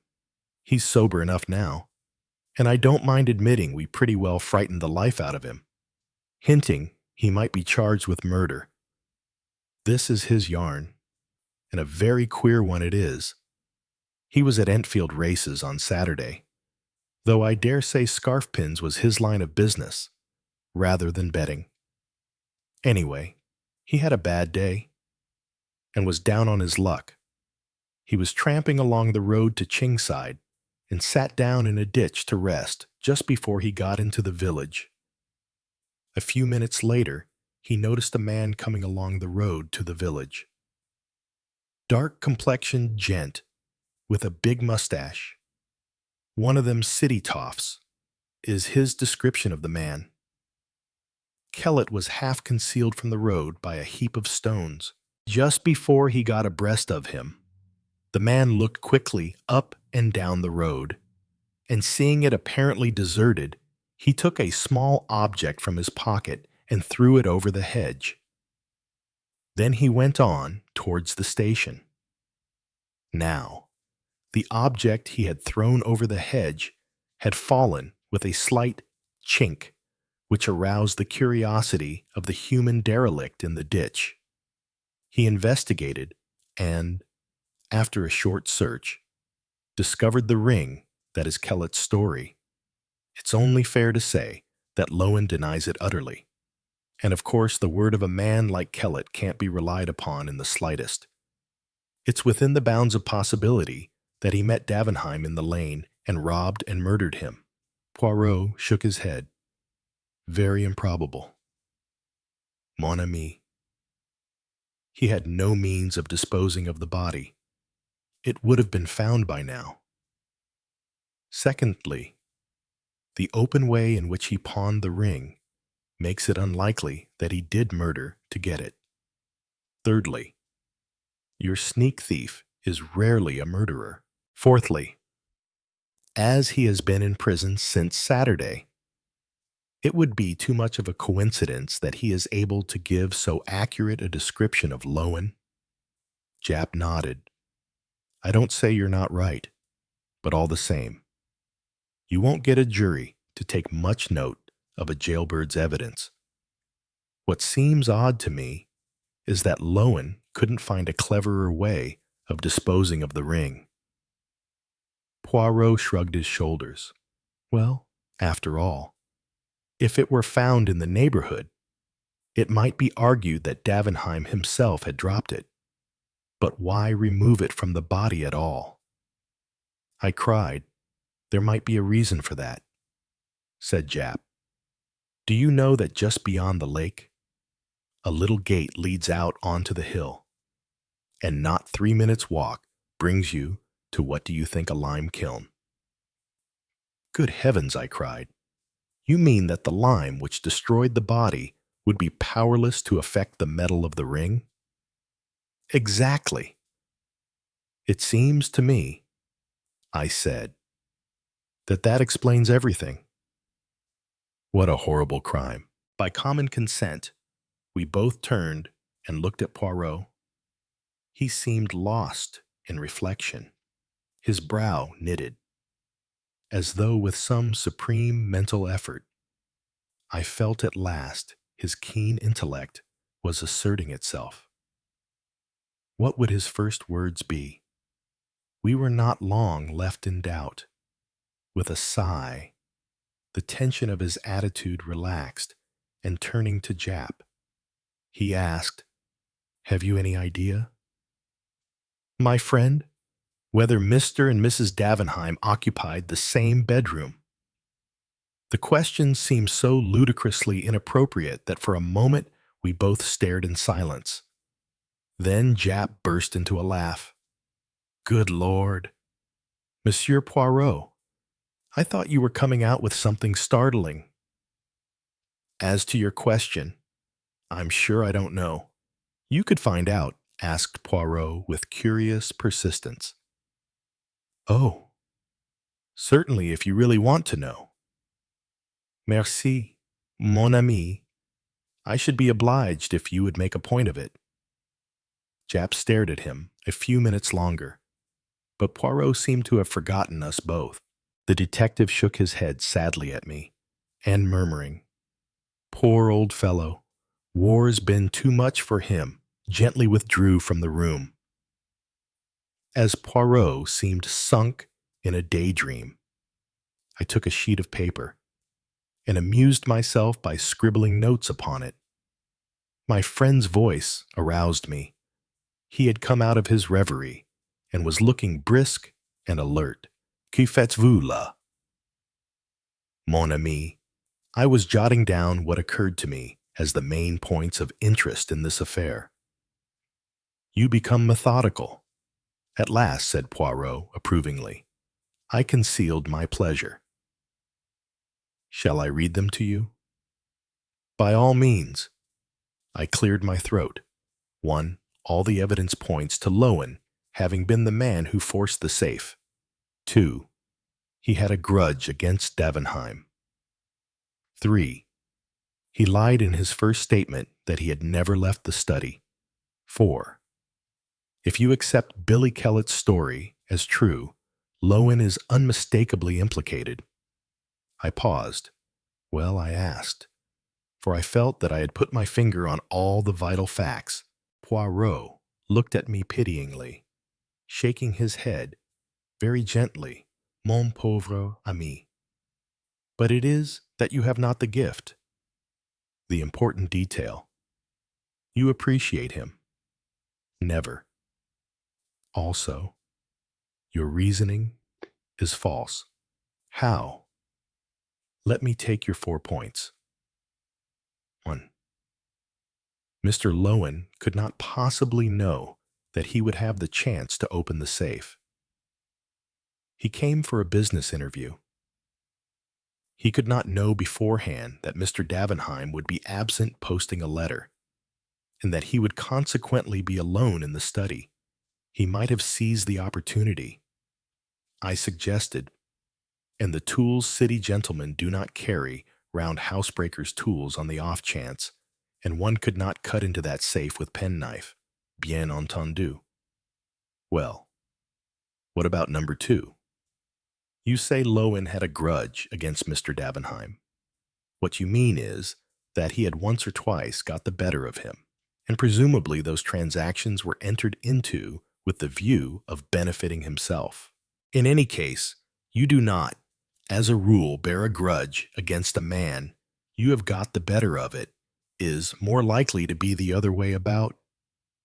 Whatever grudge there might have been would have been on Mr. Davenheim's side. Well, you can't deny that he lied about never having left the study, no. But he may have been frightened. Remember, the missing man's clothes had just been discovered in the lake. Of course, as usual, he would have done better to speak the truth. And the 4th point, I grant you that, if Kellett's story is true, Lowen is undeniably implicated. That is what makes the affair so very interesting. Then I did appreciate one vital fact. Perhaps, but you have entirely overlooked the 2 most important points. The ones which undoubtedly hold the clue to the whole matter. And pray, what are they? 1. The passion which has grown upon Mr. Davenheim in the last few years for buying jewelry. 2. His trip to Buenos Aires last autumn. Poirot, you are joking. I am serious. Ah, sacred thunder. But I hope Jap will not forget my little commission. But the detective, entering into the spirit of the joke, had remembered it so well that a telegram was handed to Poirot about 11 o'clock the next day. At his request, I opened it and read it out. Husband and wife have occupied separate rooms since last winter. Aha, cried Poirot. And now we are in mid-June. All is solved. I stared at him. You have no moneys in the bank of Davenheim and Salmon, mon ami. No. I said, wondering. Why? Because I should advise you to withdraw it before it is too late. Why? What do you expect? I expect a big smash in a few days, perhaps sooner. Which reminds me, we will return the compliment of a depêche to Jap. A pencil, I pray you, and a form. Voila! Advise you to withdraw any money deposited with firm in question. That will intrigue him. The good Jap, his eyes will open wide. He will not comprehend in the slightest until tomorrow. Or the next day, I remained skeptical. But the morrow forced me to render tribute to my friend's remarkable powers. In every paper was a huge headline telling of the sensational failure of the Davenheim Bank. The disappearance of the famous financier took on a totally different aspect in the light of the revelation of the financial affairs of the bank. Before we were halfway through breakfast, the door flew open and Jap rushed in. In his left hand was a paper. In his right was Poirot's telegram, which he banged down on the table in front of my friend. "How did you know, Monsieur Poirot?" "How the blazes could you know?" Poirot smiled placidly at him. "Mon ami, after your wire, it was a certainty. From the commencement. See you. It struck me that the safe burglary was somewhat remarkable. Jewels, ready money, bearer bonds, all so conveniently arranged for whom? Well, the good Monsieur Davenheim was of those who look after number one, as your saying goes. It seemed almost certain that it was arranged for himself. Then his passion of late years for buying jewelry, how simple the funds he embezzled. He converted into jewels, very likely replacing them in turn with paste duplicates. And so he put away in a safe place, under another name, a considerable fortune to be enjoyed all in good time when everyone has been thrown off the track. His arrangements completed, he makes an appointment with Mr. Lowen, who has been imprudent enough in the past to cross the great man once or twice, drills a hole in the safe, leaves orders that the guest is to be shown into the study, and walks out of the house where Poirot stopped, and stretched out his hand for another boiled egg. He frowned. "It is really insupportable," he murmured, "that every hen lays an egg of a different size. What symmetry can there be on the breakfast table? At least they should sort them in dozens at the shop." "Never mind the eggs," said Jap impatiently. "Let 'em lay 'em square if they like. Tell us where our customer went to when he left the Cedars, that is. If you know, eh bien, he went to his hiding place. Ah, this Monsieur Davenheim. There may be some malformation in his gray cells, but they are of the first quality. Do you know where he is hiding? Certainly. It is most ingenious. For the Lord's sake, tell us." Then Poirot gently collected every fragment of shell from his plate, placed them in the egg cup, and reversed the empty eggshell on top of them. This little operation concluded, he smiled on the neat effect, and then beamed affectionately on us both. "Come, my friends, you are men of intelligence. Ask yourself the question I asked myself. If I were this man, where should I hide? Hastings, what do you say?" "Well," I said, "I'm rather inclined to think I'd not do a bolt at all. I'd stay in London in the heart of things, travel by tubes and buses. 10 to 1 I'd never be recognized. There's safety in a crowd." Poirot turned inquiringly to Jap. "I don't agree. Get clear away at once. That's the only chance. I would have had plenty of time to prepare things beforehand. I'd have a yacht waiting, with steam up, and I'd be off to one of the most out-of-the-way corners of the world before the hue and cry began." We both looked at Poirot. "What do you say, monsieur?" For a moment he remained silent. Then a very curious smile flitted across his face. "My friends, if I were hiding from the police, do you know where I should hide in a prison? What you are seeking Monsieur Davenheim in order to put him in prison, So you never dream of looking to see if he may not be already there. What do you mean? You tell me Madame Davenheim is not a very intelligent woman. Nevertheless, I think if you took her up to Bow Street and confronted her with the man Billy Kellett, she would recognize him, in spite of the fact that he has shaved his beard and mustache and those bushy eyebrows, and has cropped his hair close. A woman nearly always knows her husband, though the rest of the world may be deceived. Billy Kellett. But he's known to the police. Did I not tell you Davenheim was a clever man? He prepared his alibi long beforehand. He was not in Buenos Aires last autumn. He was creating the character of Billy Kellett. Doing 3 months, so that the police should have no suspicions when the time came. He was playing, remember, for a large fortune, as well as liberty. It was worthwhile doing the thing thoroughly. Only yes. Eh bien? Afterwards, he had to wear a false beard and wig, had to make up as himself again. And to sleep with a false beard is not easy.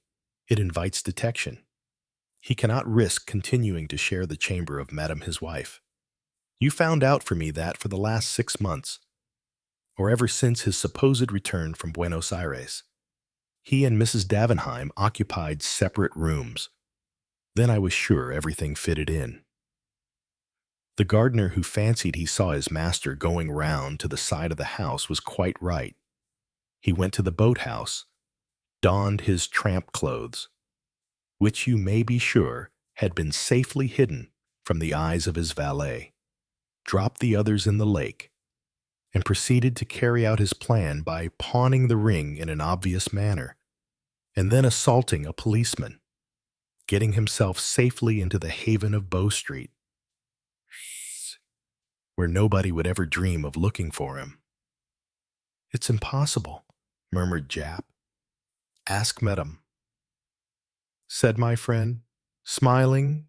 The next day, a registered letter lay beside Poirot's plate. He opened it, and a 5-pound note fluttered out. My friend's brow puckered. Ah, sacré. But what shall I do with it? I have much remorse. C'est pauvre Jap. Ah, an idea. We will have a little dinner, we 3. That consoles me. It was really too easy. I am ashamed. Who would not rob a child mille tonnerres. Mon ami, what have you, that you laugh so heartily? Chapter 8. The Idle House of Astarte. And now, Dr. Pender, what are you going to tell us? The old clergyman smiled gently. My life has been passed in quiet places, he said. Very few eventful happenings have come my way, yet once. When I was a young man, I had one very strange and tragic experience. Ah, said Joyce Lempriere encouragingly. I have never forgotten it. Continued the clergyman. It made a profound impression on me at the time, and to this day, by a slight effort of memory, I can feel again the awe and horror of that terrible moment when I saw a man stricken to death by apparently no mortal agency. You make me feel quite creepy. Pender, complained Sir Henry. It made me feel creepy, as you call it, replied the other. Since then, I have never laughed at the people who use the word atmosphere. There is such a thing. There are certain places imbued and saturated with good or evil influences which can make their power felt. That house, the Larches, is a very unhappy one, remarked Miss Marple. Old Mr. Smithers lost all his money and had to leave it. Then the Carslakes took it, and Johnny Carslake fell downstairs and broke his leg, and Mrs. Carslake had to go away to the south of France for her health. And now the Burdens have got it, and I hear that poor Mr. Burden has got to have an operation almost immediately. There is, I think, rather too much superstition about such matters, said Mr. Petherick. A lot of damage is done to property by foolish reports heedlessly circulated. I have known one or two ghosts that have had a very robust personality, remarked Sir Henry with a chuckle. I think, said Raymond, we should allow Dr. Pender to go on with his story.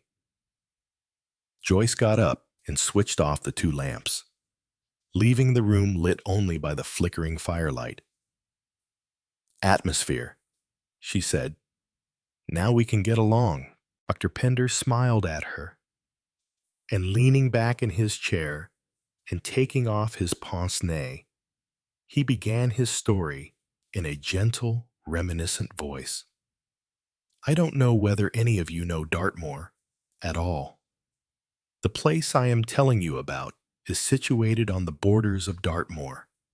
It was a very charming property, though it had been on the market without finding a purchaser for several years. The situation was perhaps a little bleak in winter, but the views were magnificent, and there were certain curious and original features about the property itself. It was bought by a man called Hayden, Sir Richard Hayden. I had known him in his college days, and though I had lost sight of him for some years, the old ties of friendship still held, and I accepted with pleasure his invitation to go down to Silent Grove. As his new purchase was called, the house party was not a very large one. There was Richard Hayden himself, and his cousin, Elliot Hayden. There was a Lady Mannering with a pale, rather inconspicuous daughter called Violet. There was a Captain Rogers and his wife, hard-riding, weather-beaten people, who lived only for horses and hunting. There was also a young Dr. Simons, and there was Miss Diana Ashley. I knew something about the last named. Her picture was very often in the society papers, and she was one of the notorious beauties of the season. Her appearance was indeed very striking. She was dark and tall, with a beautiful skin of an even tint of pale cream, and her half-closed dark eyes gave her a curiously piquant Asian appearance. She had, too, a wonderful speaking voice, deep-toned and bell-like. I saw at once that my friend Richard Hayden was very much attracted by her, and I guessed that the whole party was merely arranged as a setting for her. Of her own feelings I was not so sure. She was capricious in her favors, one day talking to Richard and excluding everyone else from her notice, and another day she would favor his cousin, Elliot, and appear hardly to notice that such a person as Richard existed. And then again, she would bestow the most bewitching smiles upon the quiet and retiring Dr. Simons. On the morning after my arrival, our host showed us all over the place. The house itself was unremarkable. A good solid house, built of Devonshire granite, built to withstand time and exposure. It was unromantic, but very comfortable.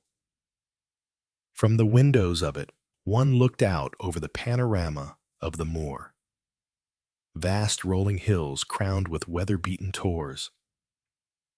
On the slopes of the tor nearest to us were various hut circles, relics of the bygone days of the late Stone Age. On another hill was a barrow which had recently been excavated, and in which certain bronze implements had been found. Hayden was by way of being interested in antiquarian matters, and he talked to us with a great deal of energy and enthusiasm. This particular spot, he explained, was particularly rich in relics of the past. Neolithic hut dwellers, Druids, Romans, and even traces of the early Phoenicians were to be found. "But this place is the most interesting of all," he said. "You know its name, Silent Grove. Well, it is easy enough to see what it takes its name from." He pointed with his hand.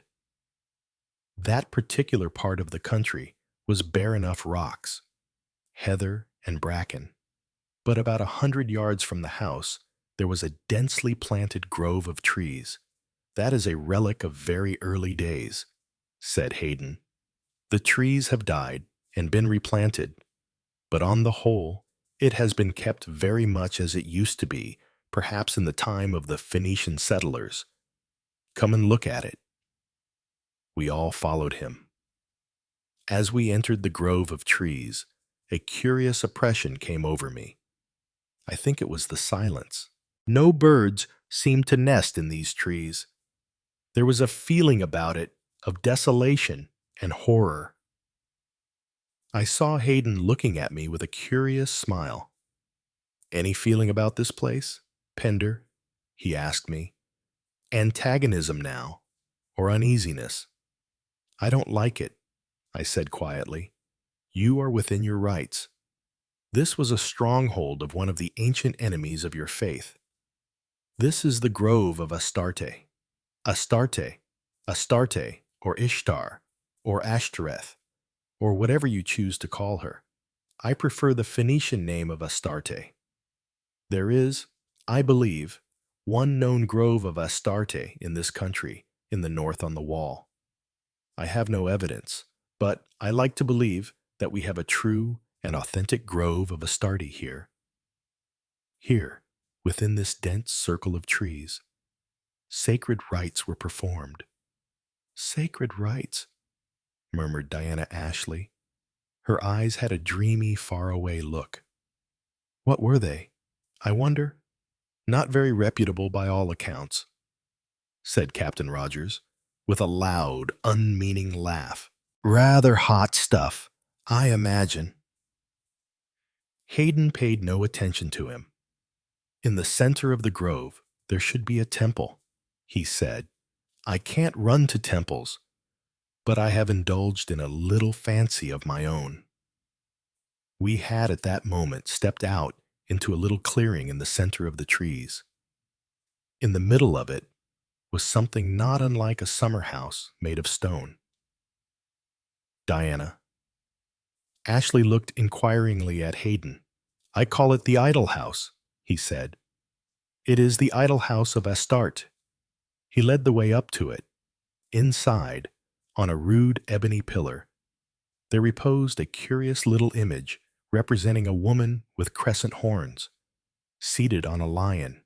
"Astarte of the Phoenicians," said Hayden. "The goddess of the moon."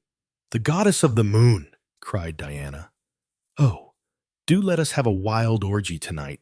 Fancy dress, and we will come out here in the moonlight and celebrate the rites of Astarte."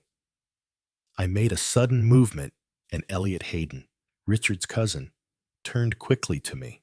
"You don't like all this, do you, Padre?" he said. "No," I said gravely, "I don't." He looked at me curiously. "But it is only tomfoolery. Dick can't know that this really is a sacred grove. It is just a fancy of his.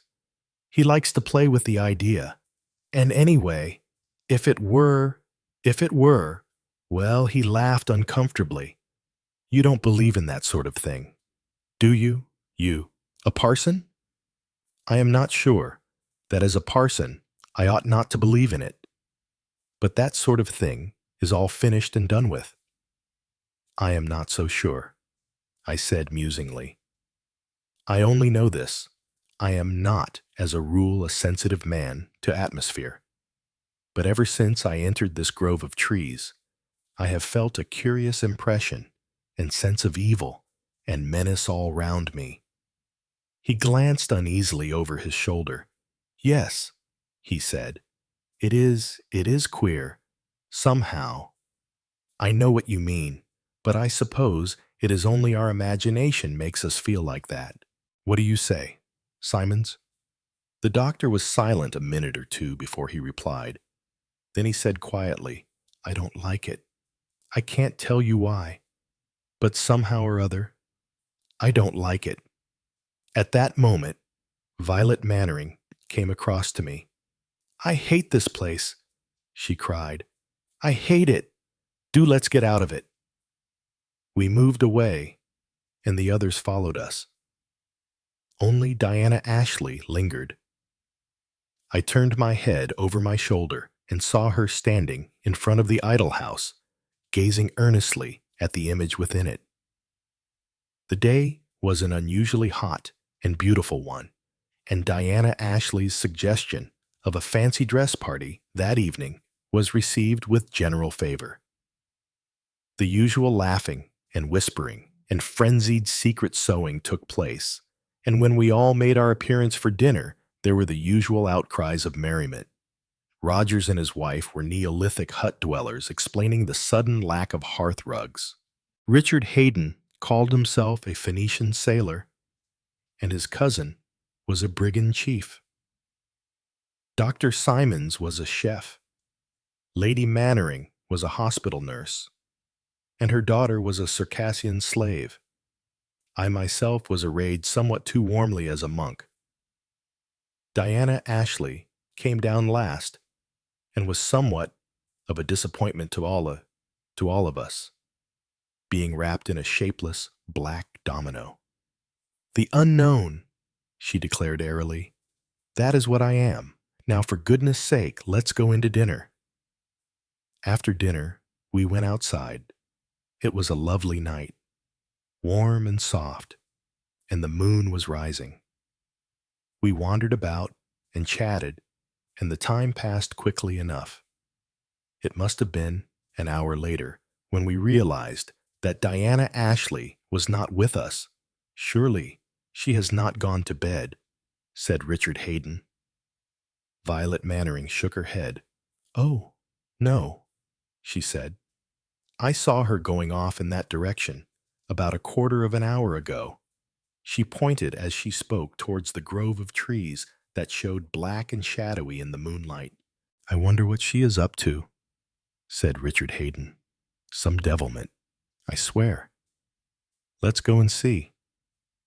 We all trooped off together, somewhat curious as to what Miss Ashley had been up to. Yet I, for one, felt a curious reluctance to enter that dark, foreboding belt of trees. Something stronger than myself seemed to be holding me back and urging me not to enter. I felt more definitely convinced than ever of the essential evilness of the spot. I think that some of the others experienced the same sensations that I did, though they would have been loath to admit it. The trees were so closely planted that the moonlight could not penetrate. There were a dozen soft sounds all round us, whisperings and sighings. The feeling was eerie in the extreme, and by common consent, we all kept close together. Suddenly, we came out into the open clearing in the middle of the grove and stood rooted to the spot in amazement. For there, on the threshold of the idol house, stood a shimmering figure wrapped tightly round in diaphanous gauze and with two crescent horns rising from the dark masses of her hair. My God, said Richard Hayden, and the sweat sprang out on his brow. But Violet Mannering was sharper. Why, it's Diana, she exclaimed. What has she done to herself? Oh, she looks quite different somehow. The figure in the doorway raised her hands. She took a step forward and chanted in a high, sweet voice. I am the priestess of Astarte, she crooned. Beware how you approach me, for I hold death in my hand. Don't do it, dear, protested Lady Mannering. You give us the creeps. You really do. Hayden sprang forward towards her. My God, Diana, he cried. You are wonderful. My eyes were accustomed to the moonlight now, and I could see more plainly. She did, indeed, as Violet had said, look quite different. Her face was more definitely Asian, and her eyes had something cruel in their gleam, and the strange smile on her lips was one that I had never seen there before. "Beware," she cried warningly. "Do not approach the goddess. If anyone lays a hand on me, it is death." "You are wonderful." "Diana," cried Hayden, "but do stop it. Somehow or other, I don't like it." He was moving towards her across the grass, and she flung out a hand towards him. "Stop," she cried. "One step nearer, and I will smite you with the magic of Astarte." Richard Hayden laughed and quickened his pace, when all at once a curious thing happened. He hesitated for a moment, then seemed to stumble and fall headlong. He did not get up again, but lay where he had fallen prone on the ground. Suddenly, Diana began to laugh hysterically. It was a strange, horrible sound breaking the silence of the glade. With an oath, Elliot sprang forward. "I can't stand this," he cried. "Get up, Dick. Get up, man." But still, Richard Hayden lay where he had fallen. Elliot Hayden reached his side, knelt by him, and turned him gently over. He bent over him, peering in his face. Then he rose sharply to his feet and stood, swaying a little. "Doctor," he said, "doctor, for God's sake, come. I think he is dead." Simons ran forward, and Elliot rejoined us, walking very slowly. He was looking down at his hands in a way I didn't understand. At that moment, there was a wild scream from Diana. "I have killed him," she cried. "Oh, my God, I didn't mean to, but I have killed him." And she fainted dead away, falling in a crumpled heap on the grass. There was a cry from Mrs. Rogers. "Oh, do let us get away from this dreadful place," she wailed. "Anything might happen to us here. Oh, it's awful." Elliot got hold of me by the shoulder. "It can't be. Man," he murmured. "I tell you it can't be. A man cannot be killed like that. It's against nature." I tried to soothe him. "There is some explanation," I said. "Your cousin must have had some unsuspected weakness of the heart. The shock and excitement." He interrupted me. "You don't understand," he said. He held up his hands for me to see, and I noticed a red stain on them. Dick didn't die of shock. He was stabbed to the heart. And there is no weapon. I stared at him incredulously. At that moment, Simons rose from his examination of the body and came towards us. He was pale and shaking all over. "Are we all mad?" he said. "What is this place that things like this can happen in it?" "Then it is true," I said. He nodded. "The wound is such as would be made by a long, thin dagger, but there is no dagger there." We all looked at each other. "But it must be there," cried Elliot Hayden. "It must have dropped out. It must be on the ground somewhere. Let us look." We peered about vainly on the ground. Violet Mannering said suddenly, "Diana had something in her hand, a kind of dagger. I saw it. I saw it glitter when she threatened him." Elliot Hayden shook his head. "He never even got within 3 yards of her." He objected. Lady Mannering was bending over the prostrate girl on the ground. "There is nothing in her hand, nay," she announced. "And I can't see anything on the ground. Are you sure you saw it?" "Violet, I didn't—" Dr. Simons came over to the girl. "We must get her to the house," he said. "Rogers, will you help?" Between us, we carried the unconscious girl back to the house. Then we returned and fetched the body of Sir Richard. Dr. Pender broke off apologetically and looked round. One would know better nowadays, he said. Owing to the prevalence of detective fiction, every street boy knows that a body must be left where it is found. But in these days, we had not the same knowledge, and accordingly, we carried the body of Richard Hayden back to his bedroom in the square granite house, and the butler was dispatched on a bicycle in search of the police, a ride of some 12 miles. It was then that Elliot Hayden drew me aside. "Look here," he said. "I am going back to the grove. That weapon has got to be found." "If there was a weapon," I said doubtfully. He seized my arm and shook it fiercely. "You have got that superstitious stuff into your head. You think his death was supernatural. Well, I am going back to the grove to find out." I was curiously averse to his doing so. I did my utmost to dissuade him, but without result. The mere idea of that thick circle of trees was abhorrent to me, and I felt a strong premonition of further disaster. But Elliot was entirely pig-headed. He was, I think, scared himself, but would not admit it. He went off fully armed with determination to get to the bottom of the mystery. It was a very dreadful night. None of us could sleep, or attempt to do so. The police, when they arrived, were frankly incredulous of the whole thing.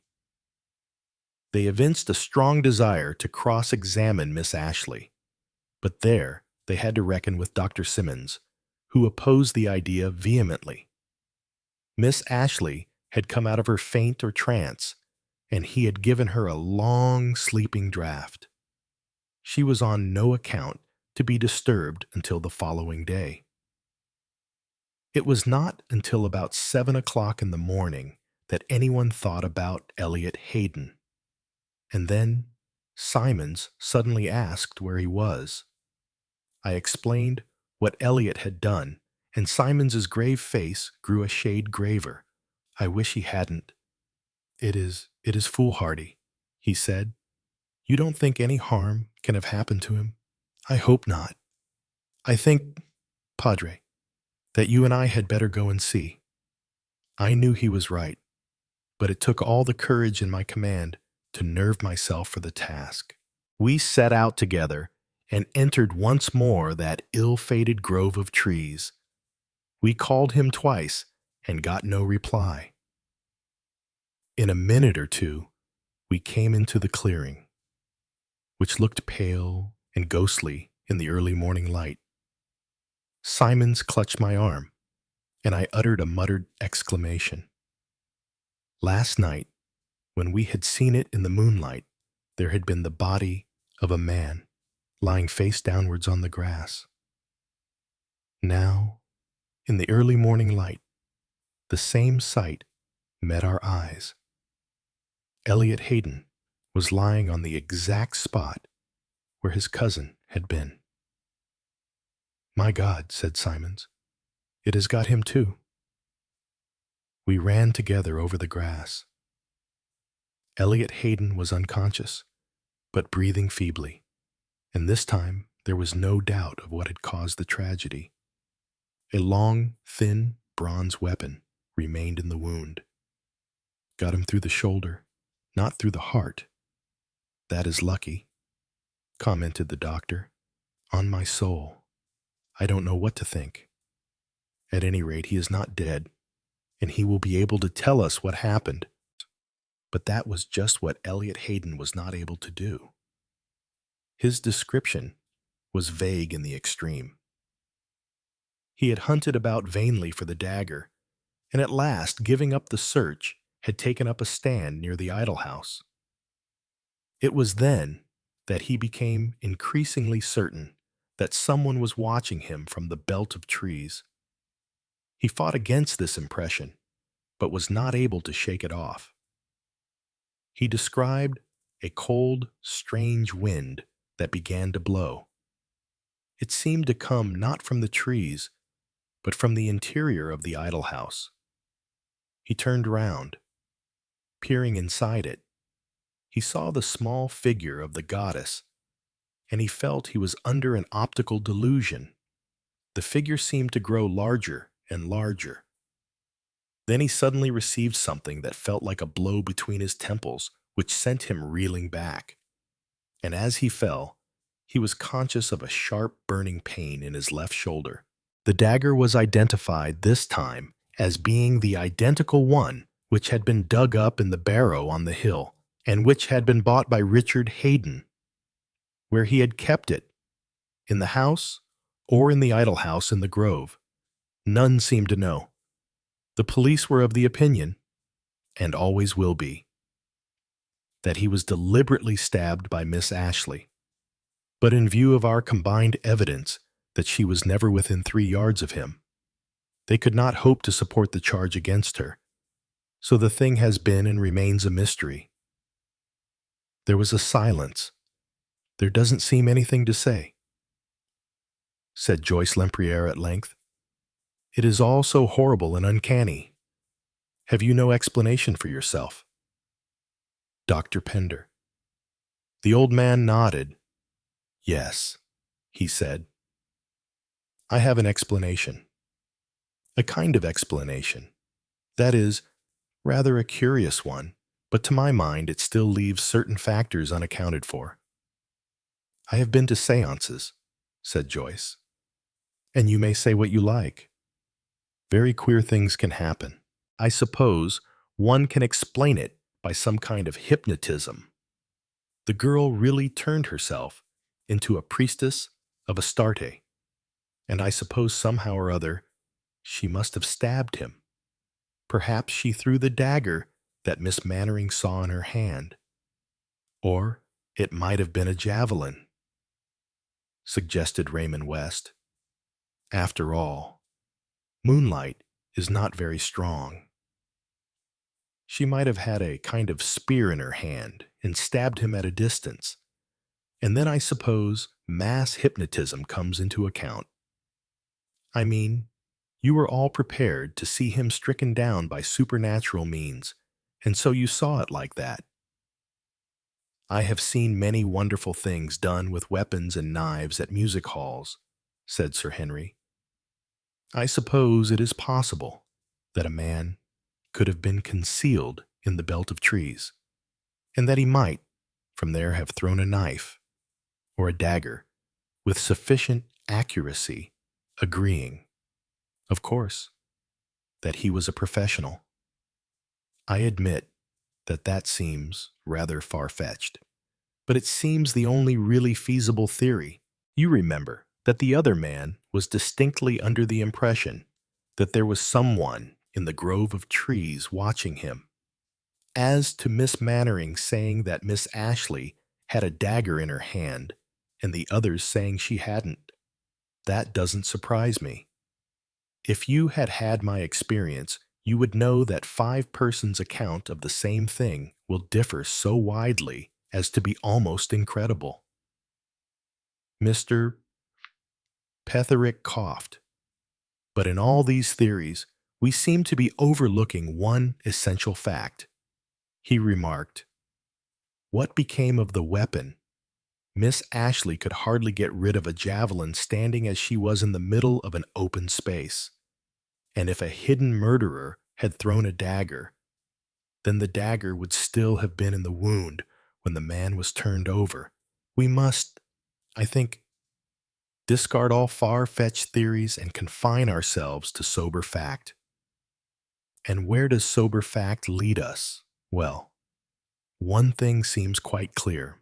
No one was near the man when he was stricken down. So the only person who could have stabbed him was he himself. Suicide? In fact, but why on earth should he wish to commit suicide? Asked Raymond West incredulously. The lawyer coughed again. Ah, that is a question of theory once more, he said. At the moment I am not concerned with theories. It seems to me, excluding the supernatural, in which I do not for one moment believe, that that was the only way things could have happened. He stabbed himself, and as he fell, his arms flew out, wrenching the dagger from the wound and flinging it far into the zone of the trees. That is, I think, although somewhat unlikely, a possible happening. I don't like to say. I am sure, said Miss Marple.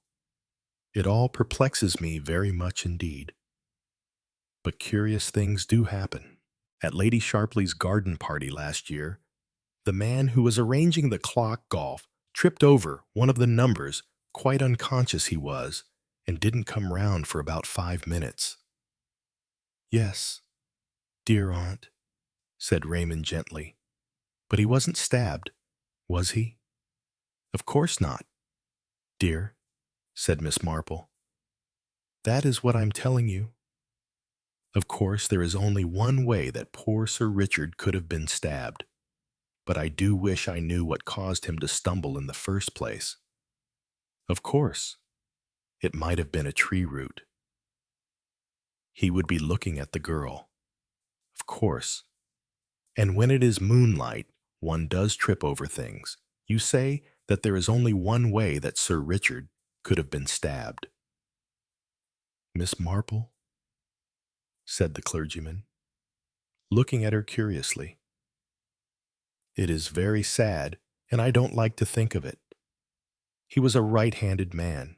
Was he not, I mean, to stab himself in the left shoulder he must have been.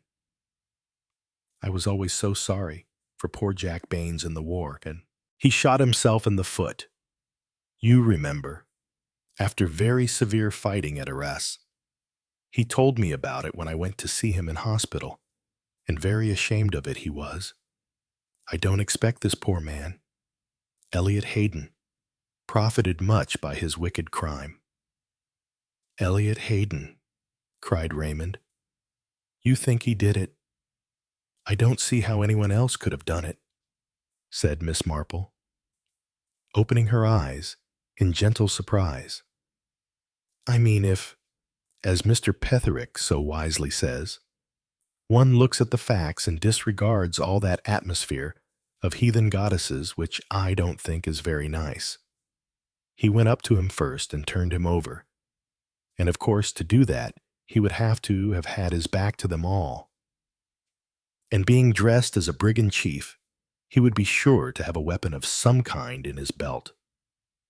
I remember dancing with a man dressed as a brigand chief when I was a young girl. He had 5 kinds of knives and daggers, and I can't tell you how awkward and uncomfortable it was for his partner. All eyes were turned towards Dr. Pender.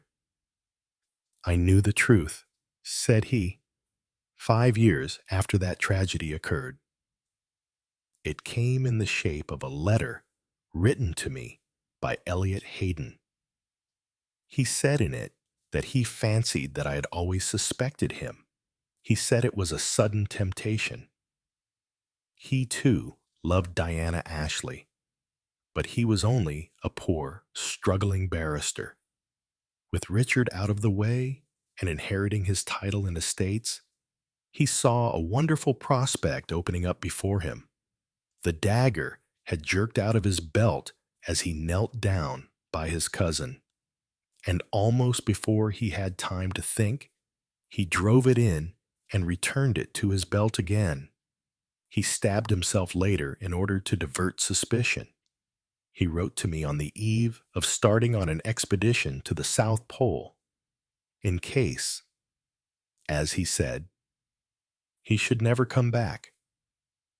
I do not think that he meant to come back, and I know that. As Miss Marple has said, his crime profited him nothing. For 5 years, he wrote, I have lived in hell. I hope, at least, that I may expiate my crime by dying honorably. There was a pause. And he did die honorably, said Sir Henry. You have changed the names in your story.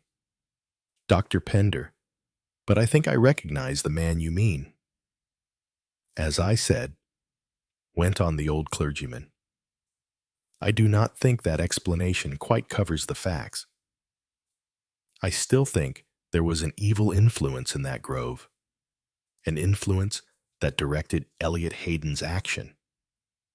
Even to this day, I can never think, without a shudder, of the idle house of Astarte. Chapter 9. The Raja's Emerald. With a serious effort, James Bond bent his attention once more on the little yellow book in his hand.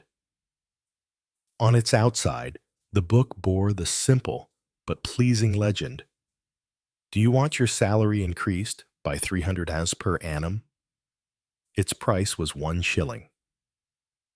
James had just finished reading 2 pages of crisp paragraphs instructing him to look his boss in the face, to cultivate a dynamic personality, and to radiate an atmosphere of efficiency. He had now arrived at a subtler matter. There is a time for frankness. There is a time for discretion. The little yellow book informed him. A strong man does not always blurt out all he knows. James let the little book close, and raising his head, gazed out over a blue expanse of ocean. A horrible suspicion assailed him that he was not a strong man. A strong man would have been in command of the present situation, not a victim to it. For the 60th time that morning, James rehearsed his wrongs. This was his holiday. His holiday, ha! A sardonic laughter. Who had persuaded him to come to that fashionable seaside resort? Kimpton-on-Sea Grace. Who had urged him into an expenditure of more than he could afford? Grace, and he had fallen in with the plan eagerly. She had got him here. And what was the result whilst he was staying in an obscure boarding house about 1.5 miles from the seafront? Grace, who should have been in a similar boarding house, not the same one the proprieties of James's circle were very strict, had flagrantly deserted him, and was staying at no less than the Esplanade Hotel upon the seafront. It seemed that she had friends there. Friends again, James laughed sardonically. His mind went back over the last 3 years of his leisurely courtship of Grace. Extremely pleased she had been when he first singled her out for notice. That was before she had risen to heights of glory in the millinery salon at Messrs. Bartle's in the High Street. In those early days, it had been James who gave himself airs. Now, alas, the boot was on the other leg. Grace was what is technically known as earning good money. It had made her uppish. Yes, that was it. Thoroughly uppish. A confused fragment out of a poetry book came back to James's mind. Something about thanking heaven fasting for a good man's love. But there was nothing of that kind of thing observable about Grace. Well fed on an Esplanade Hotel breakfast, she was ignoring a good man's love utterly. She was indeed accepting the attentions of a poisonous idiot called Claude Sopworth, a man, James felt convinced, of no moral worth whatsoever. James ground a heel into the earth and scowled darkly at the horizon. Kimpton-on-Sea. What had possessed him to come to such a place? It was preeminently a resort of the rich and fashionable. It possessed 2 large hotels and several miles of picturesque bungalows belonging to fashionable actresses, rich Jews, and those members of the English aristocracy who had married wealthy wives. The rent, furnished, of the smallest bungalow was 25 guineas a week. Imagination boggled at what the rent of the large ones might amount to. There was one of these palaces immediately behind James's seat. It belonged to that famous sportsman, Lord Edward Campion, and there were staying there at the moment a houseful of distinguished guests, including the Rajah of Maraputna, whose wealth was fabulous. James had read all about him in the local weekly newspaper that morning. The extent of his Indian possessions, his palaces, his wonderful collection of jewels, with a special mention of one famous emerald which the papers declared enthusiastically was the size of a pigeon's egg. James, being town-bred, was somewhat hazy about the size of a pigeon's egg, but the impression left on his mind was good. "If I had an emerald like that," said James, scowling at the horizon again, "I'd show Grace." The sentiment was vague, but the enunciation of it made James feel better. Laughing voices hailed him from behind, and he turned abruptly to confront Grace. With her was Clara Sopworth, Alice Sopworth, Dorothy Sopworth, and alas Claude Sopworth. The girls were arm in arm and giggling. "Why, you are quite a stranger," cried Grace archly. "Yes," said James. He felt have found a more telling retort. "You cannot convey the impression of a dynamic personality by the use of the one word yes." He looked with intense loathing at Claude Sopworth. Claude Sopworth was almost as beautifully dressed as the hero of a musical comedy. James longed passionately for the moment when an enthusiastic beach dog should plant wet, sandy forefeet on the unsullied whiteness of Claude's flannel trousers. He himself wore a serviceable pair of dark gray flannel trousers which had seen better days. "Isn't the air beautiful?" said Clara, sniffing it appreciatively. "Quite sets you up, doesn't it?" She giggled. "It's ozone," said Alice Sopworth. "It's as good as a tonic, you know." And she giggled also. James thought, "I should like to knock their silly heads together. What is the sense of laughing all the time?" "They are not saying anything funny," the immaculate Claude murmured languidly. "Shall we have a bathe? Or is it too much of a fag?" The idea of bathing was accepted shrilly. James fell into line with them. He even managed, with a certain amount of cunning, to draw Grace a little behind the others. "Look here," he complained, "I am hardly seeing anything of you." "Well, I am sure we are all together now," said Grace, "and you can come and lunch with us at the hotel. At least," she looked dubiously at James's legs. "What is the matter?" demanded James ferociously. "Not smart enough for you.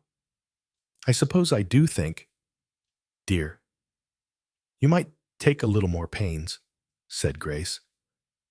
"Everyone is so fearfully smart here. Look at Claude Sopworth." "I have looked at him," said James grimly.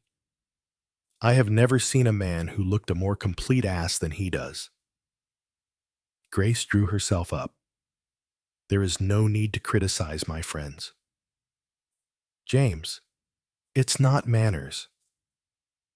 He's dressed just like any other gentleman at the hotel is dressed." "Bah," said James. "Do you know what I read the other day in Society Snippets? Why, that the Duke of, I can't remember, but one Duke, anyway, was the worst dressed man in England." "There, I dare say," said Grace. "But then, you see, he is a duke." "Well," demanded James, "what is wrong with my being a duke some day? At least, well, not perhaps a duke, but a peer." He slapped the yellow book in his pocket and recited to her a long list of peers of the realm who had started life much more obscurely than James Bond. Grace merely giggled. "Don't be so soft." "James," she said. "Fancy you, Earl of Kimpton-on-Sea." James gazed at her in mingled rage and despair. The air of Kimpton-on-Sea had certainly gone to Grace's head. The beach at Kimpton is a long, straight stretch of sand. A row of bathing huts and boxes stretched evenly along it, for about a mile and a half. The party had just stopped before a row of 6 huts, all labeled imposingly. For visitors to the Esplanade Hotel only. "Here we are," said Grace brightly, "but I'm afraid you can't come in with us. James, you'll have to go along to the public tents over there. We'll meet you in the sea. So long, so long," said James, and he strode off in the direction indicated. 12 dilapidated tents stood solemnly confronting the ocean. An aged mariner guarded them, a roll of blue paper in his hand. He accepted a coin of the realm from James, tore him off a blue ticket from his roll, threw him over a towel, and jerked one thumb over his shoulder. "Take your turn," he said huskily. It was then that James awoke to the fact of competition. Others besides himself had conceived the idea of entering the sea. Not only was each tent occupied, but outside each tent was a determined-looking crowd of people glaring at each other. James attached himself to the smallest group and waited. The strings of the tent parted, and a beautiful young woman, sparsely clad, emerged on the scene, settling her bathing cap with the air of one who had the whole morning to waste. She strolled down to the water's edge and sat down dreamily on the sands. "That's no good," said James to himself, and attached himself forthwith to another group. After waiting 5 minutes, sounds of activity were apparent in the second tent, with heavings and strainings. The flaps parted asunder, and 4 children and a father and mother emerged. The tent being so small, it had something of the appearance of a conjuring trick. On the instant 2 women sprang forward, each grasping one flap of the tent. "Excuse me," said the first young woman, panting a little. "Excuse me," said the other young woman, glaring. "I would have you know I was here quite 10 minutes before you were," said the first young woman rapidly. "I have been here a good quarter of an hour, as anyone will tell you," said the second young woman defiantly. Now then," said the aged mariner, drawing near. Both young women spoke to him shrilly. When they had finished, he jerked his thumb at the second young woman and said briefly, "It's yours." Then he departed, deaf to remonstrances. He neither knew nor cared which had been there first, but his decision, as they say in newspaper competitions, was final. The despairing James caught at his arm. "Look here, I say." "Well, mister, how long is it going to be before I get a tent?" The aged mariner threw a dispassionate glance over the waiting throng. "Might be an hour. Might be an hour and a half. I can't say." At that moment, James espied Grace and the Sopworth girls running lightly down the sands towards the sea. "Damn," said James to himself. "Oh, damn!" He plucked once more at the aged mariner. "Can't I get a tent anywhere else? What about one of these huts along here? They all seem empty." "The huts," said the ancient mariner with dignity, "are private." Having uttered this rebuke, he passed on, with a bitter feeling of having been tricked. James detached himself from the waiting groups and strode savagely down the beach. It was the limit. It was the absolute, complete limit. He glared savagely at the trim bathing boxes he passed. In that moment, from being an independent liberal, he became a red-hot socialist. Why should the rich have bathing boxes and be able to bathe any minute they chose without waiting in a crowd? This system of ours, said James vaguely, is all wrong. From the sea came the coquettish screams of the splashed, Grace's voice, and above her squeaks, the inane ha ha ha of Claude Sopworth. Damn, said James, grinding his teeth, a thing which he had never before attempted, only read about in works of fiction. He came to a stop, twirling his stick savagely and turning his back firmly on the sea. Instead, he gazed with concentrated hatred upon Eagle's Nest, Buena Vista, and Mont Desir. It was the custom of the inhabitants of Kimpton-on-Sea to label their bathing huts with fancy names. Eagle's Nest merely struck James as being silly, and Buena Vista was beyond his linguistic accomplishments. But his knowledge of French was sufficient to make him realize the appositeness of the third name. And on that moment, he saw that while the doors of the other bathing huts were tightly closed, that of Mont Desir was ajar. James looked thoughtfully up and down the beach. This particular spot was mainly occupied by mothers of large families, busily engaged in superintending their offspring. It was only 10 o'clock, too early as yet for the aristocracy of Kimpton-on-Sea to have come down to bathe, eating quails and mushrooms in their beds, as likely as not, brought to them on trays by powdered footmen. Pah! Not one of them will be down here before 12 o'clock, thought James. He looked again towards the sea, with the obedience of a well-trained leitmotif. The shrill scream of Grace rose upon the air.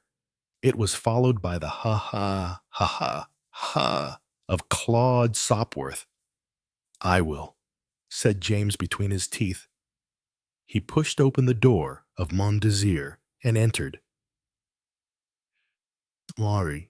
For the moment, he had a fright, as he caught sight of sundry garments hanging from pegs, but he was quickly reassured.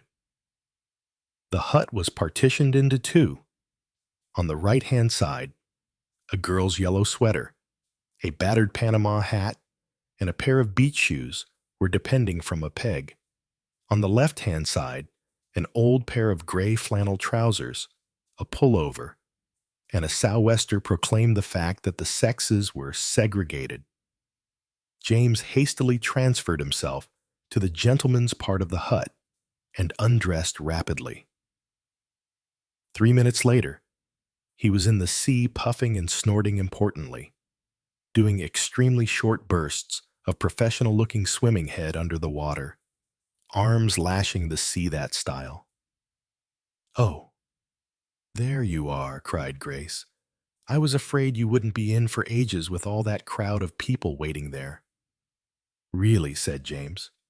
He thought, with affectionate loyalty of the yellow book, the strong man can on occasions be discreet.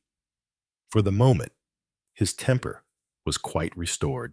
He was able to say pleasantly, but firmly, to Claude Sopworth, who was teaching Grace the overarm stroke, No, no, old man, you have got it all wrong.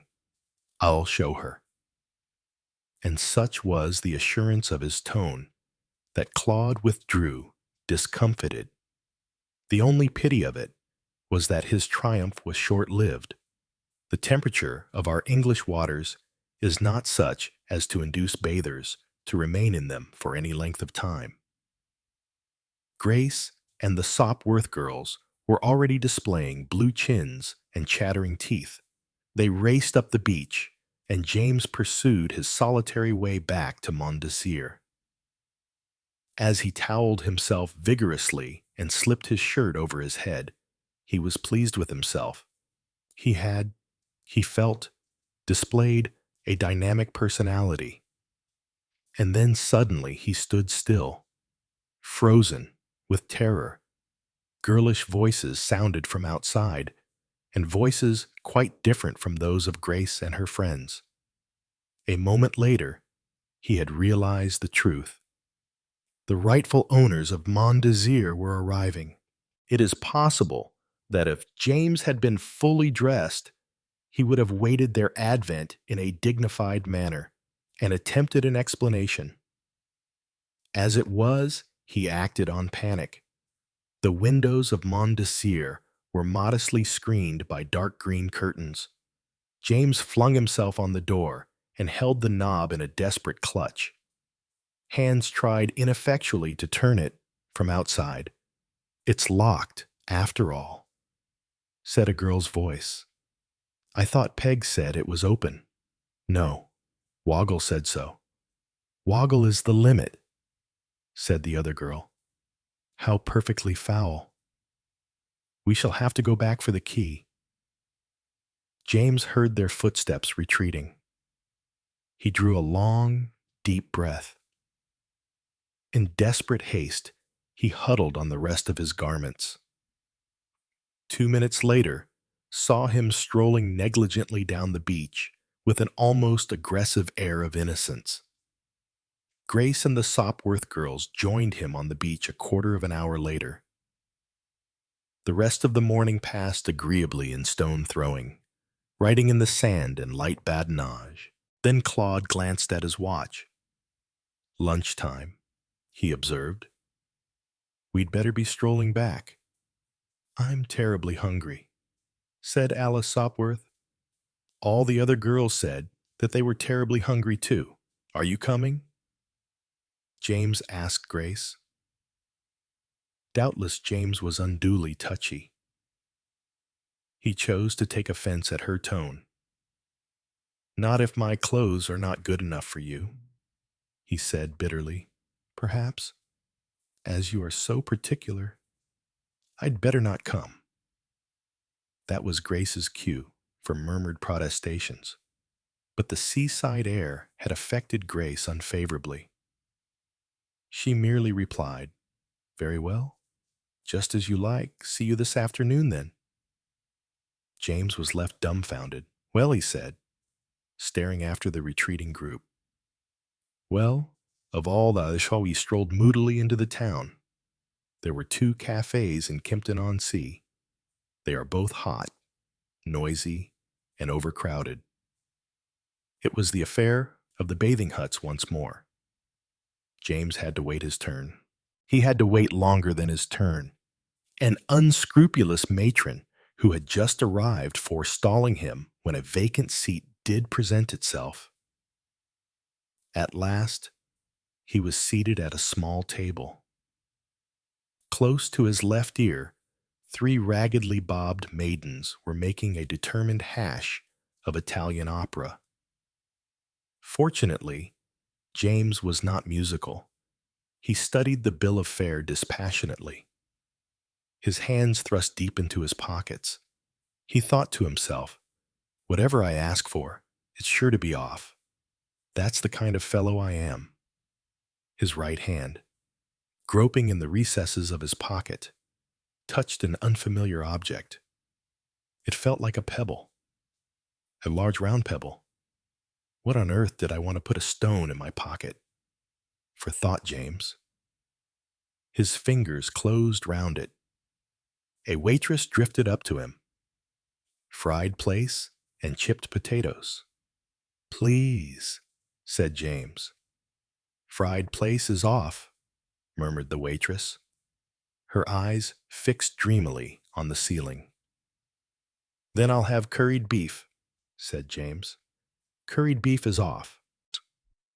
"Is there anything on this beastly menu that isn't off?" demanded James. The waitress looked pained and placed a pale gray forefinger against the haricot mutton. James resigned himself to the inevitable and ordered haricot mutton.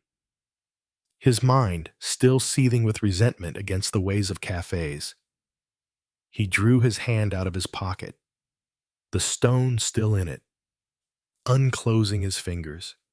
He looked absent-mindedly at the object in his palm.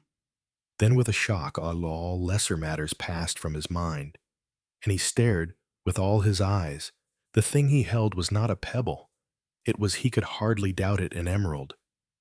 An enormous green emerald. James stared at it horror-stricken. No, it couldn't be an emerald. It must be colored glass. There couldn't be an emerald of that size. Unless printed words danced before James's eyes. The Raja of Maraputna, famous emerald, the size of a pigeon's egg. Was it? Could it be that emerald at which he was now looking? The waitress returned with the haricot mutton, and James closed his fingers spasmodically. Hot and cold shivers chased themselves up and down his spine. He had the sense of being caught in a terrible dilemma. If this was the emerald, but was it? Could it be? He unclosed his fingers and peeped anxiously. James was no expert on precious stones, but the depth and the glow of the jewel convinced him this was the real thing. He put both elbows on the table and leaned forward, staring with unseeing eyes at the haricot mutton slowly congealing on the dish in front of him. He had got to think this out. If this was the Raja's emerald, what was he going to do about it? The word police flashed into his mind. If you found anything of value, you took it to the police station. Upon this axiom had James been brought up. Yes, but how on earth had the emerald got into his trouser pocket? That was doubtless the question the police would ask. It was an awkward question, and it was moreover a question to which he had, at the moment, no answer. How had the emerald got into his trouser pocket? He looked despairingly down at his legs, and as he did so, a misgiving shot through him. He looked more closely. One pair of old gray flannel trousers is very much like another pair of old gray flannel trousers. But all the same, James had an instinctive feeling that these were not his trousers after all. He sat back in his chair, stunned with the force of the discovery. He saw now what had happened. In the hurry of getting out of the bathing hut, he had taken the wrong trousers. He had hung his own. He remembered, on an adjacent peg to the old pair hanging there. Yes, that explained matters so far. He had taken the wrong trousers. But all the same, what on earth was an emerald worth hundreds and thousands of pounds doing there? The more he thought about it, the more curious it seemed. He could, of course, explain to the police. It was awkward, no doubt about it. It was decidedly awkward. One would have to mention the fact that one had deliberately entered someone else's bathing hut. It was not, of course, a serious offense, but it started him off wrong. "Can I bring you anything else, sir?" It was the waitress again. She was looking pointedly at the untouched haricot mutton. James hastily dumped some of it on his plate and asked for his bill. Having obtained it, he paid and went out. As he stood undecidedly in the street, a poster opposite caught his eye. The adjacent town of Harchester possessed an evening paper, and it was the contents bill of this paper that James was looking at. It announced a simple, sensational fact: the Raja's emerald stolen. "My God," said James faintly, and leaned against a pillar. Pulling himself together, he fished out a penny and purchased a copy of the paper.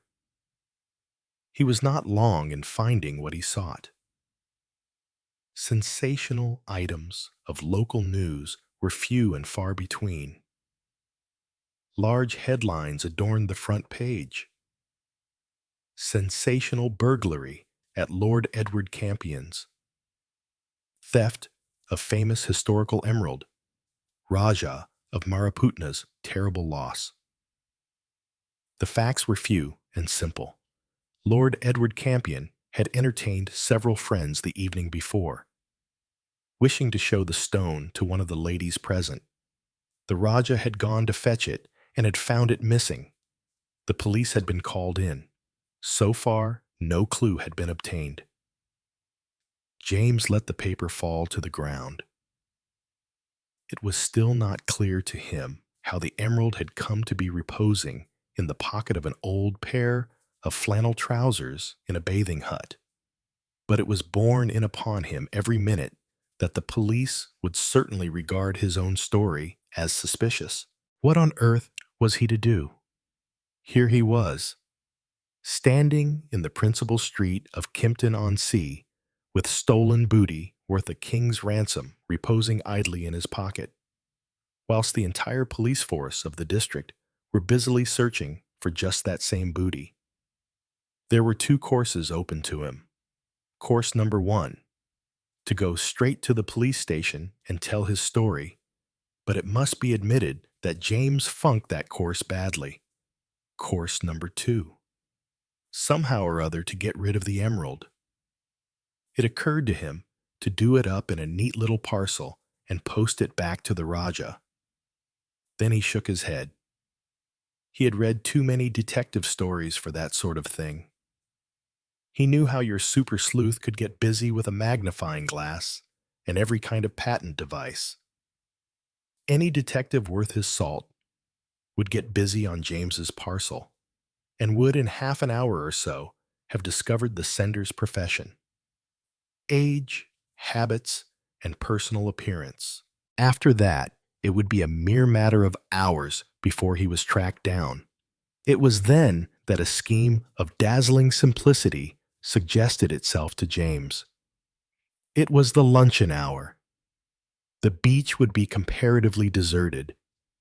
He would return to Mont Désir, hang up the trousers where he had found them, and regain his own garments. He started briskly towards the beach. Nevertheless, his conscience pricked him slightly. The emerald ought to be returned to the Raja. He conceived the idea that he might perhaps do a little detective work once. That is, that he had regained his own trousers and replaced the others. In pursuance of this idea, he directed his steps towards the aged mariner, whom he rightly regarded as being an inexhaustible source of Kimpton information. "Excuse me," said James politely, "but I believe a friend of mine has a hut on this beach. Mr. Charles Lambton. It is called Mont Désir. I fancy." The aged mariner was sitting very squarely in a chair, a pipe in his mouth, gazing out to sea. He shifted his pipe a little and replied, without removing his gaze from the horizon, "Mont Désir belongs to his lordship, Lord Edward Campion. Everyone knows that. I never heard of Mr. Charles Lambton. He must be a newcomer." "Thank you," said James, and withdrew. The information staggered him. Surely the Raja could not himself have slipped the stone into the pocket and forgotten it. James shook his head. The theory did not satisfy him, but evidently some member of the house party must be the thief. The situation reminded James of some of his favorite works of fiction. Nevertheless, his own purpose remained unaltered. All fell out easily enough. The beach was, as he hoped it would be, practically deserted. More fortunate still, the door of Mont Désir remained ajar. To slip in was the work of a moment. Edward was just lifting his own trousers from the hook when a voice behind him made him spin round suddenly. "So I have caught you." "My man," said the voice. James stared open-mouthed. In the doorway of Mont Désir stood a stranger, a well-dressed man of about 40 years of age, his face keen and hawk-like. So I have caught you. The stranger repeated. Who, who are you? Stammered James. Detective Inspector Merrilees from the yard, said the other crisply, and I will trouble you to hand over that emerald. The emerald James was seeking to gain time. That's what I said. Didn't I? Said Inspector Merrilees. He had a crisp, businesslike enunciation. James tried to pull himself together. I don't know what you are talking about, he said with an assumption of dignity. Oh, yes, my lad, I think you do. The whole thing, said James, is a mistake. I can explain it quite easily. He paused. A look of weariness had settled on the face of the other. They always say that, murmured the Scotland Yard man dryly. I suppose you picked it up as you were strolling along the beach, eh?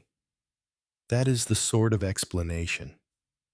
It did indeed bear a resemblance to it. James recognized the fact, but still, he tried to gain time. How do I know you are what you say you are? He demanded weakly. Merrilees flapped back his coat for a moment, showing a badge. Edward stared at him with eyes that popped out of his head. And now, said the other almost genially, you see what you are up against. You are a novice, I can tell that. Your first job, isn't it? James nodded. I thought as much. Now, my boy, are you going to hand over that emerald? Or have I got to search you? James found his voice. I I haven't got it on me, he declared. He was thinking desperately. Left it at your lodgings? Queried Merrilees. James nodded.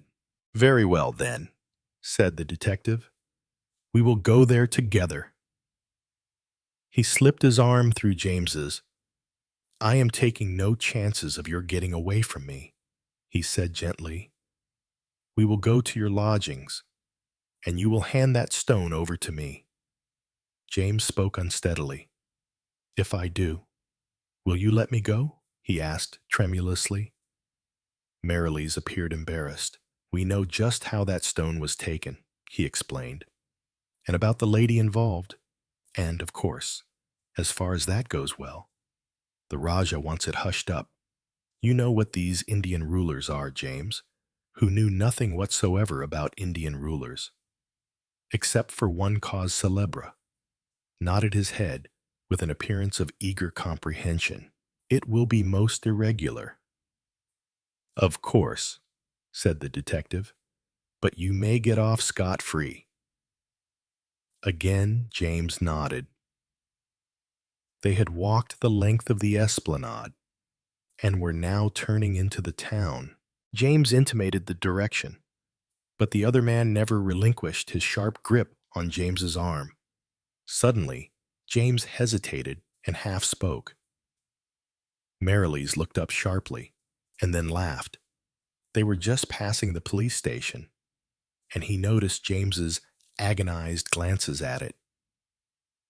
I am giving you a chance first, he said good-humoredly. It was at that moment that things began to happen.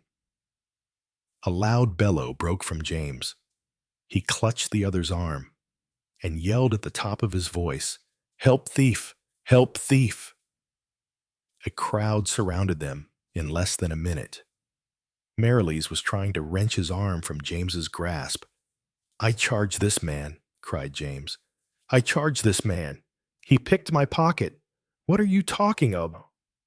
You fool, cried the other. A constable took charge of matters.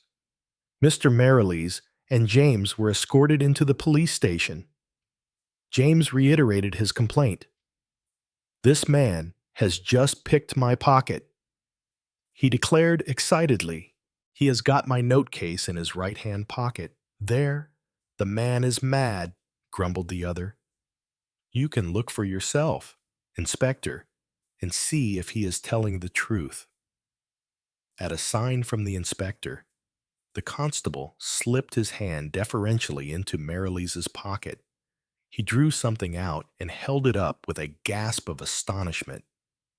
"My God," said the inspector, startled out of professional decorum. "It must be the Rajah's emerald." Merrilees looked more incredulous than anyone else. "This is monstrous," he spluttered. "Monstrous! The man must have put it into my pocket himself as we were walking along together." "It's a plant." The forceful personality of Merrilees caused the inspector to waver. His suspicions swung round to James. He whispered something to the constable, and the latter went out. "Now then, gentlemen," said the inspector, "let me have your statements, please, one at a time." "Certainly," said James. "I was walking along the beach when I met this gentleman, and he pretended he was acquainted with me. I could not remember having met him before, but I was too polite to say so. We walked along together. I had my suspicions of him, and just when we got opposite the police station, I found his hand in my pocket. I held on to him and shouted for help." The inspector transferred his glance to Merrilees. "And now you, sir?" Merrilees seemed a little embarrassed. "The story is very nearly right," he said slowly, "but not quite. It was not I who scraped acquaintance with him, but he who scraped acquaintance with me. Doubtless he was trying to get rid of the emerald and slipped it into my pocket while we were talking." The inspector stopped writing. "Ah," he said impartially. "Well, there will be a gentleman here in a minute who will help us to get to the bottom of the case." Merrilees frowned. "It is really impossible for me to wait," he murmured, pulling out his watch. "I have an appointment." "Surely, Inspector, you can't be so ridiculous as to suppose I'd steal the emerald and walk along with it in my pocket." "It is not likely." "Sir, I agree," the inspector replied, "but you will have to wait just a matter of 5 or 10 minutes till we get this thing cleared up. Here is his lordship." A tall man of 40 strode into the room. He was wearing a pair of dilapidated trousers and an old sweater. "Now then, Inspector, what is all this?" he said. "You have got hold of the emerald. You say, that's splendid. Very smart work. Who are these people you have got here?" His eyes ranged over James and came to rest on Merrilees. The forceful personality of the latter seemed to dwindle and shrink. "Why," Jones exclaimed, "Lord Edward Campion, you recognize this man." "Lord Edward?" asked the inspector sharply. "Certainly I do," said Lord Edward dryly. "He is my valet. Came to me a month ago. The fellow they sent down from London was on to him at once, but there was not a trace of the emerald anywhere among his belongings. He was carrying it in his coat pocket." The inspector declared, "This gentleman put us on to him." He indicated James. In another minute, James was being warmly congratulated and shaken by the hand. "My dear fellow," said Lord Edward Campion, "so you suspected him all along?" "You say?" "Yes," said James. "I had to trump up the story about my pocket being picked to get him into the police station." "Well, it is splendid," said Lord Edward. "Absolutely splendid. You must come back and lunch with us. That is, if you haven't lunched. It is late, I know. Getting on for 2 o'clock?" "No," said James. "I haven't lunched." "But not a word." "Not a word," said Lord Edward. "The Rajah, you know, will want to thank you for getting back his emerald for him. Not that I have quite got the hang of the story yet. They were out of the police station by now, standing on the steps. As a matter of fact, said James, I think I should like to tell you the true story. He did so. His lordship was very much entertained. Best thing I ever heard in my life. He declared, I see it all now. Jones must have hurried down to the bathing hut as soon as he had pinched the thing, knowing that the police would make a thorough search of the house. That old pair of trousers I sometimes put on for going out fishing. Nobody was likely to touch them, and he could recover the jewel at his leisure. Must have been a shock to him when he came today to find it gone. As soon as you appeared, he realized that you were the person who had removed the stone. I still don't quite see how you managed to see through that detective pose of his, though a strong man, thought James to himself, knows when to be frank and when to be discreet. He smiled deprecatingly, whilst his fingers passed gently over the inside of his coat lapel, feeling the small silver badge of that little-known club, the Merton Park Super Cycling Club. An astonishing coincidence that the man Jones should also be a member. But there it was. Hello, James. He turned. Grace and the Sopworth girls were calling to him from the other side of the road. He turned to Lord Edward. Excuse me a moment. He crossed the road to them. We are going to the pictures, said Grace. Thought you might like to come. I am sorry, said James. I am just going back to lunch with Lord Edward Campion. Yes, that man over there in the comfortable old clothes. He wants me to meet the Raja of Maraputna. He raised his hat politely and rejoined Lord Edward. Chapter 10. The Oracle at Delphi. Mrs. Willard J. Peters did not really care for Greece, and of Delphi she had, in her secret heart, no opinion at all. Mrs. Peters' spiritual homes were in Paris, London, and the Riviera.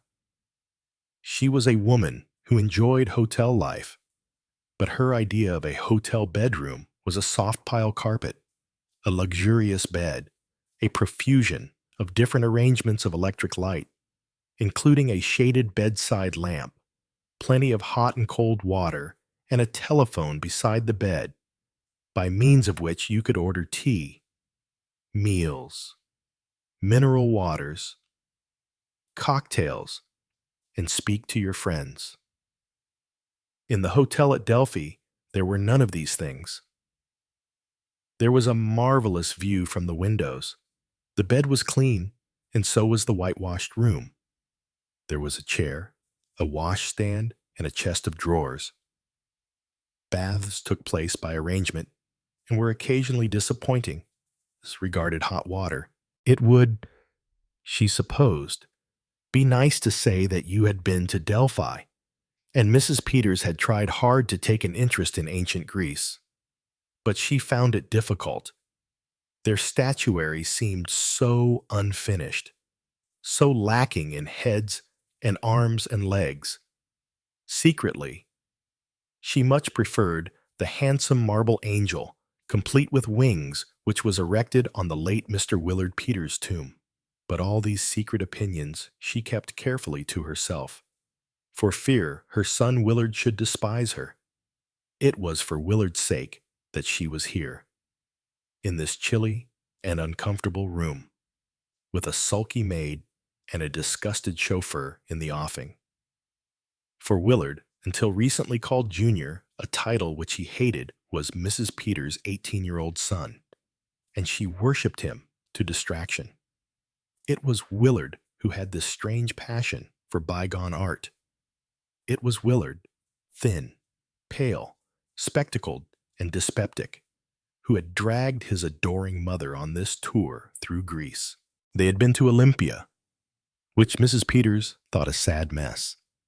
She had enjoyed the Parthenon, but she considered Athens a hopeless city, and a visit to Corinth and Mycenae had been agony to both her and the chauffeur.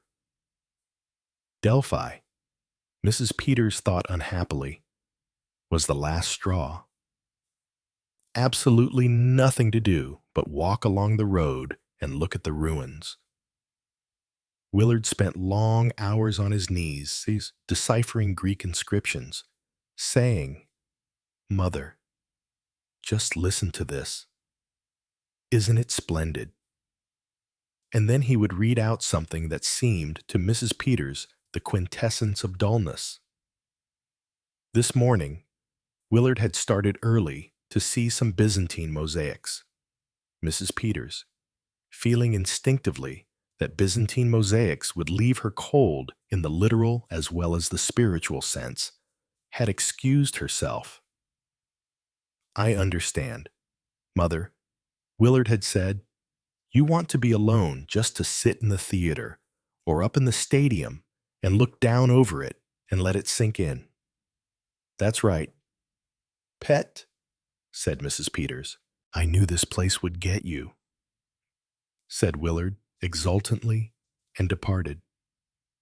Now, with a sigh, Mrs. Peters prepared to rise and breakfast. She came into the dining room to find it empty, save for 4 people, a mother and daughter, dressed in what seemed to Mrs. Peters a most peculiar style, not recognizing the peplum as such, who were discoursing on the art of self-expression in dancing. A plump, middle-aged gentleman who had rescued a suitcase for her when she got off the train and whose name was Thompson, and a newcomer, a middle-aged gentleman with a bald head who had arrived on the preceding evening. This personage was the last left in the breakfast room, and Mrs. Peters soon fell into conversation with him. She was a friendly woman and liked someone to talk to. Mr. Thompson had been distinctly discouraging in manner British reserve. Mrs. Peters called it, and the mother and daughter had been very superior and highbrow. Though the girl had got on rather well with Willardum, Mrs. Peters found the newcomer a very pleasant person. He was informative without being highbrow. He told her several interesting, friendly little details about the Greeks, which made her feel much more as though they were real people, and not just tiresome history out of a book. Mrs. Peters told her new friend all about Willard, and what a clever boy he was, and how culture might be said to be his middle name.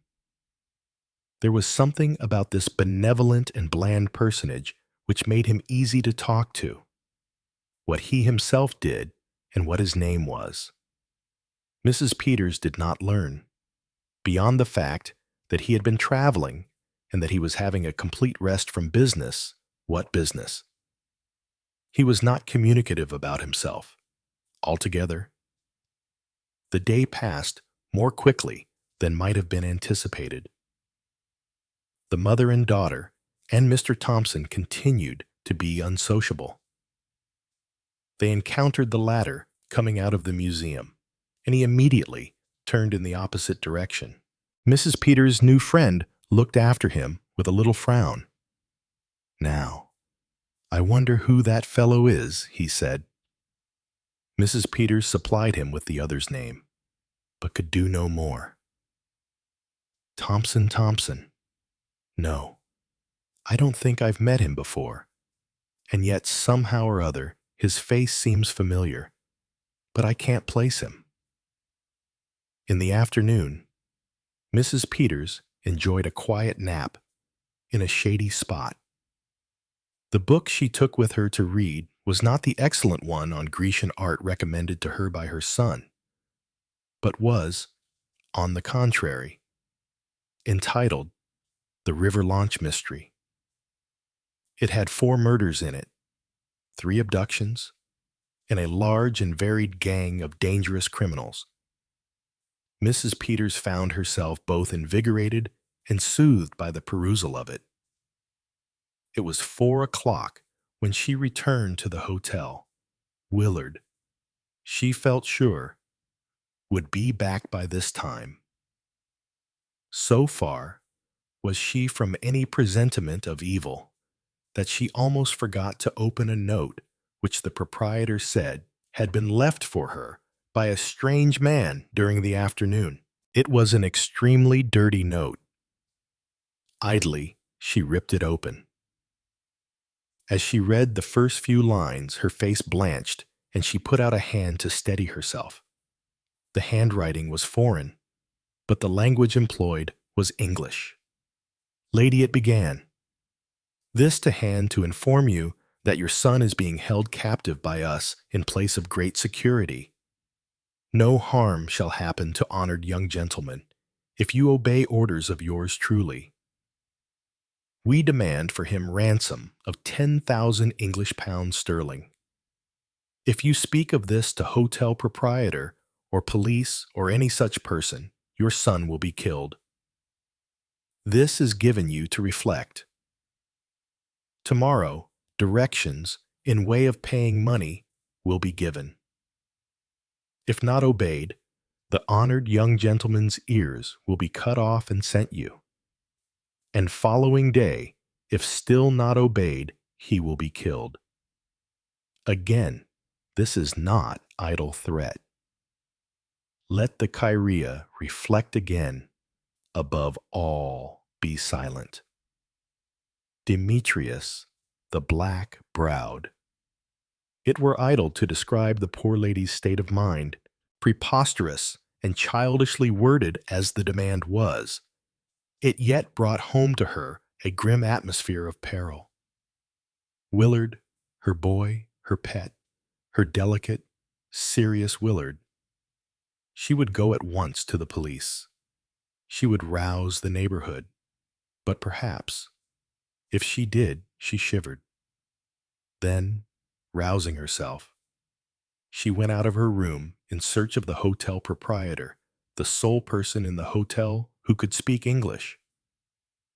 It is getting late, she said. My son has not returned yet. The pleasant little man beamed at her. True. Monsieur dismissed the mules. He wished to return on foot. He should have been here by now.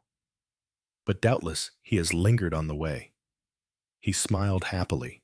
Tell me, said Mrs. Peters abruptly, have you any bad characters in the neighborhood?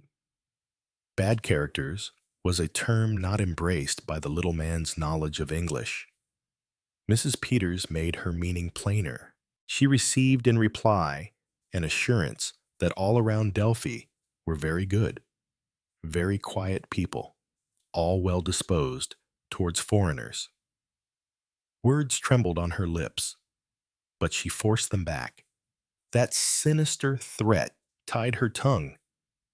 It might be the merest bluff. But suppose it wasn't a friend of hers in America had had a child kidnapped, and on her informing the police, the child had been killed. Such things did happen. She was nearly frantic. What was she to do? 10,000 pounds. What was that between $40,000 or $50,000? What was that to her in comparison with Willard's safety? But how could she obtain such a sum? There were endless difficulties just now as regarded money and the drawing of cash. A letter of credit for a few £100 was all she had with her. Would the bandits understand this? Would they be reasonable? Would they wait? When her maid came to her, she dismissed the girl fiercely. A bell sounded for dinner, and the poor lady was driven to the dining room. She ate mechanically. She saw no one. The room might have been empty as far as she was concerned.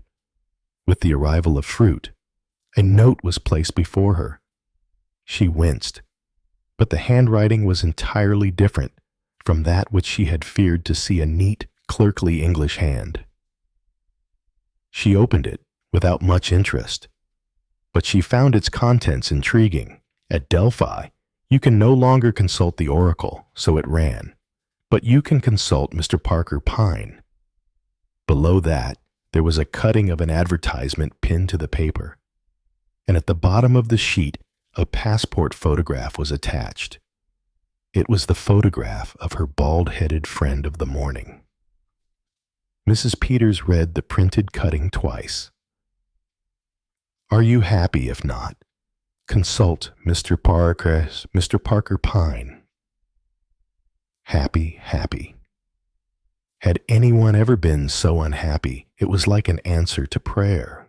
Hastily, she scribbled on a loose sheet of paper she happened to have in her bag. Please help me. Will you meet me outside the hotel in 10 minutes? She enclosed it in an envelope and directed the waiter to take it to the gentleman at the table by the window.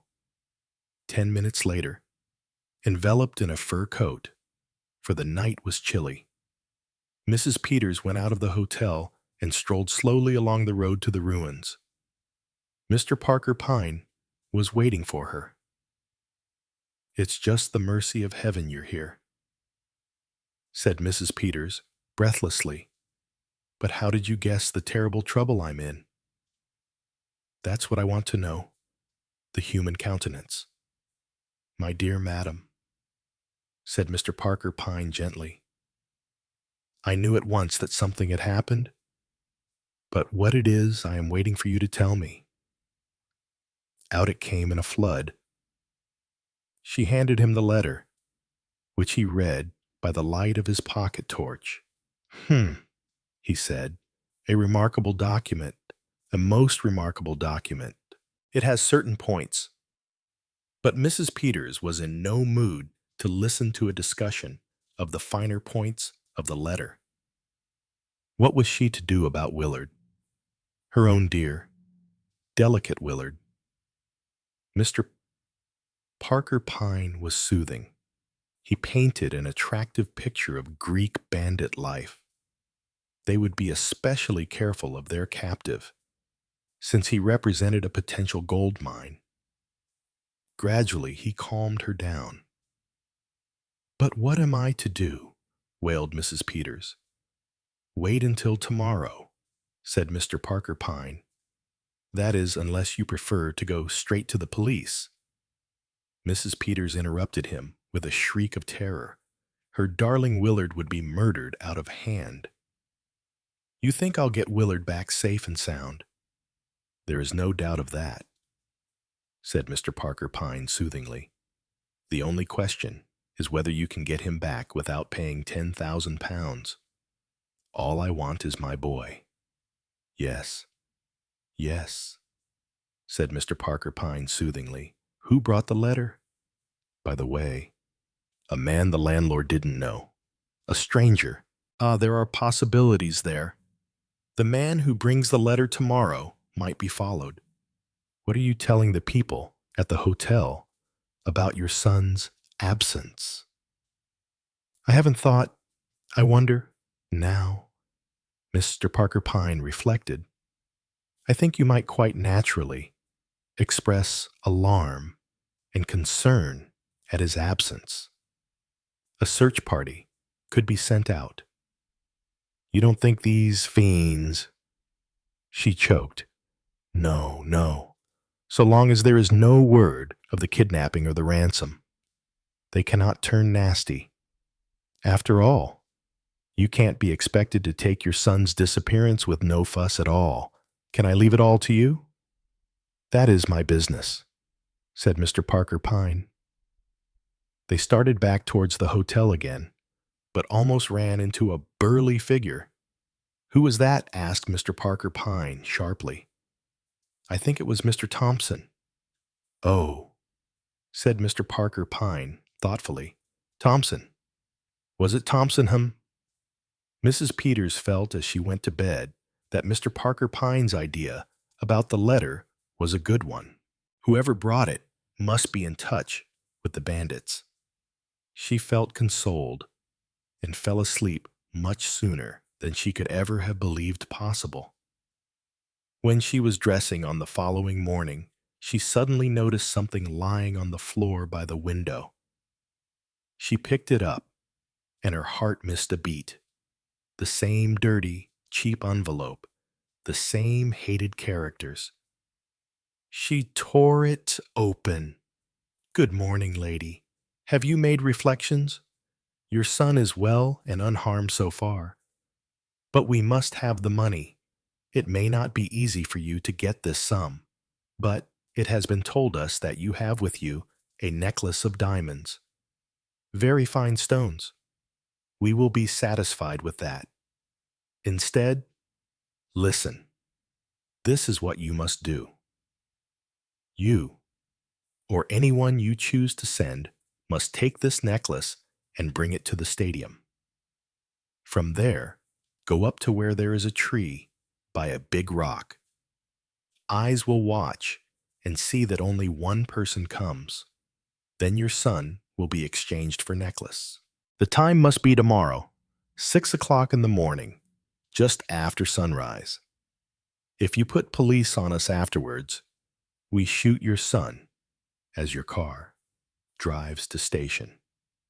This is our last word. Lady, if no necklace tomorrow morning, your son's ears sent you. Next day, he die. With salutations, lady." Demetrius. Mrs. Peters hurried to find Mr. Parker Pine.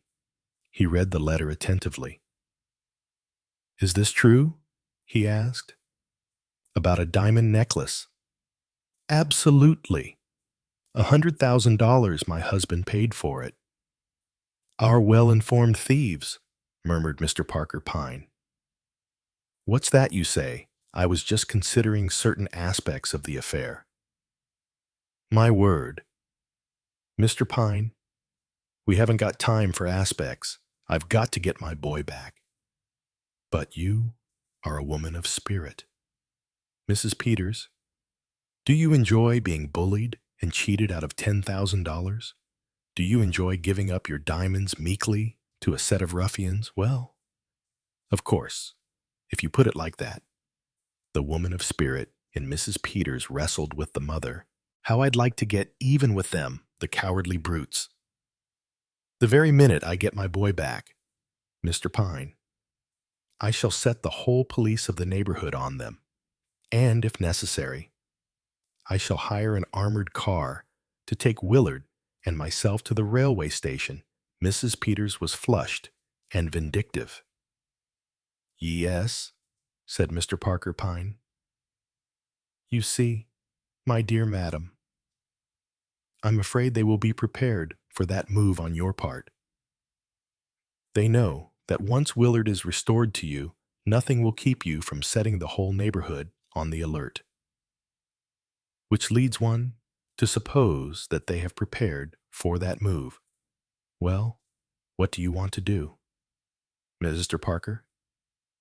Pine smiled. "I want to try a little plan of my own." He looked around the dining room. It was empty, and the doors at both ends were closed. "Mrs. Peters, there is a man I know in Athens, a jeweler.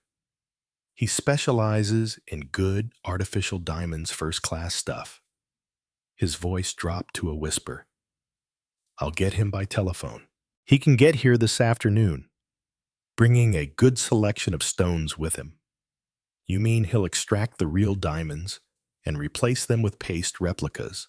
Why, if that isn't the cutest thing I've ever heard of." Mrs. Peters gazed at him with admiration. "Shaw, not so loud. Will you do something for me?" "Surely." "See that nobody comes within earshot of the telephone." Mrs. Peters nodded. The telephone was in the manager's office. He vacated it obligingly.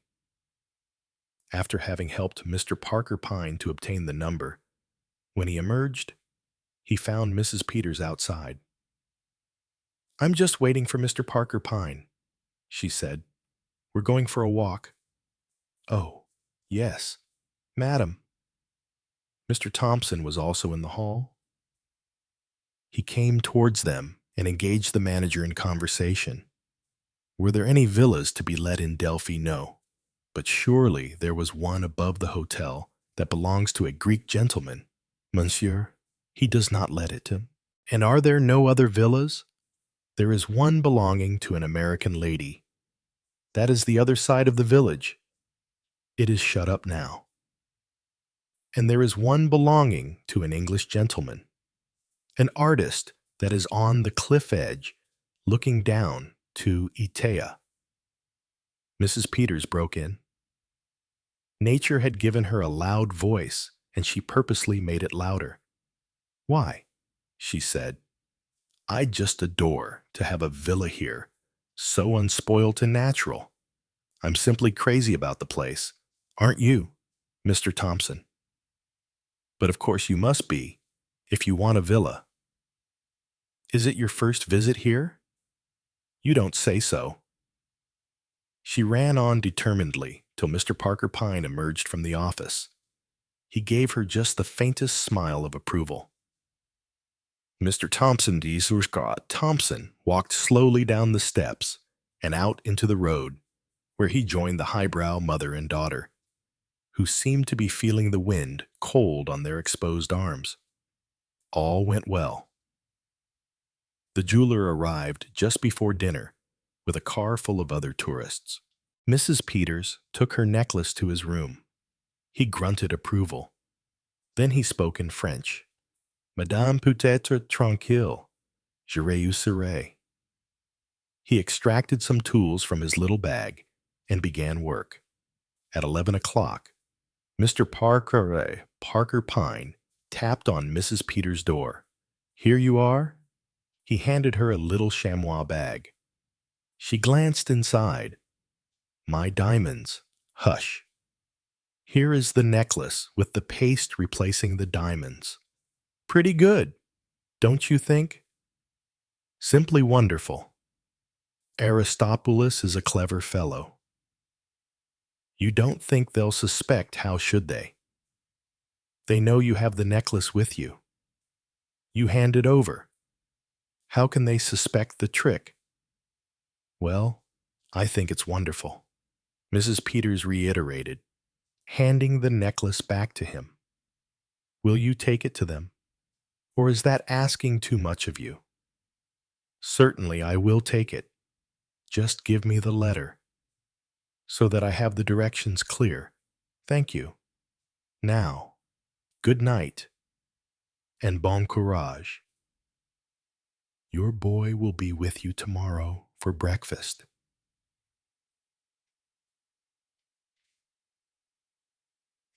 Oh, if only that's true. Now, don't worry. Leave everything in my hands. Mrs. Peters did not spend a good night. When she slept, she had terrible dreams. Dreams where armed bandits in armored cars fired off a fusillade at Willard, who was running down the mountain in his pajamas. She was thankful to wake. At last came the first glimmer of dawn. Mrs. Peters got up and dressed. She sat waiting. At 7 o'clock, there came a tap on the door. Her throat was so dry she could hardly speak. Come in, she said. The door opened, and Mr. Thompson entered. She stared at him. Words failed her. She had a sinister presentiment of disaster. And yet his voice when he spoke was completely natural and matter-of-fact. It was a rich, bland voice. Good morning. Mrs. Peters, he said. How dare you, sir? How dare you? You must excuse my unconventional visit at so early an hour, said Mr. Thompson. But you see, I have a matter of business to transact. Mrs. Peter leaned forward with accusing eyes. So it was you who kidnapped my boy. It wasn't bandits at all. It certainly wasn't bandits. Most unconvincingly done. That part of it, I thought, inartistic. to say the least of it. Mrs. Peters was a woman of a single idea. "Where's my boy?" she demanded, with the eyes of an angry tigress. "As a matter of fact," said Mr. Thompson, "he's just outside the door." Willard. The door was flung open. Willard, sallow and spectacled and distinctly unshaven, was clasped to his mother's heart. Mr. Thompson stood looking benignly on. "All the same," said Mrs. Peters, suddenly recovering herself and turning on him, "I'll have the law on you for this." "Yes, I will. You've got it all wrong." "Mother," said Willard, "this gentleman rescued me." "Where were you?" "In a house on the cliff point, just a mile from here." "And allow me." "Mrs. Peters," said Mr. Thompson, "to restore your property." He handed her a small packet loosely wrapped in tissue paper. The paper fell away and revealed the diamond necklace. "You need not treasure that other little bag of stones." "Mrs. Peters," said Mr. Thompson, smiling, "the real stones are still in the necklace. The chamois bag contains some excellent imitation stones. As your friend said, Aristobulus is quite a genius." "I just don't understand a word of all this," said Mrs. Peters faintly. "You must look at the case from my point of view," said Mr. Thompson. "My attention was caught by the use of a certain name. I took the liberty of following you and your fat friend out of doors, and I listened, I admit it frankly, to your exceedingly interesting conversation. I found it remarkably suggestive, so much so that I took the manager into my confidence. He took a note of the number to which your plausible friend telephoned, and he also arranged that a waiter should listen to your conversation in the dining room this morning. The whole scheme worked very clearly. You were being made the victim of a couple of clever jewel thieves. They know all about your diamond necklace. They follow you here. They kidnap your son and write the rather comic bandit letter, and they arrange that you shall confide in the chief instigator of the plot. After that, all is simple. The good gentleman hands you a bag of imitation diamonds and clears out with his pal. This morning, when your son did not appear, you would be frantic. The absence of your friend would lead you to believe that he had been kidnapped too. I gather that they had arranged for someone to go to the villa tomorrow. That person would have discovered your son, and by the time you and he had put your heads together, you might have got an inkling of the plot. But by that time, the villains would have got an excellent start. And now, oh, now they are safely under lock and key. I arranged for that." "The villain," said Mrs. Peters, wrathfully remembering her own trustful confidences. "The oily, plausible villain. Not at all a nice fellow," agreed Mr. Thompson. "It beats me how you got onto it," said Willard admiringly. "Pretty smart of you." The other shook his head deprecatingly. "No, no," he said. "When you are traveling incognito and hear your own name being taken in vain." Mrs. Peters stared at him. "Who are you?" she demanded abruptly. "I am Mr. Parker Pine." "Explain that, gentleman." Chapter 11. The Adventure of the Sinister Stranger. "It's been a darned dull day," said Tommy, and yawned widely. "Nearly tea time," said Tuppence, and also yawned. Business was not brisk in the International Detective Agency.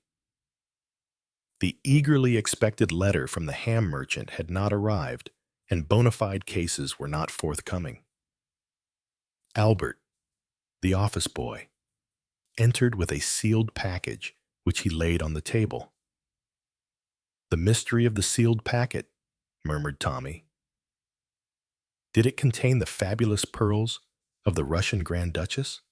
Or was it an infernal machine destined to blow Blunt's brilliant detectives to pieces? As a matter of fact, said Tuppence, tearing open the package, it's my wedding present to Frances Haviland. Rather nice, isn't it? Tommy took a slender silver cigarette case from her outstretched hand, noted the inscription engraved in her own handwriting. Frances from Tuppence, opened and shut the case, and nodded approvingly. You do throw your money about. Tuppence, he remarked. I'll have one like it, only in gold.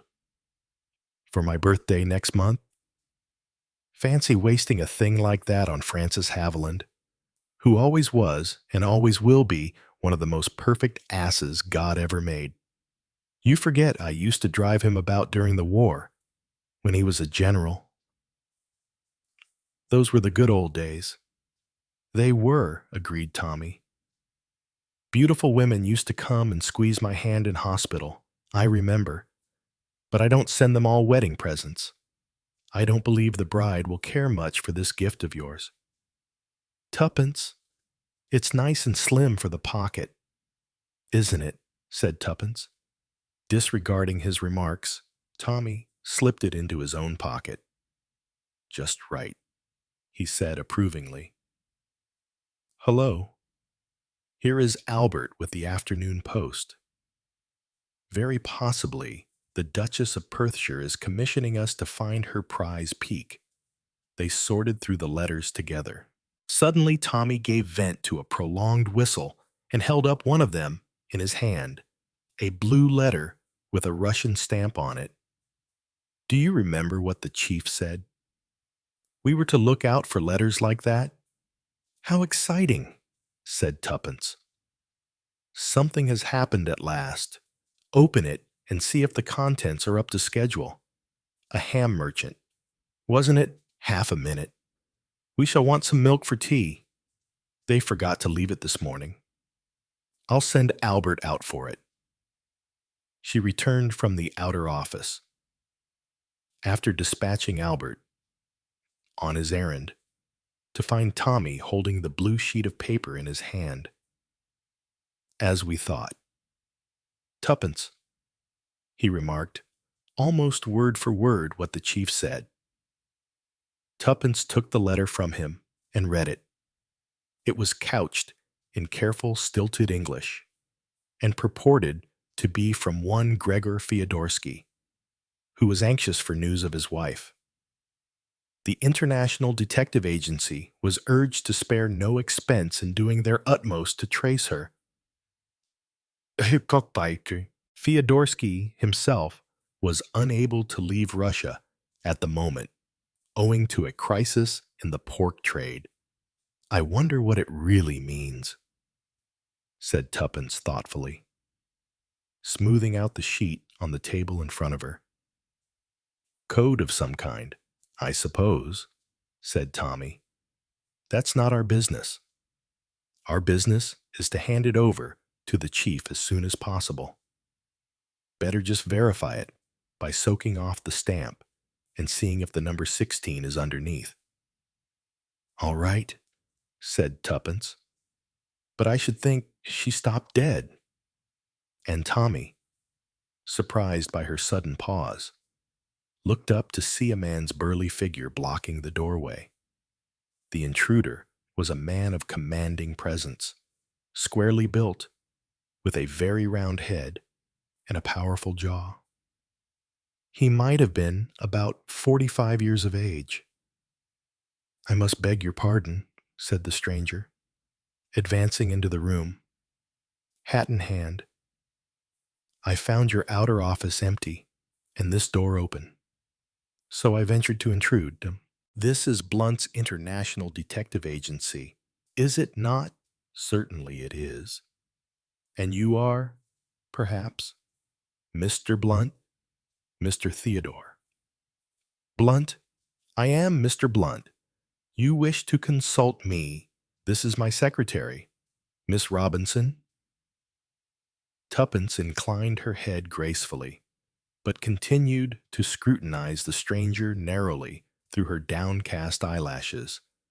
She was wondering how long he had been standing in the doorway, and how much he had seen and heard.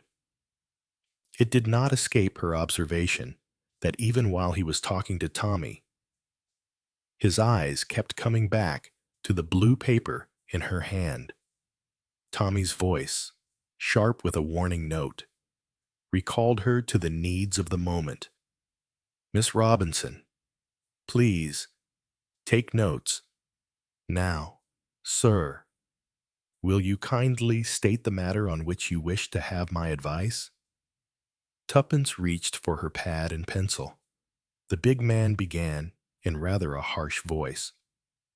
"My name is Bauer, Dr. Charles Bauer. I live in Hampstead, where I have a practice. I have come to you, Mr. Blunt, because several rather strange occurrences have happened lately. Yes, Dr. Bauer. Twice in the course of the last week, I have been summoned by telephone to an urgent case, in each case, to find that the summons has been a fake. The first time, I thought a practical joke had been played upon me. But on my return, the second time, I found that some of my private papers had been displaced and disarranged. And now, I believe that the same thing had happened the first time. I made an exhaustive search and came to the conclusion that my whole desk had been thoroughly ransacked, and the various papers replaced hurriedly." Dr. Bauer paused and gazed at Tommy. "Well, Mr. Blunt?" "Well, Dr. Bauer," replied the young man, smiling. "What do you think of it?" "Eh? Well, first I should like the facts. What do you keep in your desk?" "My private papers." "Exactly. Now, what do those private papers consist of? What value are they to the common thief or any particular person?" "To the common thief, I cannot see that they would have any value at all. But my notes on certain obscure alkaloids would be of interest to anyone possessed of technical knowledge of the subject. I have been making a study of such matters for the last few years. These alkaloids are deadly and virulent poisons, and are in addition almost untraceable. They yield no known reactions. The secret of them would be worth money. Then, to unscrupulous persons, yes." "And you suspect whom?" The doctor shrugged his massive shoulders. "As far as I can tell, the house was not entered forcibly from the outside. That seems to point to some member of my household, and yet I cannot believe," he broke off abruptly. Then began again, his voice very grave. "Mr. Blunt, I must place myself in your hands unreservedly. I dare not go to the police in the matter. Of my 3 servants, I am almost entirely sure they have served me long and faithfully. Still, one never knows. Then I have living with me my 2 nephews, Bertram and Henry. Henry is a good boy, a very good boy. He has never caused me any anxiety. An excellent, hard-working young fellow. Bertram, I regret to say, is of quite a different character, wild, extravagant, and persistently idle." "I see," said Tommy thoughtfully. "You suspect your nephew Bertram of being mixed up in this business. Now, I don't agree with you. I suspect the good boy Henry. But why tradition? Precedent." Tommy waved his hand airily. "In my experience, the suspicious characters are always innocent, and vice versa." "My dear sir." "Yes, decidedly. I suspect Henry— excuse me. Mump. Blunt, said Tuppence, interrupting in a deferential tone. Did I understand, Dr. Bauer, to say that these notes on your obscure alkaloids are kept in the desk with the other papers? They are kept in the desk, my dear young lady, but in a secret drawer, the position of which is known only to myself. Hence they have so far defied the search. And what exactly do you want me to do? Dr. Bauer asked Tommy. Do you anticipate that a further search will be made? I do. Mr. Blunt, I have every reason to believe so. This afternoon I received a telegram from a patient of mine whom I ordered to Bournemouth a few weeks ago. The telegram states that my patient is in a critical condition and begs me to come down at once. Rendered suspicious by the events I have told you of, I myself dispatched a telegram, prepaid, to the patient in question and elicited the fact that he was in good health and had sent no summons to me of any kind. It occurred to me that if I pretended to have been taken in and duly departed to Bournemouth, we should have a very good chance of finding the miscreants at work. They or he will doubtless wait until the household has retired to bed before commencing operations. I suggest that you should meet me outside my house at 11 o'clock this evening, and we will investigate the matter together, hoping, in fact, to catch them in the act. Tommy drummed thoughtfully on the table with a paper knife. Your plan seems to me an excellent one. Dr. Bauer. I cannot see any hitch in it. Let me see. Your address is the Larches. Hangman's Lane, rather a lonely part, I am afraid. But we command magnificent views over the heath. Quite so, said Tommy. The visitor rose. Then I shall expect you tonight. Mr. Blunt, outside the Larches at, shall we say, 5 minutes to 11 to be on the safe side, certainly. 5 minutes to 11. Good afternoon. Dr. Bauer. Tommy rose, pressed a buzzer on his desk, and Albert appeared to show the client out. The doctor walked with a decided limp, but his powerful physique was evident in spite of it. An ugly customer to tackle, murmured Tommy to himself.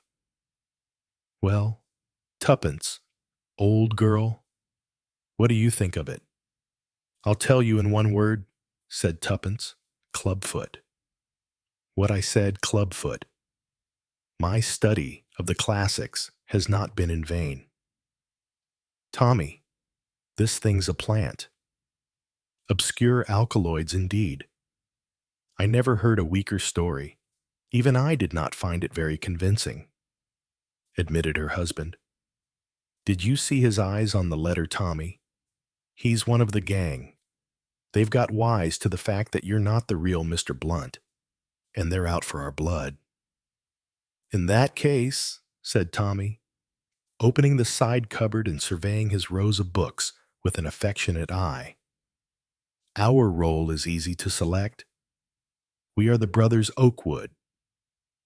And I am Desmond, he added firmly. Tuppence shrugged her shoulders. All right, have it your own way. I'd as soon be Francis. Francis was much the more intelligent of the two. Desmond always gets into a mess, and Francis turns up as the gardener or something in the nick of time and saves the situation. Ah, said Tommy, but I shall be a super Desmond. When I arrive at the Larches, Tuppence interrupted him unceremoniously. You're not going to Hampstead tonight. Why not walk into a trap with your eyes shut? No, my dear girl, walk into a trap with my eyes open. There's a lot of difference. I think our friend, Dr. Bauer, will get a little surprise. I don't like it, said Tuppence. You know what happens when Desmond disobeys the chief's orders and acts on his own. Our orders were quite clear: to send on the letters at once and to report immediately on anything that happened. You've not got it quite right, said Tommy. We were to report immediately if anyone came in and mentioned the number 16. Nobody has. That's a quibble, said Tuppence. It's no good. I've got a fancy for playing a lone hand. My dear old Tuppence, I shall be all right. I shall go armed to the teeth. The essence of the whole thing is that I shall be on my guard and they won't know it. The chief will be patting me on the back for a good night's work. Well, said Tuppence, I don't like it. That man's as strong as a gorilla. Ah, said Tommy, but think of my blue-nosed automatic. The door of the outer office opened and Albert appeared. Closing the door behind him, he approached them with an envelope in his hand. A gentleman to see you, said Albert. When I began the usual stunt of saying you were engaged with Scotland Yard, he told me he knew all about that. Said he came from Scotland Yard himself, and he wrote something on a card and stuck it up in this envelope. Tommy took the envelope and opened it. As he read the card, a grin passed across his face. The gentleman was amusing himself at your expense by speaking the truth. Albert, he remarked, show him in. He tossed the card to Tuppence. It bore the name Detective Inspector Dymchurch, and across it was scrawled in pencil, a friend of Marriott's. In another minute, the Scotland Yard detective was entering the inner office. In appearance, Inspector Dymchurch was of the same type as Inspector Marriott, short and thick-set, with shrewd eyes. Good afternoon, said the detective breezily. Marriott's away in South Wales. But before he went, he asked me to keep an eye on you two, and on this place in general. Oh, bless you, sir, he went on, as Tommy seemed about to interrupt him. We know all about it. It's not our department, and we don't interfere. But somebody's got wise lately to the fact that all is not what it seems. You've had a gentleman here this afternoon. I don't know what he called himself, and I don't know what his real name is, but I know just a little about him, enough to want to know more. Am I right in assuming that he made a date with you for some particular spot this evening? Quite right. I thought as much. 16. Westerham Road. Finsbury Park, was that it? You're wrong there, said Tommy, with a smile. Dead wrong. The Larches. Hampstead. Dymchurch seemed honestly taken aback. Clearly he had not expected this. I don't understand it, he muttered. It must be a new layout. The Larches. Hampstead. You said yes. I'm to meet him there at 11 o'clock tonight. Don't you do it, sir. There burst from Tuppence. Tommy flushed. If you think... Inspector, he began heatedly. But the inspector raised a soothing hand. I'll tell you what I think. Mr. Blunt, the place you want to be at 11 o'clock tonight is here in this office. What? Cried Tuppence, astonished. Here in this office. Never mind how I know departments overlap sometimes, but you got one of those famous blue letters today. Old what's-his-name is after that. He lures you up to Hampstead, makes quite sure of your being out of the way, and steps in here at night when all the building is empty and quiet to have a good search round at his leisure. But why should he think the letter would be here? He'd know I should have it on me, or else have passed it on. Begging your pardon, sir, that's just what he wouldn't know. He may have tumbled to the fact that you're not the original Mr. Blunt, but he probably thinks that you're a bona fide gentleman who's bought the business. In that case, the letter would be all in the way of regular business and would be filed as such. I see, said Tuppence, and that's just what we've got to let him think. We'll catch him red-handed here tonight. So that's the plan, is it? Yes. It's the chance of a lifetime. Now, let me see. What's the time? 6 o'clock. What time do you usually leave here? Sir, about 6. You must seem to leave the place as usual. Actually, we'll sneak back to it as soon as possible. I don't believe they'll come here till about 11, but of course they might. If you'll excuse me, I'll just go and take a look round outside and see if I can make out anyone watching the place. Dymchurch departed, and Tommy began an argument with Tuppence. It lasted some time and was heated and acrimonious. In the end, Tuppence suddenly capitulated. All right, she said, I give in. I'll go home and sit there like a good little girl whilst you tackle crooks and hobnob with detectives. But you wait, young man. I'll be even with you yet for keeping me out of the fun. Dymchurch returned at that moment. Coast seems clear enough, he said, but you can't tell. Better seem to leave in the usual manner. They won't go on watching the place once you've gone. Tommy called Albert and gave him instructions to lock up. Then the 4 of them made their way to the garage nearby, where the car was usually left. And Tuppence drove, and Albert sat beside her. Tommy and the detective sat behind. Presently, they were held up by a block in the traffic. Tuppence looked over her shoulder and nodded. Tommy and the detective opened the right-hand door and stepped out into the middle of Oxford Street. In a minute or two, Tuppence drove on. Better not go in just yet, said Dymchurch, as he and Tommy hurried into Hallam Street. You've got the key all right. Tommy nodded. Then what about a bite of dinner? It's early, but there's a little place here right opposite. We'll get a table by the window, so that we can watch the place all the time. They had a very welcome little meal, in the manner the detective had suggested. Tommy found Inspector Dymchurch quite an entertaining companion. Most of his official work had lain amongst international spies, and he had tales to tell which astonished his simple listener. They remained in the little restaurant until 8 o'clock, when Dymchurch suggested a move. It's quite dark now, sir, he explained. We shall be able to slip in without anyone being the wiser. It was, as he said, quite dark.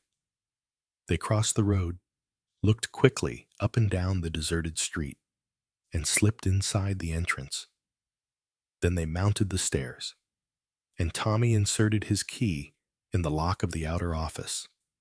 Just as he did so, he heard, as he thought, Dymchurch whistle beside him.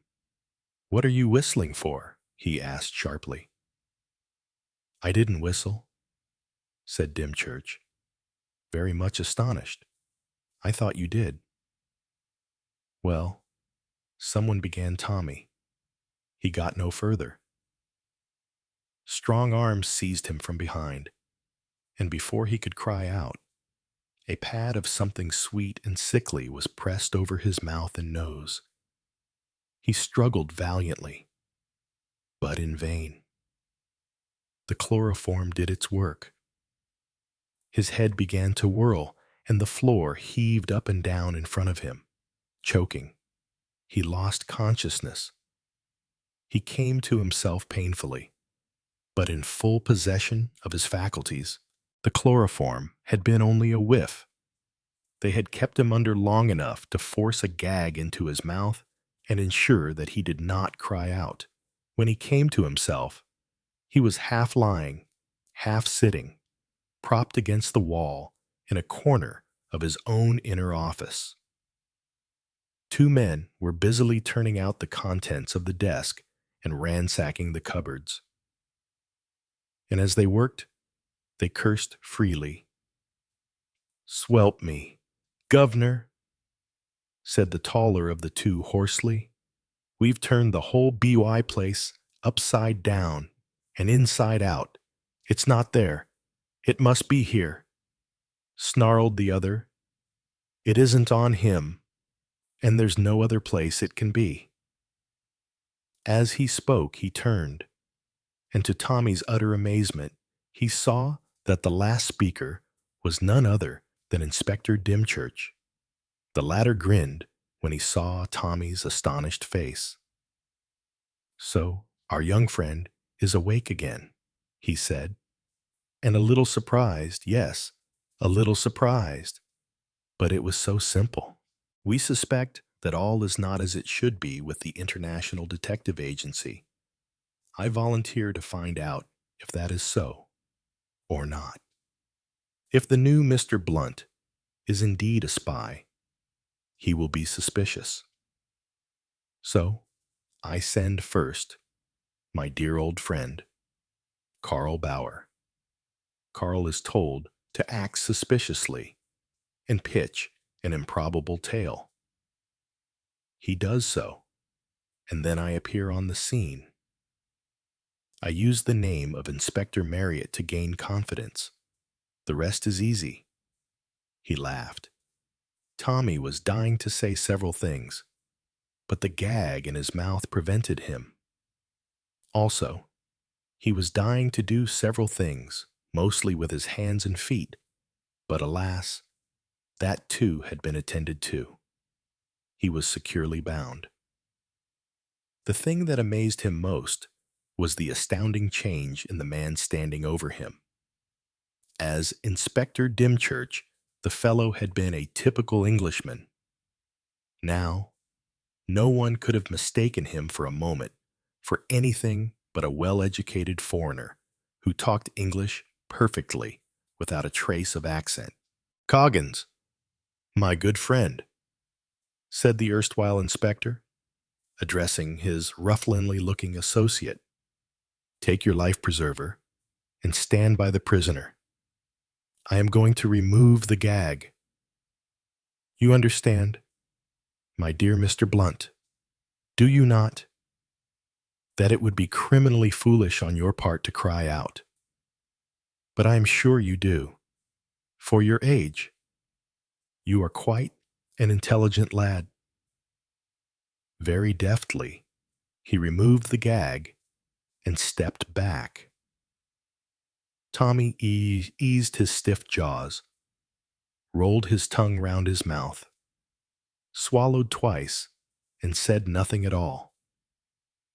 "I congratulate you on your restraint," said the other. "You appreciate the position. I see. Have you nothing at all to say?" "What I have to say will keep," said Tommy. "And it won't spoil by waiting." What I have to say will not keep. In plain English, Mr. Blunt, where is that letter?" "My dear fellow, I don't know," said Tommy cheerfully. "I haven't got it. But you know that as well as I do. I should go on looking about if I were you. I like to see you and friend Coggins playing hide and seek together." The other's face darkened. "You are pleased to be flippant. Mr. Blunt, you see that square box over there? That is Coggins' little outfit. In it, there is vitriol. Yes, vitriol. And irons that can be heated in the fire so that they are red hot and burn." Tommy shook his head sadly. "An error in diagnosis," he murmured. "Tuppence and I labeled this adventure wrong. It's not a clubfoot story. It's a bulldog Drummond. And you are the inimitable Carl Peterson." "What is this nonsense you are talking?" snarled the other. Ah, said Tommy, I see you are unacquainted with the classics. A pity. Ignorant fool. Will you do what we want, or will you not? Shall I tell Coggins to get out his tools and begin? Don't be so impatient, said Tommy. Of course I'll do what you want, as soon as you tell me what it is.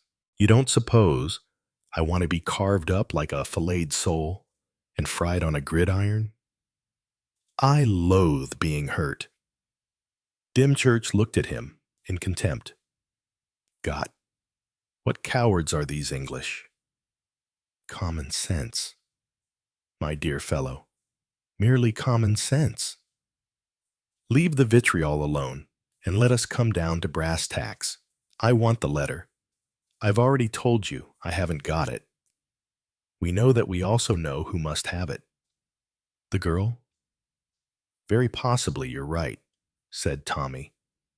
She may have slipped it into her handbag when your pal Carl startled us. Oh, you do not deny. That is wise. Very good. You will write to this Tuppence, as you call her, bidding her bring the letter here immediately. I can't do that, began Tommy. The other cut in before he had finished the sentence. Ah, you can't. Well, we shall soon see. Coggins.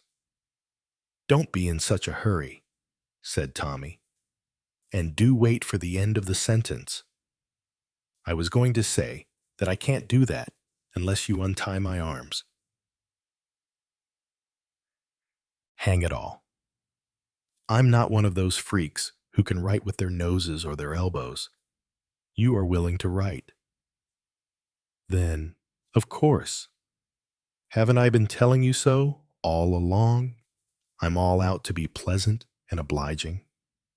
You won't do anything unkind to Tuppence. Of course. I'm sure you won't. She's such a nice girl. We only want the letter, said Dymchurch. But there was a singularly unpleasant smile on his face. At a nod from him, the brutal Coggins knelt down and unfastened Tommy's arms. The latter swung them to and fro. That's better, he said cheerfully. Will kind Coggins hand me my fountain pen? It's on the table, I think, with my other miscellaneous property. Scowling. The man brought it to him and provided a sheet of paper. Be careful what you say, Dymchurch said menacingly. We leave it to you, but failure means death, and slow death at that. In that case, said Tommy, I will certainly do my best. He reflected a minute or two, then began to scribble rapidly. How will this do? He asked, handing over the completed epistle. Dear Tuppence, can you come along at once and bring that blue letter with you? We want to decode it here and now. In haste. Francis. Francis queried the bogus inspector, with lifted eyebrows. Was that the name she called you? As you weren't at my christening, said Tommy. I don't suppose you can know whether it's my name or not, but I think the cigarette case you took from my pocket is a pretty good proof that I'm speaking the truth. The other stepped over to the table and took up the case, read Francis from Tuppence with a faint grin, and laid it down again. I am glad to find you are behaving so sensibly, he said. Coggins, give that note to Vasily. He is on guard outside. Tell him to take it at once. The next 20 minutes passed slowly. The 10 minutes after that more slowly still. Dymchurch was striding up and down with a face that grew darker and darker. Once he turned menacingly on Tommy. If you have dared to double-cross us, he growled.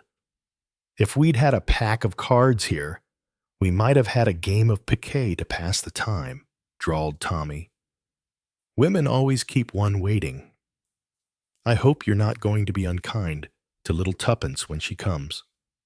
Oh, no, said Dymchurch. "We shall arrange for you to go to the same place together. Will you?" "You swine," said Tommy under his breath. Suddenly, there was a stir in the outer office. A man whom Tommy had not yet seen poked his head in and growled something in Russian.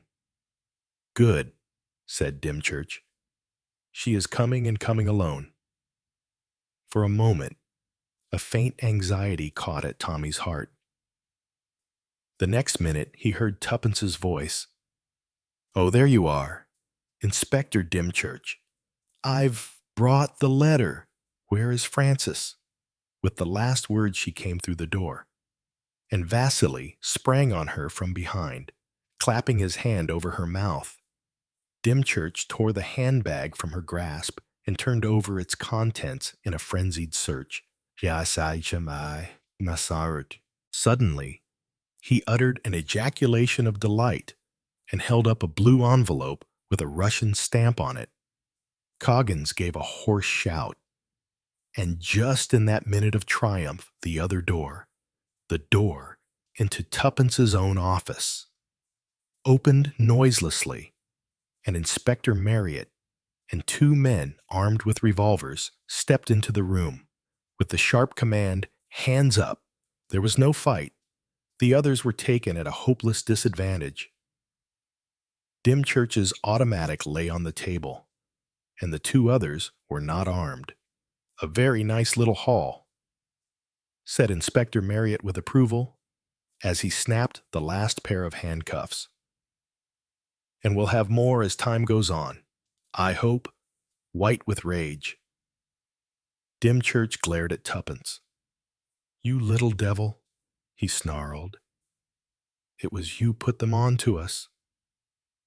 Tuppence laughed. "It wasn't all my doing. I ought to have guessed. I admit, when you brought in the number 16 this afternoon. But it was Tommy's note clinched matters. I rang up Inspector Marriott, got Albert to meet him with the duplicate key of the office, and came along myself with the empty blue envelope in my bag. The letter I forwarded according to my instructions as soon as I had parted with you two this afternoon. But one word had caught the other's attention. "Tommy?" he queried. Tommy, who had just been released from his bonds, came towards them. "Well done, Brother Francis," he said to Tuppence, taking both her hands in his, and to Dymchurch. "As I told you, my dear fellow, you really ought to read the classics." Chapter 12. The Incredible Theft. As the butler handed round the souffle, Lord Mayfield leaned confidentially towards his neighbor on the right. Lady Julia Carrington, known as a perfect host. Lord Mayfield took trouble to live up to his reputation. Although unmarried, he was always charming to women. Lady Julia Carrington was a woman of 40, tall, dark, and vivacious. She was very thin, but still beautiful.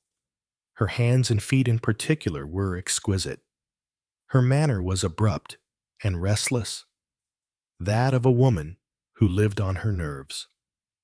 About opposite to her, at the round table, sat her husband, Air Marshal Sir George Carrington. His career had begun in the Navy, and he still retained the bluff breeziness of the ex-naval man. He was laughing and chaffing the beautiful Mrs. Vanderlyn, who was sitting on the other side of her host. Mrs. Vanderlyn was an extremely good-looking blonde. Her voice held a soupçon of American accent, just enough to be pleasant without undue exaggeration. On the other side of Sir George Carrington sat Mrs. Mackata, M.P. Mrs. Mackata was a great authority on housing and infant welfare. She barked out short sentences rather than spoke them, and was generally of somewhat alarming aspect. It was perhaps natural that the air marshal would find his right-hand neighbor the pleasanter to talk to. Mrs. Makata, who always talked shop wherever she was, barked out short spates of information on her special subjects to her left-hand neighbor, young Reggie Carrington.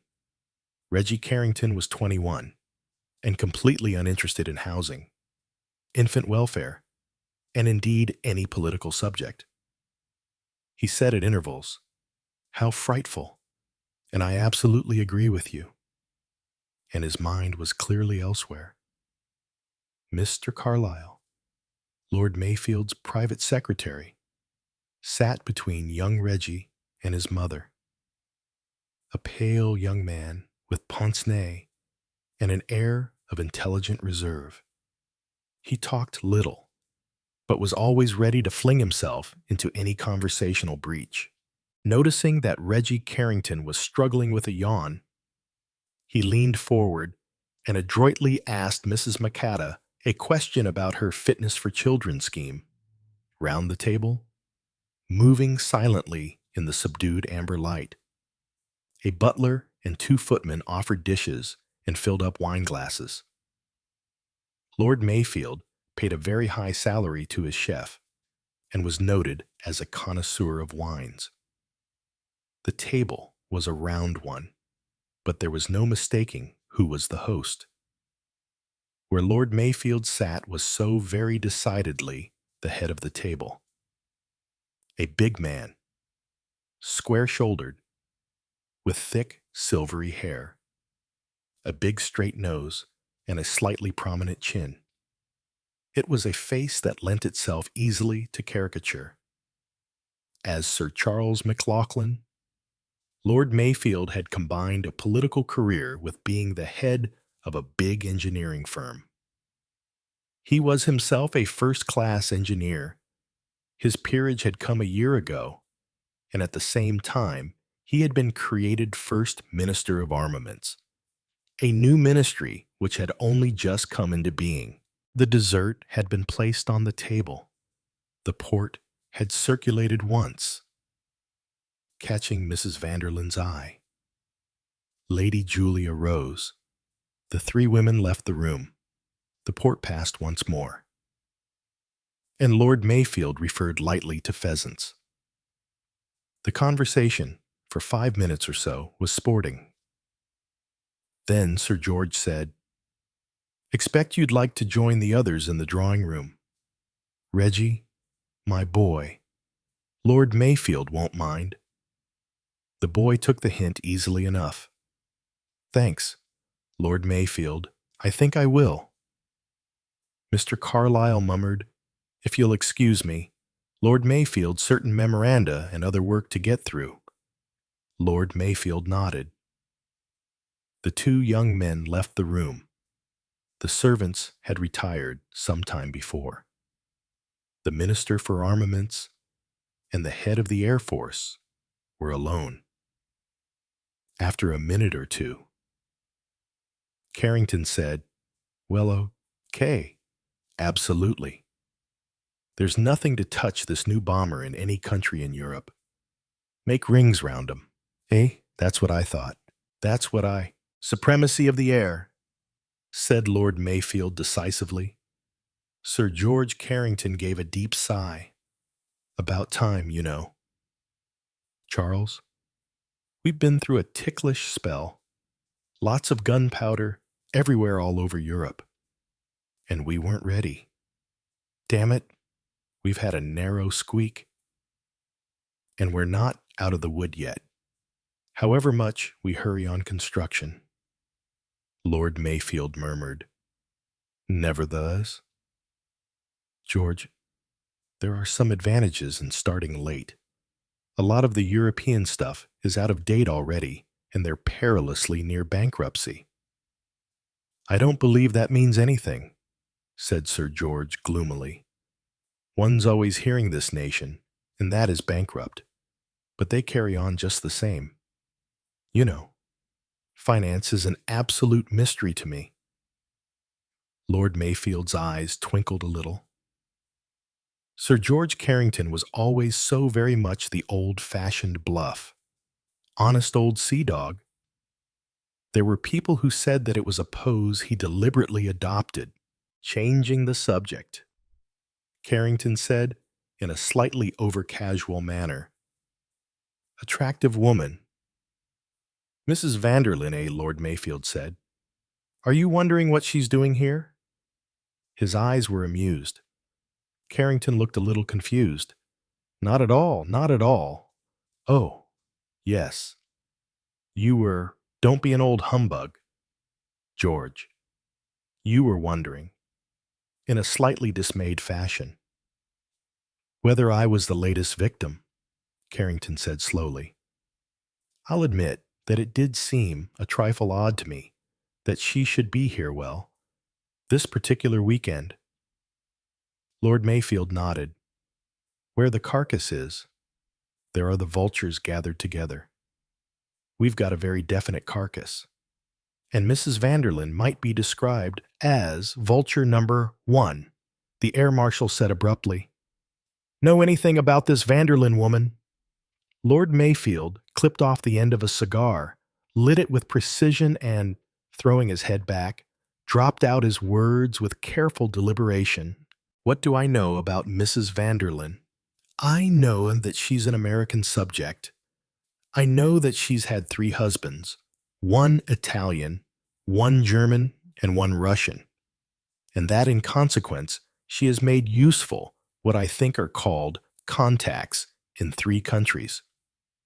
I know that she manages to buy very expensive clothes and live in a very luxurious manner, and that there is some slight uncertainty as to where the income comes from, which permits her to do so. With a grin, Sir George Carrington murmured, Your spies have not been inactive. Charles, I see. I know.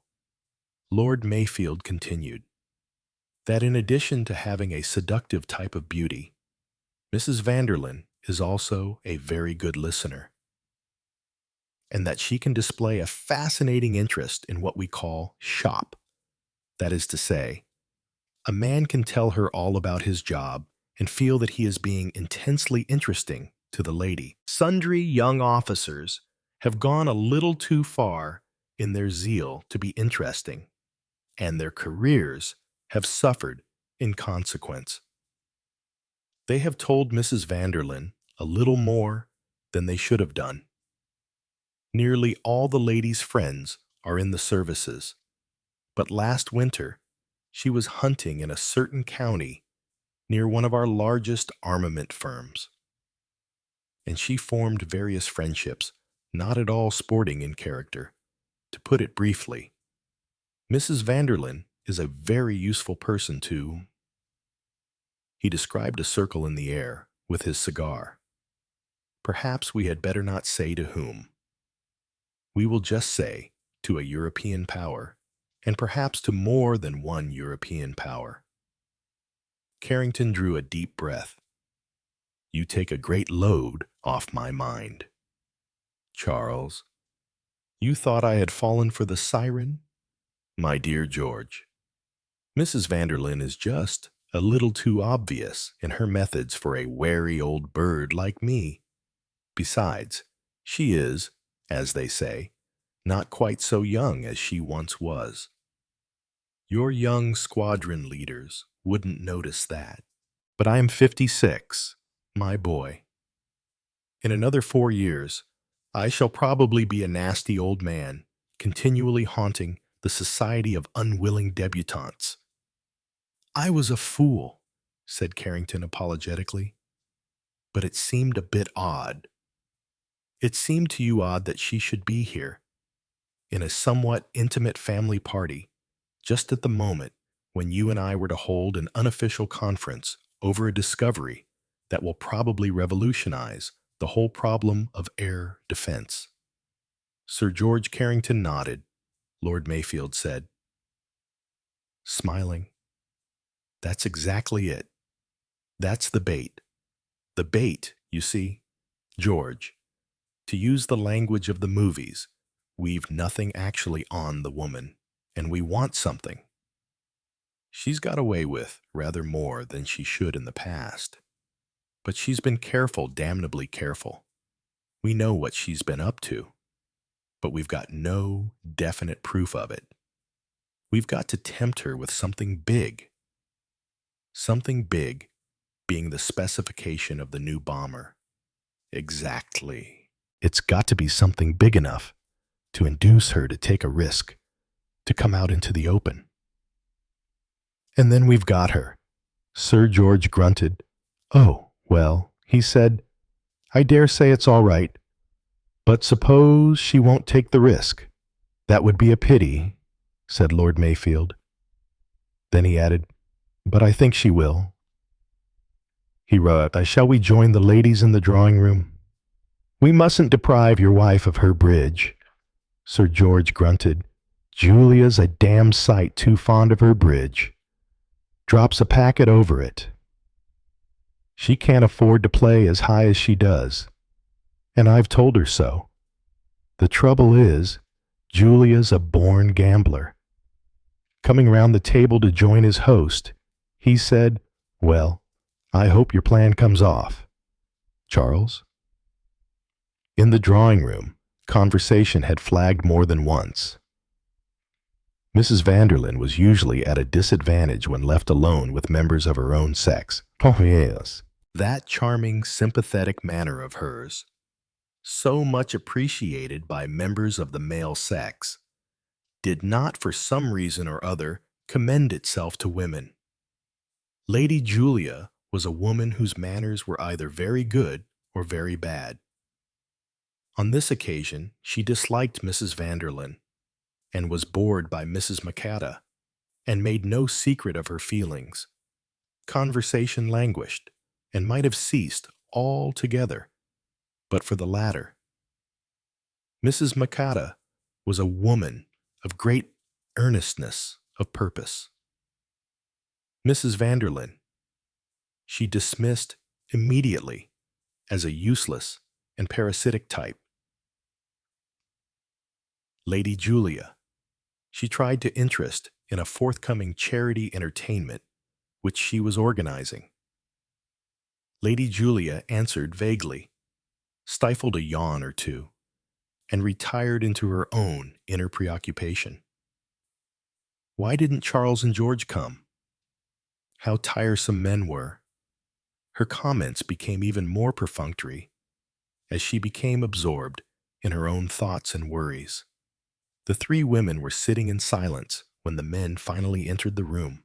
Lord Mayfield thought to himself, Julia looks ill tonight. What a mass of nerves the woman is. Aloud, he said, what about a rubber, eh? Lady Julia brightened at once. Bridge was as the breath of life to her. Reggie Carrington entered the room at that minute, and a four was arranged. Lady Julia, Mrs. Vanderlyn, Sir George, and young Reggie sat down to the card table. Lord Mayfield devoted himself to the task of entertaining Mrs. Mackata. When 2 rubbers had been played, Sir George looked ostentatiously at the clock on the mantelpiece. Hardly worthwhile beginning another, he remarked. His wife looked annoyed. It's only 11:15, a short one. They never are. My dear, said Sir George good-temperedly. Anyway, Charles and I have some work to do. Mrs. Vanderlyn murmured. How important that sounds.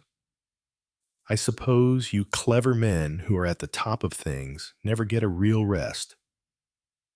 No 48-hour week for us, said Sir George. Mrs. Vanderlyn murmured, You know, I feel rather ashamed of myself as a raw American, but I do get so thrilled at meeting people who control the destinies of a country. I expect that seems a very crude point of view to you. Sir George, my dear Mrs. Vanderlyn, I should never think of you as crude or raw. He smiled into her eyes. There was, perhaps, a hint of irony in the voice which she did not miss. Adroitly, she turned to Reggie. smiling sweetly into his eyes. I'm sorry, we're not continuing our partnership. That was a frightfully clever no trump call of yours. Flushed and pleased, Reggie mumbled. Bit of a fluke that it came off. No, it was really a clever bit of deduction on your part. You deduced from the bidding exactly where the cards must be, and you played accordingly. I thought it was brilliant. Lady Julia rose abruptly. The woman lays it on with a palette knife, she thought disgustedly. Then her eyes softened as they rested on her son. He believed it all. How pathetically young and pleased he looked. How incredibly naive he was. No wonder he got into scrapes. He was too trusting. The truth of it was, he had too sweet a nature. George didn't understand him in the least. Men were so unsympathetic in their judgments. They forgot that they had ever been young themselves. George was much too harsh with Reggie. Mrs. Macata had risen. Good nights were said. The three women went out of the room. Lord Mayfield helped himself to a drink after giving one to Sir George. Then he looked up as Mr. Carlyle appeared at the door. Get out the files and all the papers, will you, Carlyle, including the plans and the prints. The air marshal and I will be along shortly. We'll just take a turn outside first. Eh, George? It's stopped raining. Mr. Carlyle, turning to depart, murmured an apology as he almost collided with Mrs. Vanderlyn. She drifted towards them, murmuring my book. I was reading it before dinner. Reggie sprang forward and held up a book. Is this it? On the sofa. Oh, yes. Thank you so much. She smiled sweetly, said good night again, and went out of the room. Sir George had opened one of the French windows. Beautiful night now, he announced. Good idea of yours to take a turn. Reggie said, Well, good night, sir. I'll be toddling off to bed. Good night, my boy, said Lord Mayfield. Reggie picked up a detective story which he had begun earlier in the evening and left the room. Lord Mayfield and Sir George stepped out upon the terrace. It was a beautiful night, with a clear sky studded with stars. Sir George drew a deep breath. Phew, that woman uses a lot of scent, he remarked. Lord Mayfield laughed. Anyway, it's not cheap scent, one of the most expensive brands on the market, I should say. Sir George gave a grimace. I suppose one should be thankful for that. You should. Indeed. I think a woman smothered in cheap scent is one of the greatest abominations known to mankind. Sir George glanced up at the sky. Extraordinary, the way it's cleared. I heard the rain beating down when we were at dinner. The two men strolled gently along the terrace. The terrace ran the whole length of the house. Below it, the ground sloped gently away, permitting a magnificent view over the Sussex Weald. Sir George lit a cigar. About this metal alloy he began. The talk became technical. As they approached the far end of the terrace for the 5th time, Lord Mayfield said with a sigh, Oh, well, I suppose we'd better get down to it. Yes. Good bit of work to get through. The two men turned, and Lord Mayfield uttered a surprised ejaculation. Hello, see that? See what? Asked Sir George. Thought I saw someone slip across the terrace from my study window. Nonsense. Old boy. I didn't see anything. Well, I did. Or I thought I did.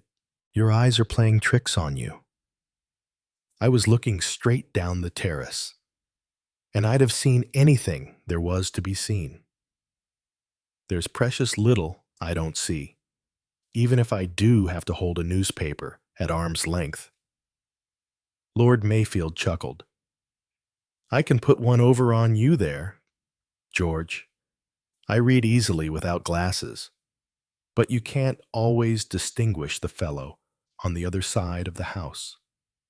Or is that eyeglass of yours sheer intimidation, laughing? The two men entered Lord Mayfield's study, the French window of which was open. Mr. Carlyle was busy arranging some papers in a file by the safe. He looked up as they entered. "Ha, Carlyle. Everything ready?" "Yes, Lord Mayfield. All the papers are on your desk." The desk in question was a big, important-looking writing table of mahogany set across a corner by the window. Lord Mayfield went over to it and began sorting through the various documents laid out. "Lovely night now," said Sir George. Mr. Carlyle agreed. "Yes, indeed. Remarkable the way it's cleared up after the rain." Putting away his file, Mr. Carlyle asked, "Will you want me any more tonight, Lord Mayfield?" "No, I don't think so." "Carlyle, I'll put all these away myself. We shall probably be late.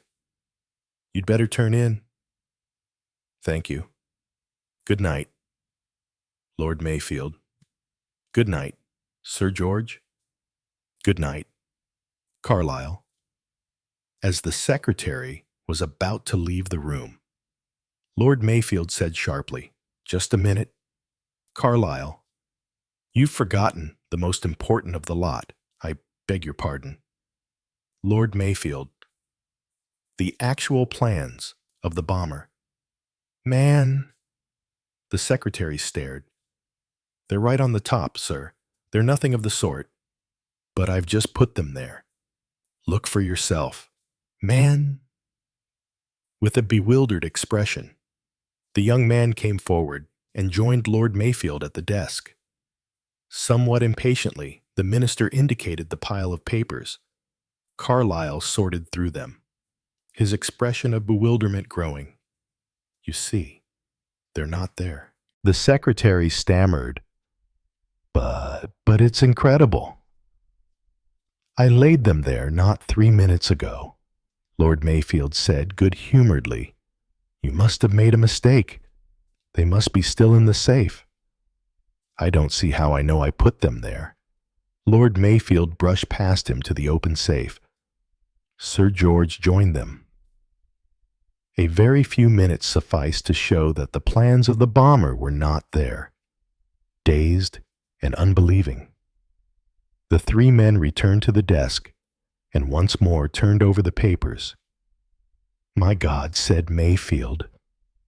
"They're gone," Mr. Carlyle cried. "But it's impossible. Who's been in this room?" snapped out the minister. "No one.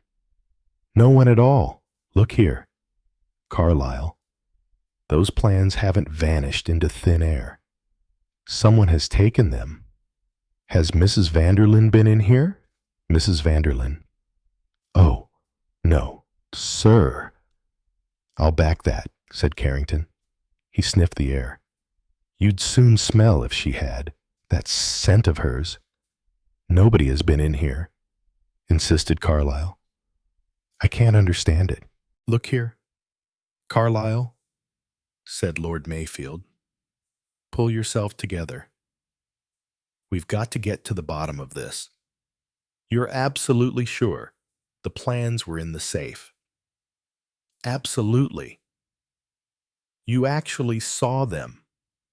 You didn't just assume they were among the others?" "No, no. Lord Mayfield, I saw them. I put them on top of the others on the desk. And since then, you say nobody has been in the room. Have you been out of the room?" "No. At least, yes." "Ah," cried Sir George. "Now we're getting at it," Lord Mayfield said sharply. What on earth? When Carlyle interrupted. In the normal course of events, Lord Mayfield, I should not, of course, have dreamt of leaving the room when important papers were lying about. But hearing a woman scream, ejaculated Lord Mayfield in a surprised voice. Yes, Lord Mayfield. It startled me more than I can say. I was just laying the papers on the desk when I heard it, and naturally, I ran out into the hall. Who screamed? Mrs. Vanderlyn's French maid. She was standing halfway up the stairs, looking very white and upset and shaking all over. She said she had seen a ghost. Seen a ghost. Yes, a tall woman dressed all in white who moved without a sound and floated in the air. What a ridiculous story. Yes, Lord Mayfield. That is what I told her. I must say, she seemed rather ashamed of herself. She went off upstairs, and I came back in here. How long ago was this? Just a minute or two before you and Sir George came in. And you were out of the room how long? The secretary considered. 2 minutes at the most, 3. Long enough, groaned Lord Mayfield. Suddenly, he clutched his friend's arm. George, that shadow I saw slinking away from this window. That was it. As soon as Carlyle left the room, he nipped in, seized the plans, and made off. Dirty work, said Sir George. Then he seized his friend by the arm. Look here, Charles, this is the devil of a business. What the hell are we going to do about it? At any rate, give it a trial. Charles? It was half an hour later. The two men were in Lord Mayfield's study, and Sir George had been expending a considerable amount of persuasion to induce his friend to adopt a certain course. Lord Mayfield, at first most unwilling, was gradually becoming less averse to the idea. Sir George went on, Don't be so damn pig-headed. Charles, Lord Mayfield said slowly, why drag in a wretched foreigner we know nothing about? But I happen to know a lot about him. The man's a marvel. Look here. Charles, it's a chance discretion is the essence of this business. If it leaks out, when it leaks out, is what you mean, not necessarily. This man, Hercule Poirot, will come down here and produce the plans, like a conjurer taking rabbits out of his hat. I suppose he'll get at the truth. And the truth is what we want. Look here, Charles. I take all responsibility on myself. Lord Mayfield said slowly, Oh, well, have it your own way. But I don't see what the fellow can do. Sir George picked up the phone. I'm going to get through to him now. He'll be in bed. He can get up. Dash it all. Charles, you can't let that woman get away with it. Mrs. Vanderlyn, you mean yes. You don't doubt, do you, that she's at the bottom of this? No. I don't. She's turned the tables on me with a vengeance. I don't like admitting, George, that a woman's been too clever for us. It goes against the grain. But it's true. We shan't be able to prove anything against her. And yet we both know that she's been the prime mover in the affair. Women are the devil, said Carrington with feeling. Nothing to connect her with it. Damn it all. We may believe that she put the girl up to that screaming trick, and that the man lurking outside was her accomplice. But the devil of it is we can't prove it. Perhaps Hercule Poirot can. Suddenly Lord Mayfield laughed. By the Lord, George, I thought you were too much of an old John Bull to put your trust in a Frenchman. However clever, he's not even a Frenchman. He's a Belgian. said Sir George in a rather shamefaced manner. Well, have your Belgian down. Let him try his wits on this business. I'll bet he can't make more of it than we can. Without replying, Sir George stretched a hand to the telephone, blinking a little. Hercule Poirot turned his head from one man to the other. Very delicately, he smothered a yawn. It was 2:30 in the morning. He had been roused from sleep and rushed down through the darkness in a big Rolls-Royce.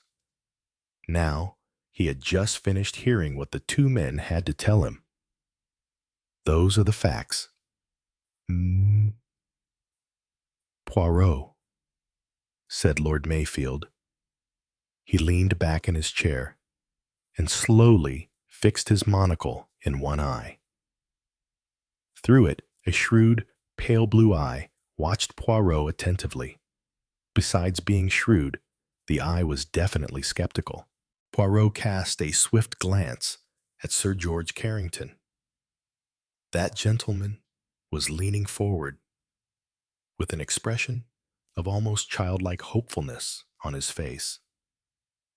Poirot said slowly, "I have the facts. Yes." The maid screams. The secretary goes out. The nameless watcher comes in. The plans are there on top of the desk. He snatches them up and goes. The facts, they are all very convenient. Something in the way he uttered the last phrase seemed to attract Lord Mayfield's attention. He sat up a little straighter. His monocle dropped. It was as though a new alertness came to him. "I beg your pardon, Poirot," I said, "Lord Mayfield, that the facts were all very convenient for the thief. By the way, you are sure it was a man you saw?" Lord Mayfield shook his head. "That I couldn't say. It was just a shadow. In fact, I was almost doubtful if I had seen anyone." Poirot transferred his gaze to the air marshal. "And you, Sir George? Could you say if it was a man or a woman? I didn't see anyone myself." Poirot nodded thoughtfully. Then he skipped suddenly to his feet and went over to the writing table. "I can assure you that the plans are not there," said Lord Mayfield. "We have all three been through those papers 6 times. All three." "You mean your secretary also?" "Yes, Carlyle." Poirot turned suddenly. "Tell me, Lord Mayfield, which paper was on top when you went over to the desk?" Mayfield frowned a little in the effort of remembrance. "Let me see. Yes. It was a rough memorandum of some sort of our air defense positions." Deftly, Poirot nipped out a paper and brought it over. "Is this the one, Lord Mayfield?" Lord Mayfield took it and glanced over it. "Yes, that's the one." Poirot took it over to Carrington. "Did you notice this paper on the desk?" Sir George took it, held it away from him, then slipped on his pince-nez. "Yes, that's right. I looked that through them too, with Carlyle and Mayfield. This was on top." Poirot nodded thoughtfully. He replaced the paper on the desk. Mayfield looked at him in a slightly puzzled manner. "If there are any other questions," he began. "But yes, certainly there is a question. Carlyle?" "Carlyle is the question." Lord Mayfield's color rose a little. "Carlyle, Poirot, is quite above suspicion. He has been my confidential secretary for 9 years. He has access to all my private papers. And I may point out to you that he could have made a copy of the plans and a tracing of the specifications quite easily without anyone being the wiser." "I appreciate your point," said Poirot. "If he had been guilty, There would be no need for him to stage a clumsy robbery. In any case, said Lord Mayfield, I am sure of Carlyle. I will guarantee him. Carlyle, said Carrington gruffly, is all right. Poirot spread out his hands gracefully. And this Mrs. Vanderlyn, she is all wrong. She's a wrongin' all right, said Sir George. Lord Mayfield said in more measured tones, I think, Poirot, that there can be no doubt of Mrs. Vanderlyn's well activities. The Foreign Office can give you more precious data as to that, and the maid, you take it, is in with her mistress. Not a doubt of it, said Sir George. It seems to me a plausible assumption, said Lord Mayfield more cautiously. There was a pause. Poirot sighed, and absent-mindedly rearranged one or two articles on a table at his right hand. Then he said, I take it that these papers represented money. That is, the stolen papers would be definitely worth a large sum in cash.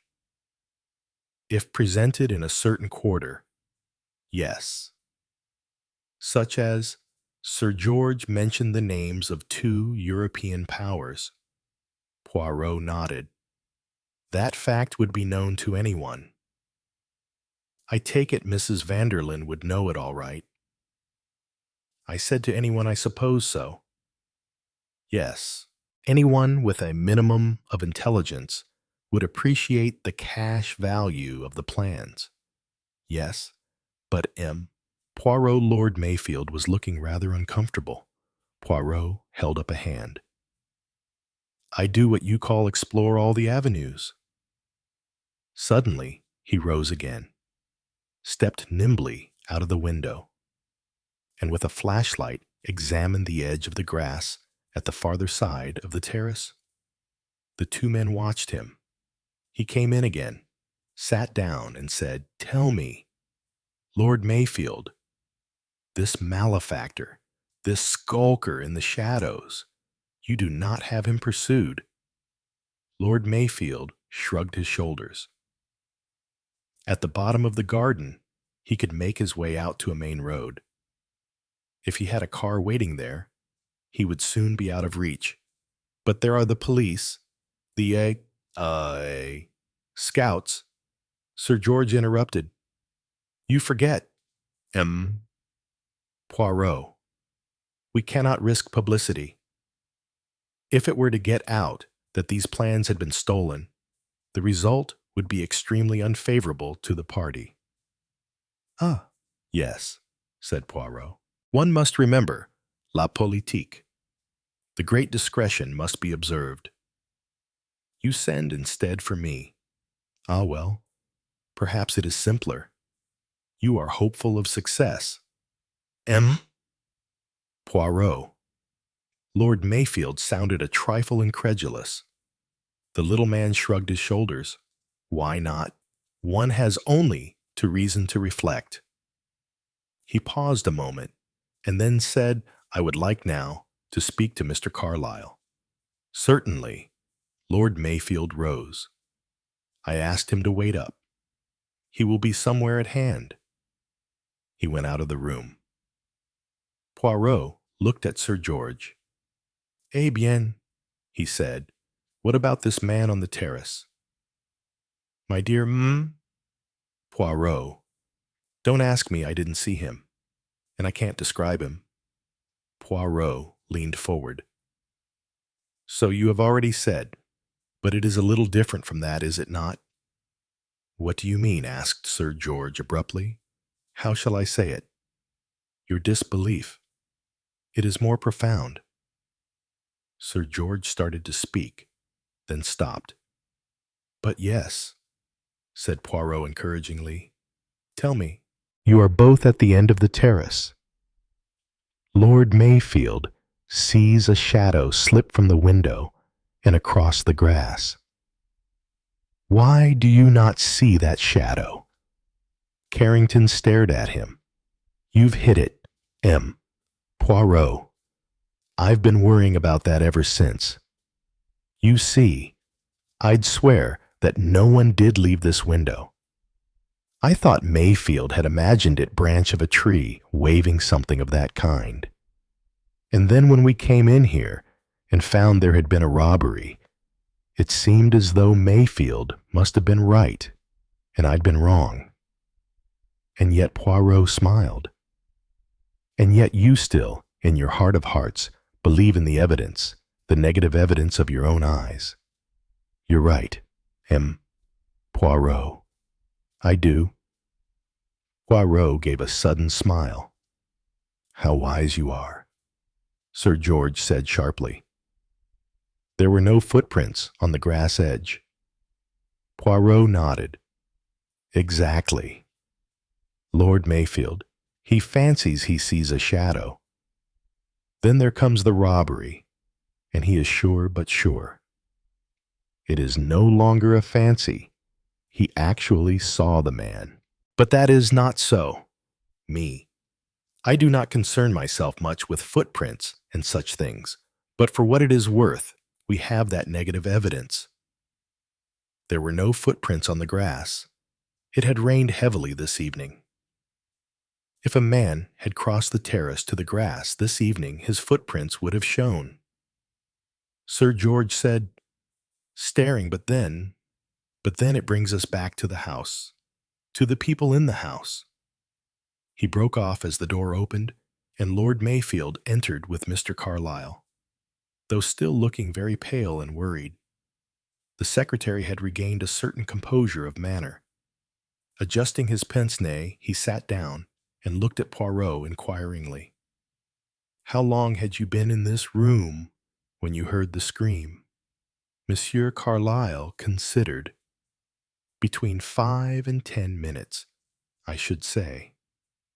And before that, there had been no disturbance of any kind. No, I understand that the house party had been in one room for the greater part of the evening. Yes, the drawing room. Poirot consulted his notebook.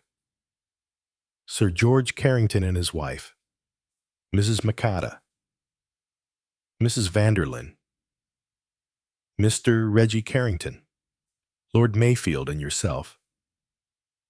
Is that right? I myself was not in the drawing room. I was working here the greater part of the evening. Poirot turned to Lord Mayfield. Who went up to bed first? Lady Julia Carrington, I think. As a matter of fact, the three ladies went out together, and then Mr. Carlyle came in, and I told him to get out the papers, as Sir George and I would be along in a minute. It was then that you decided to take a turn on the terrace. It was anything said in Mrs. Vanderlyn's hearing as to your working in the study? The matter was mentioned? Yes, but she was not in the room when you instructed Mr. Carlyle to get out the papers. No. Excuse me. Lord Mayfield, said Carlyle. Just after you had said that, I collided with her in the doorway. She had come back for a book, so you think she might have overheard. I think it quite possible. Yes. She came back for a book, mused Poirot. Did you find her book? Lord Mayfield. Yes. Reggie gave it to her. Ah, yes. It is what you call the old gasp, no? Pardon. The old wheeze that to come back for a book. It is often useful. You think it was deliberate? Poirot shrugged his shoulders. And after that, you two gentlemen go out on the terrace, and Mrs. Vanderlyn. She went off with her book, and the young Reggie, he went to bed also. Yes, and Mr. Carlyle, he comes here, and sometime between 5 and 10 minutes later, he heard a scream. Continue. M. Carlyle. You heard a scream, and you went out into the hall. Perhaps it would be simplest if you reproduced exactly your actions. Mr. Carlyle got up a little awkwardly. "Here I scream," said Poirot helpfully. He opened his mouth and emitted a shrill bleat. Lord Mayfield turned his head away to hide a smile, and Mr. Carlyle looked extremely uncomfortable. "Allez, forward." "March," cried Poirot. "It is your cue that I give you there." Mr. Carlyle walked stiffly to the door, opened it, and went out. Poirot followed him. The other two came behind. The door. "Did you close it after you or leave it open?" "I can't really remember. I think I must have left it open." "No matter. Proceed." Still with extreme stiffness, Mr. Carlyle walked to the bottom of the staircase and stood there looking up. Poirot said, "The maid, you say, was on the stairs, whereabouts about halfway up, and she was looking upset." "Definitely so." "Eh bien. Me. I am the maid." Poirot ran nimbly up the stairs, about here, a step or two higher. Like this, Poirot struck an attitude. "Well, or not quite like that. How then?" "Well, she had her hands to her head." "Ah, her hands to her head. That is very interesting." Like this, Poirot raised his arms. His hands rested on his head just above each ear. "Yes, that's it. Uh-huh. And tell me, Carlyle?" "She was a pretty girl, yes. Really." "I didn't notice?" Carlyle's voice was repressive. "Uh-huh. You did not notice, but you are a young man." "Does not a young man notice when a girl is pretty?" "Really? Poirot, I can only repeat that I did not do so." Carlyle cast an agonized glance at his employer. Sir George Carrington gave a sudden chuckle. Poirot seems determined to make you out a dog." "Carlyle," he remarked, "me. I always notice when a girl is pretty," announced Poirot as he descended the stairs. The silence with which Mr. Carlyle greeted this remark was somewhat pointed.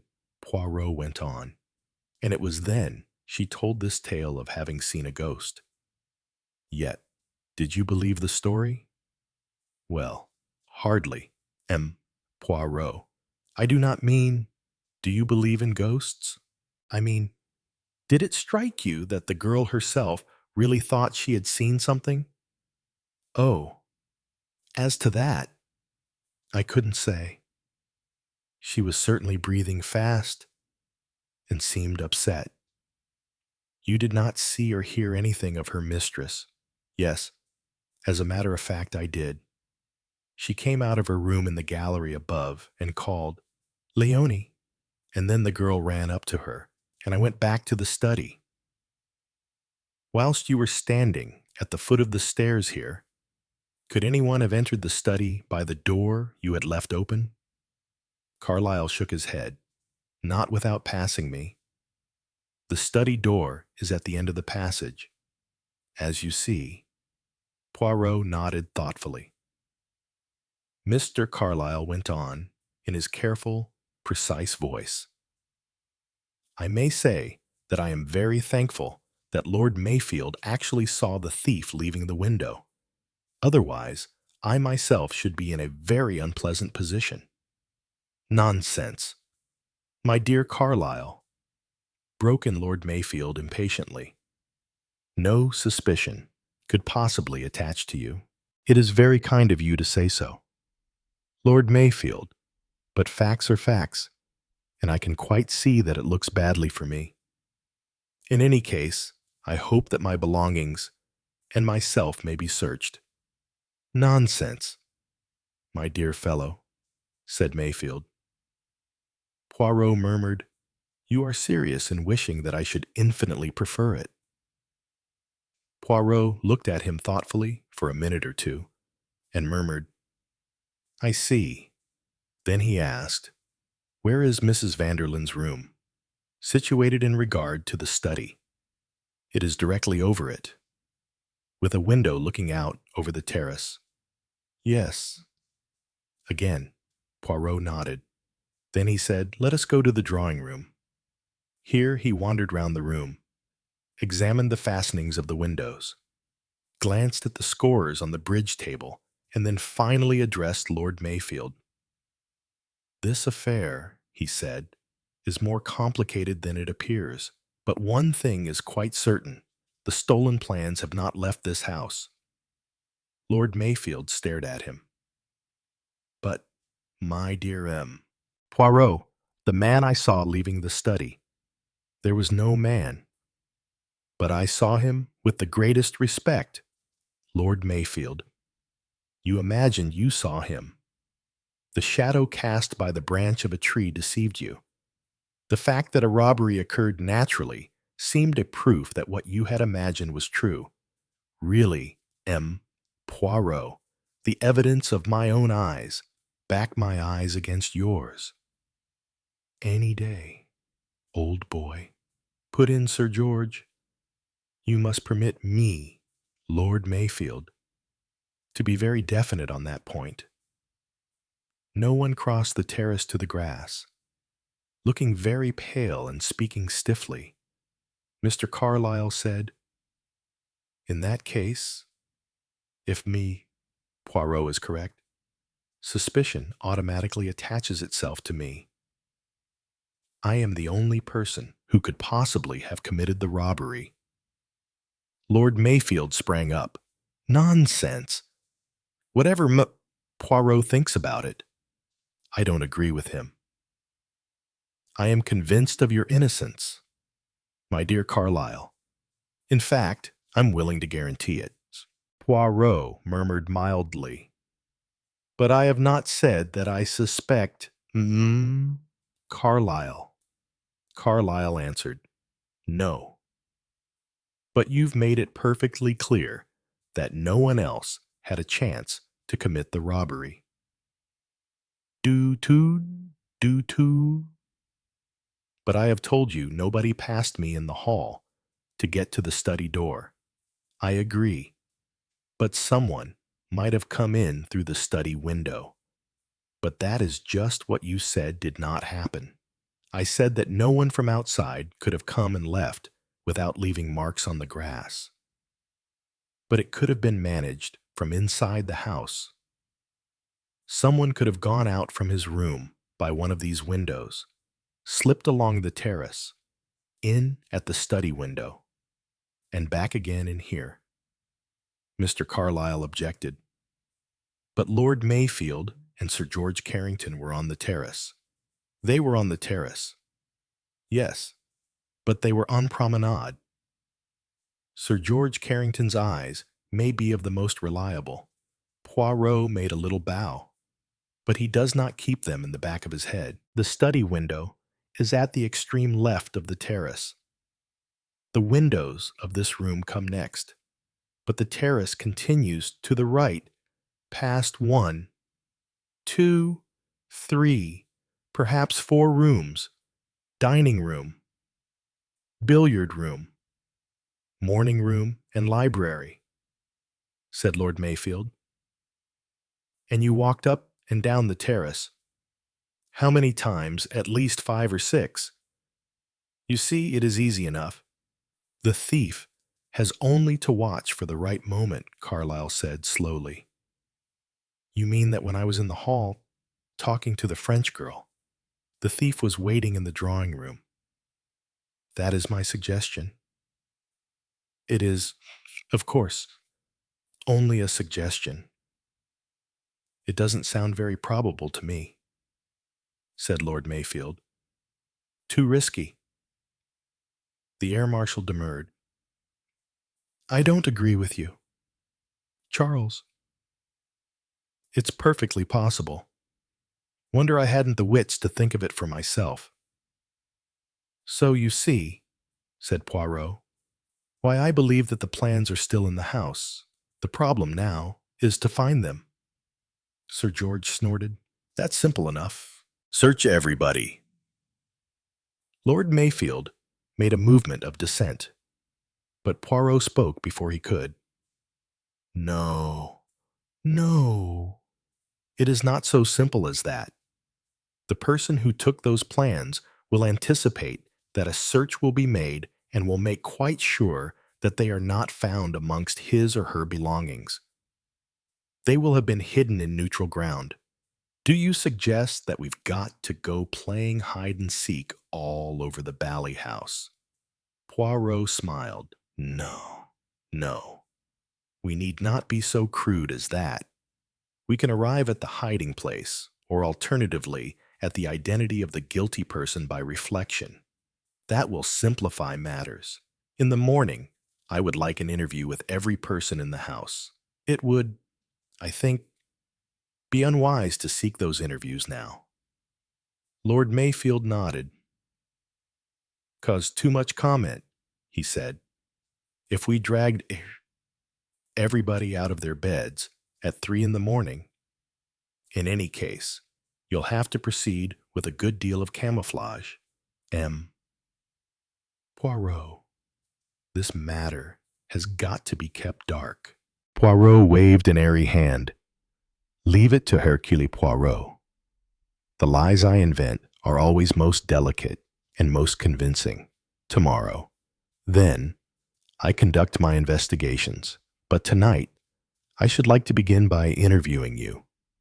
Sir George and you. Lord Mayfield. He bowed to them both. You mean alone, that was my meaning. Lord Mayfield raised his eyes slightly. Then he said, certainly. I'll leave you alone with Sir George. When you want me, you'll find me in my study. Come, Carlyle. He and the secretary went out, shutting the door behind them. Sir George sat down, reaching mechanically for a cigarette. He turned a puzzled face to Poirot. You know, he said slowly, I don't quite get this. That is very simply explained, said Poirot with a smile. In 2 words, to be accurate. Mrs. Vanderlyn. Oh, said Carrington. I think I see. Mrs. Vanderlyn. Precisely. It might be. You see, that it would not be very delicate to ask Lord Mayfield the question I want to ask. Why? Mrs. Vanderlyn. This lady, she is known to be a suspicious character. Why, then, should she be here? I say to myself, there are 3 explanations. 1, that Lord Mayfield has a penchant for the lady, and that is why I seek to talk to you alone. I do not wish to embarrass him. 2, that Mrs. Vanderlyn is perhaps the dear friend of someone else in the house. You can count me out, said Sir George with a grin. Then, if neither of those cases is true, the question returns in redoubled force. Why Mrs. Vanderlyn? And it seems to me, I perceive a shadowy answer. There was a reason. Her presence at this particular juncture was definitely desired by Lord Mayfield for a special reason. Am I right? Sir George nodded. You're quite right, he said. Mayfield is too old a bird to fall for her wiles. He wanted her here for quite another reason. It was like this. He retailed the conversation that had taken place at the dinner table. Poirot listened attentively. Ah, he said, I comprehend now. Nevertheless, it seems that the lady has turned the tables on you both rather neatly. Sir George swore freely. Poirot watched him with some slight amusement. Then he said, You do not doubt that this theft is her doing, I mean. That she is responsible for it, whether or no she played an active part. Sir George stared. Of course not. There isn't any doubt of that. Why? Who else would have any interest in stealing those plans? Ah, said Hercule Poirot. He leaned back and looked at the ceiling. And yet, Sir George, we agreed, not a quarter of an hour ago, that these papers represented very definitely money, not perhaps in quite so obvious a form as banknotes or gold or jewelry, but nevertheless they were potential money. If there were anyone here who was hard up, the other interrupted him with a snort. Who isn't these days? I suppose I can say it without incriminating myself. He smiled, and Poirot smiled politely back at him and murmured, Mais oui. You can say what you like. For you, Sir George, have the one unimpeachable alibi in this affair. But I'm damned hard up myself. Poirot shook his head sadly. Yes, indeed. A man in your position has heavy living expenses. Then you have a young son at a most expensive age. Sir George groaned. Education's bad enough. Then debts on top of it. Mind you, this lad's not a bad lad. Poirot listened sympathetically. He heard a lot of the air marshal's accumulated grievances, the lack of grit and stamina in the younger generation, the fantastic way in which mothers spoilt their children and always took their side, the curse of gambling once it got hold of a woman, the folly of playing for higher stakes than you could afford. It was couched in general terms. Sir George did not allude directly to either his wife or his son, but his natural transparency made his generalizations very easy to see through. He broke off suddenly.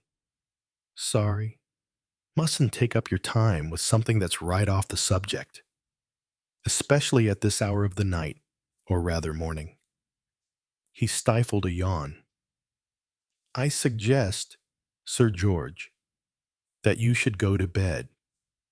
You have been most kind and helpful. Right. Think I will turn in. You really think there is a chance of getting the plans back? Poirot shrugged his shoulders. I mean to try. I do not see why not. Well, I'll be off. Good night. He left the room.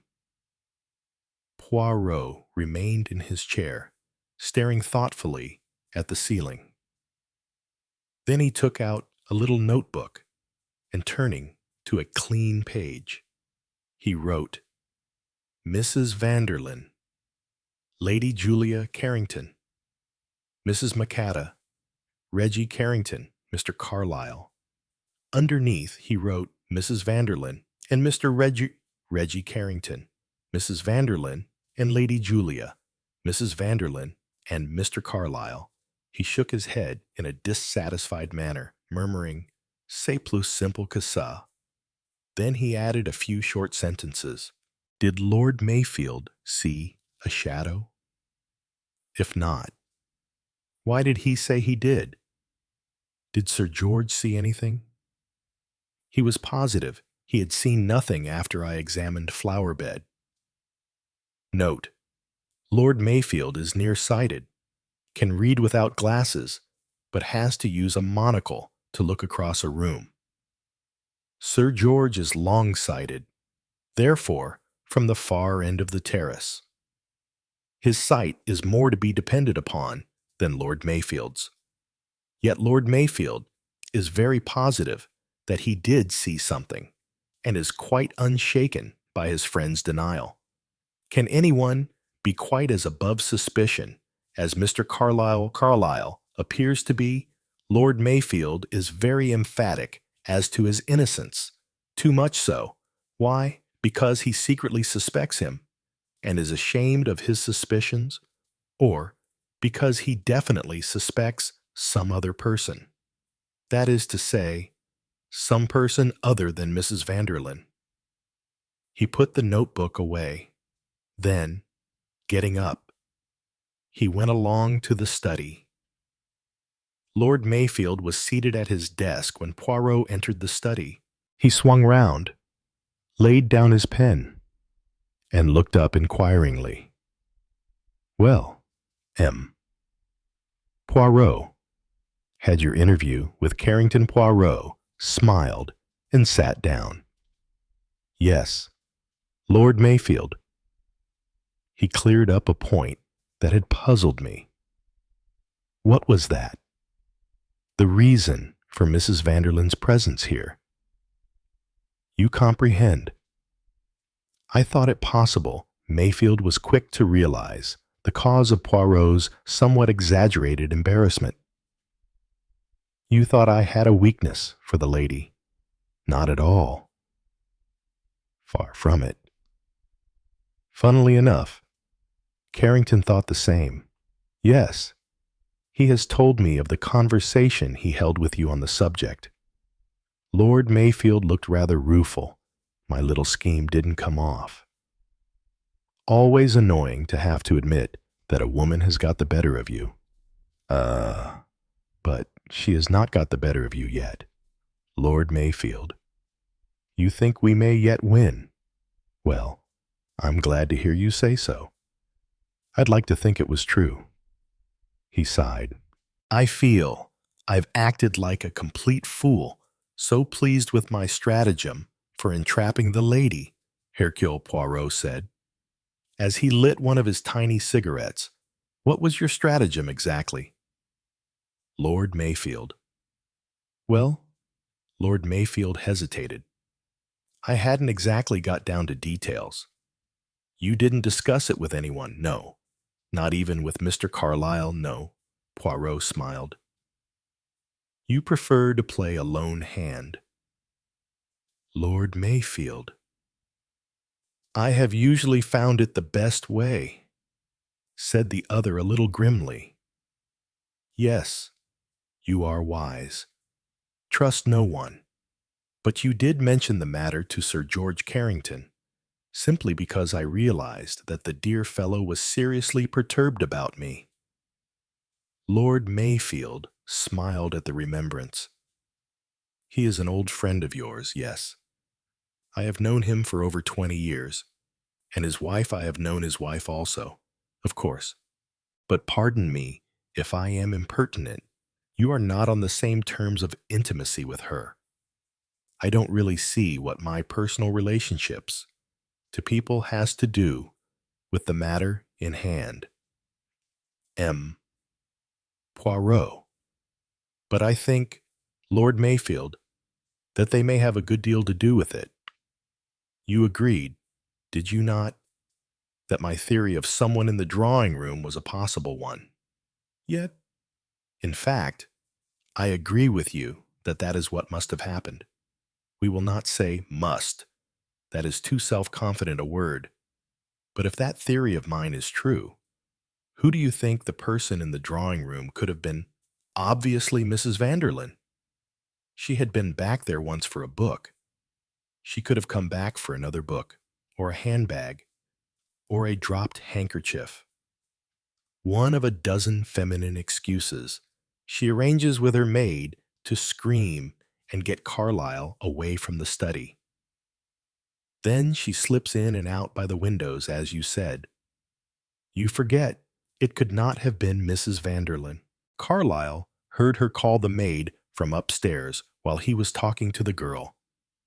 Lord Mayfield bit his lip. True. I forgot that. He looked thoroughly annoyed. You see, said Poirot gently, we progress. We have first the simple explanation of a thief who comes from outside and makes off with the booty. A very convenient theory, as I said at the time. Too convenient to be readily accepted. We have disposed of that. Then we come to the theory of the foreign agent. Mrs. Vanderlyn. And that again seems to fit together beautifully up to a certain point. But now it looks as though that, too, was too easy, too convenient to be accepted. You'd wash Mrs. Vanderlyn out of it altogether. It was not Mrs. Vanderlyn in the drawing room. It may have been an ally of Mrs. Vanderlyn's who committed the theft, but it is just possible that it was committed by another person altogether. If so, we have to consider the question of motive. Isn't this rather far-fetched, M. Poirot? I do not think so. Now what motives could there be? There is the motive of money. The papers may have been stolen, with the object of turning them into cash. That is the simplest motive to consider, but the motive might possibly be something quite different. Such as Poirot said slowly, it might have been done definitely with the idea of damaging someone. Who possibly Mr. Carlyle? He would be the obvious suspect, but there might be more to it than that. The men who control the destiny of a country, Lord Mayfield, are particularly vulnerable to displays of popular feeling. Meaning that the theft was aimed at damaging me, Poirot nodded. I think I am correct in saying, Lord Mayfield, that about 5 years ago, you passed through a somewhat trying time. You were suspected of friendship with a European power at that time bitterly unpopular with the electorate of this country. Quite true. M. Poirot. A statesman in these days has a difficult task. He has to pursue the policy he deems advantageous to his country, but he has at the same time to recognize the force of popular feeling. Popular feeling is very often sentimental, muddle-headed, and eminently unsound, but it cannot be disregarded for all that. How well you express it. That is exactly the curse of a politician's life. He has to bow to the country's feeling, however dangerous and foolhardy he knows it to be. That was your dilemma, I think. There were rumors that you had concluded an agreement with the country in question. This country and the newspapers were up in arms about it. Fortunately, the Prime Minister was able categorically to deny the story, and you repudiated it, though still making no secret of the way your sympathies lay. All this is quite true, Poirot. But why rake up past history? Because I consider it possible that an enemy, disappointed in the way you surmounted that crisis, might endeavor to stage a further dilemma. You soon regained public confidence. Those particular circumstances have passed away. You are now, deservedly, one of the most popular figures in political life. You are spoken of freely as the next Prime Minister when Mr. Humberley retires. You think this is an attempt to discredit me? Nonsense tout de même, Lord Mayfield. It would not look well if it were known that the plans of Britain's new bomber had been stolen during a weekend when a certain very charming lady had been your guest. Little hints in the newspapers as to your relationship with that lady would create a feeling of distrust in you. Such a thing could not really be taken seriously. My dear Lord Mayfield, you know perfectly well it could. It takes so little to undermine public confidence in a man. Yes, that's true, said Lord Mayfield. He looked suddenly very worried. God, how desperately complicated this business is becoming. Do you really think? But it's impossible. Impossible. You know of nobody who is jealous of you. Absurd. At any rate, you will admit that my questions about your personal relationships with the members of this house party are not totally irrelevant. Oh, perhaps. You asked me about Julia Carrington. There's really not very much to say.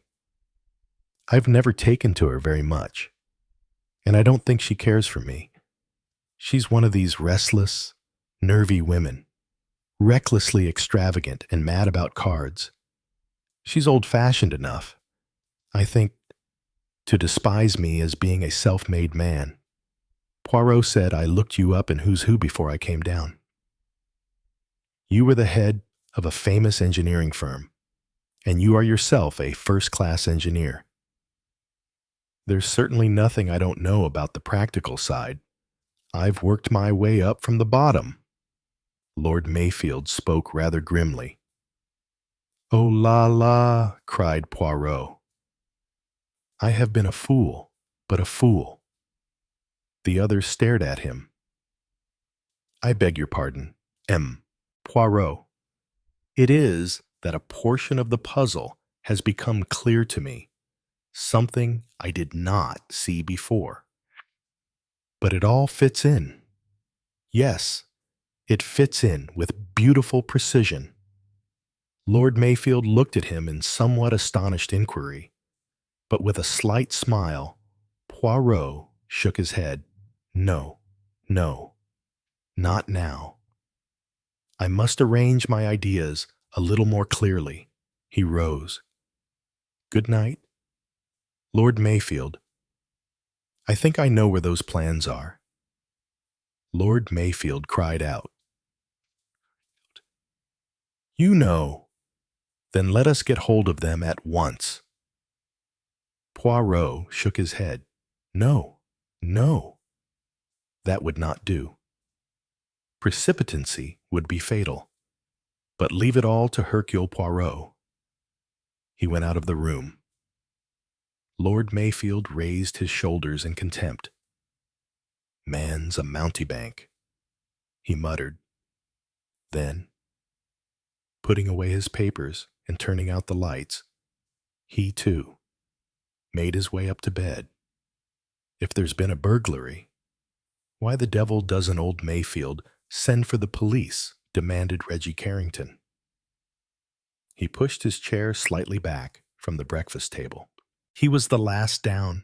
His host, Mrs. Makata and Sir George, had finished their breakfasts some time before. His mother and Mrs. Vanderlyn were breakfasting in bed. Sir George, repeating his statement on the lines agreed upon between Lord Mayfield and Hercule Poirot, had a feeling that he was not managing it as well as he might have done. To send for a queer foreigner like this seems very odd to me, said Reggie. What has been taken? Father, I don't know exactly. My boy. Reggie got up. He looked rather nervy and on edge this morning. Nothing important, no papers or anything like that. To tell you the truth, Reggie, I can't tell you exactly. Very hush-hush. Is it? I see. Reggie ran up the stairs, paused for a moment halfway with a frown on his face, and then continued his ascent and tapped on his mother's door. Her voice bade him enter. Lady Julia was sitting up in bed, scribbling figures on the back of an envelope. Good morning, darling.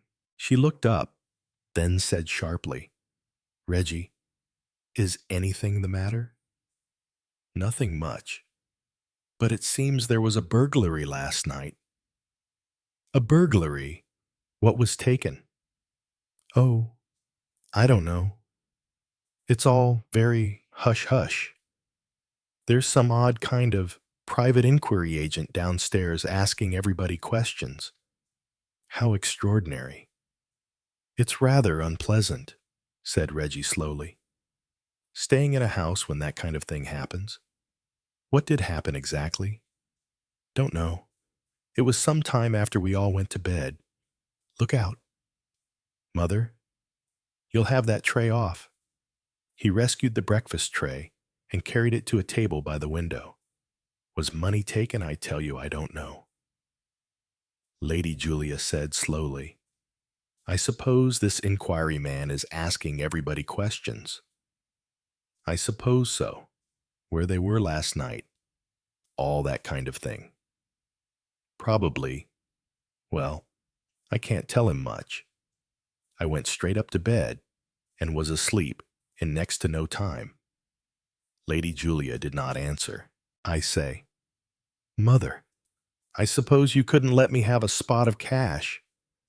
I'm absolutely broke.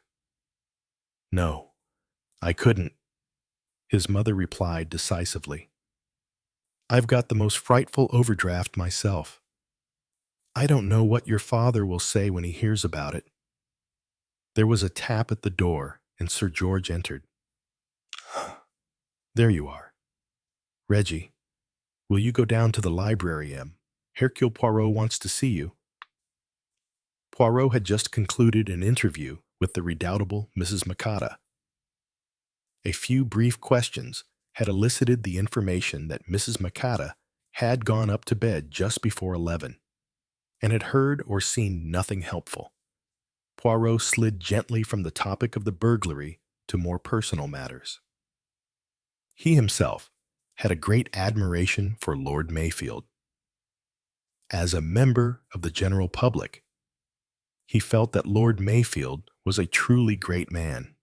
Of course, Mrs. Macada, being in the know, would have a far better means of estimating that than himself. Lord Mayfield has brains, allowed Mrs. Macada, and he has carved his career out entirely for himself. He owes nothing to hereditary influence. He has a certain lack of vision, perhaps. In that I find all men sadly alike. They lack the breadth of a woman's imagination. Woman, M. Poirot, is going to be the great force in government in 10 years' time. Poirot said that he was sure of it. He slid to the topic of Mrs. Vanderlyn. Was it true, as he had heard hinted, that she and Lord Mayfield were very close friends? Not in the least. To tell you the truth, I was very surprised to meet her here. Very surprised indeed. Poirot invited Mrs. Macada's opinion of Mrs. Vanderlyn, and got it. One of those absolutely useless women. M. Poirot. Women that make one despair of one's own sex. A parasite. First and last a parasite. Men admired her. Men? Mrs. Macada spoke the word with contempt. Men are always taken in by those very obvious good looks. That boy. Now, young Reggie Carrington, flushing up every time she spoke to him, absurdly flattered by being taken notice of by her. In the silly way she flattered him too, praising his bridge, which actually was far from brilliant. He is not a good player. He made all sorts of mistakes last night. Lady Julia is a good player, is she not? Much too good, in my opinion, said Mrs. Macada. It's almost a profession with her. She plays morning, noon, and night for high stakes. Yes, indeed, much higher than I would care to play. Indeed, I shouldn't consider it right. She makes a good deal of money at the game. Mrs. Macada gave a loud and virtuous snort. She reckons on paying her debts that way. But she's been having a run of bad luck lately, so I've heard. She looked last night as though she had something on her mind. The evils of gambling, M. Poirot, are only slightly less than the evils caused by drink. If I had my way, this country should be purified. Poirot was forced to listen to a somewhat lengthy discussion on the purification of England's morals. Then he closed the conversation adroitly and sent for Reggie Carrington. He summed the young man up carefully as he entered the room. The weak mouth camouflaged by the rather charming smile, the indecisive chin, the eyes set far apart, the rather narrow head. He thought that he knew Reggie Carrington's type fairly well. Mr. Reggie Carrington. Yes, anything I can do. Just tell me what you can about last night. Well, let me see. We played bridge in the drawing room. After that, I went up to bed. That was at what time? Just before 11. I suppose the robbery took place after that. Yes. After that, you did not hear or see anything. Reggie shook his head regretfully. I'm afraid not.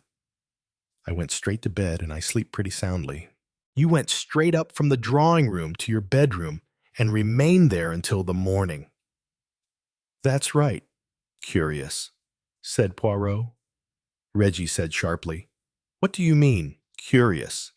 You did not, for instance, hear a scream. No, I didn't. Ah, very curious. Look here, I don't know what you mean. You are, perhaps, slightly deaf? Certainly not. Poirot's lips moved. It was possible that he was repeating the word curious for the third time. Then he said, Well, thank you, Mr. Carrington. That is all? Reggie got up and stood rather irresolutely. You know, he said, now you come to mention it. I believe I did hear something of the kind. Ah, you did hear something. Yes, but you see, I was reading a book, a detective story, as a matter of fact, and I didn't really quite take it in. Ah, said Poirot, a most satisfying explanation. His face was quite impassive. Reggie still hesitated. Then he turned and walked slowly to the door. There he paused and asked, I say, what was stolen? Something of great value. Mr. Carrington, that is all I am at liberty to say. Oh, said Reggie rather blankly. He went out. Poirot nodded his head. It fits, he murmured. It fits very nicely. He touched a bell and inquired courteously if Mrs. Vanderlyn was up yet. Mrs. Vanderlyn swept into the room, looking very handsome. She was wearing an artfully cut russet sports suit that showed up the warm lights of her hair. She swept to a chair and smiled in a dazzling fashion at the little man in front of her. For a moment, something showed through the smile. It might have been triumph. It might almost have been mockery. It was gone almost immediately. But it had been there. Poirot found the suggestion of it interesting. Burglars last night. But how dreadful. Why no? I never heard a thing. What about the police? Can't they do anything? Again, just for a moment, the mockery showed in her eyes. Hercule Poirot thought, it is very clear that you are not afraid of the police. My lady, you know very well that they are not going to be called in. And from that followed what he said soberly. You comprehend, madame. It is an affair of the most discreet. Why, naturally. Poirot. Isn't it? I shouldn't dream of breathing a word. I'm much too great an admirer of dear Lord Mayfield's to do anything to cause him the least little bit of worry. She crossed her knees. A highly polished slipper of brown leather dangled on the tip of her silk-shod foot. She smiled. A warm, compelling smile of perfect health and deep satisfaction. Do tell me if there's anything at all I can do. I thank you. Madame, you played bridge in the drawing room last night. Yeah, I understand that then all the ladies went up to bed. That is right. But someone came back to fetch a book. That was you. Was it not, Mrs. Vanderlyn? I was the first one to come back. Yes. What do you mean the first one? Said Poirot sharply. I came back right away, explained Mrs. Vanderlyn. Then I went up and rang for my maid. She was a long time in coming. I rang again. Then I went out on the landing. I heard her voice, and I called her. After she had brushed my hair, I sent her away. She was in a nervous, upset state and tangled the brush in my hair once or twice. It was then, just as I sent her away, that I saw Lady Julia coming up the stairs. She told me she had been down again for a book, too. Curious. Wasn't it a... Mrs. Vanderlyn smiled as she finished, a wide, rather feline smile. Hercule Poirot thought to himself that Mrs. Vanderlyn did not like Lady Julia Carrington, as you say, madam.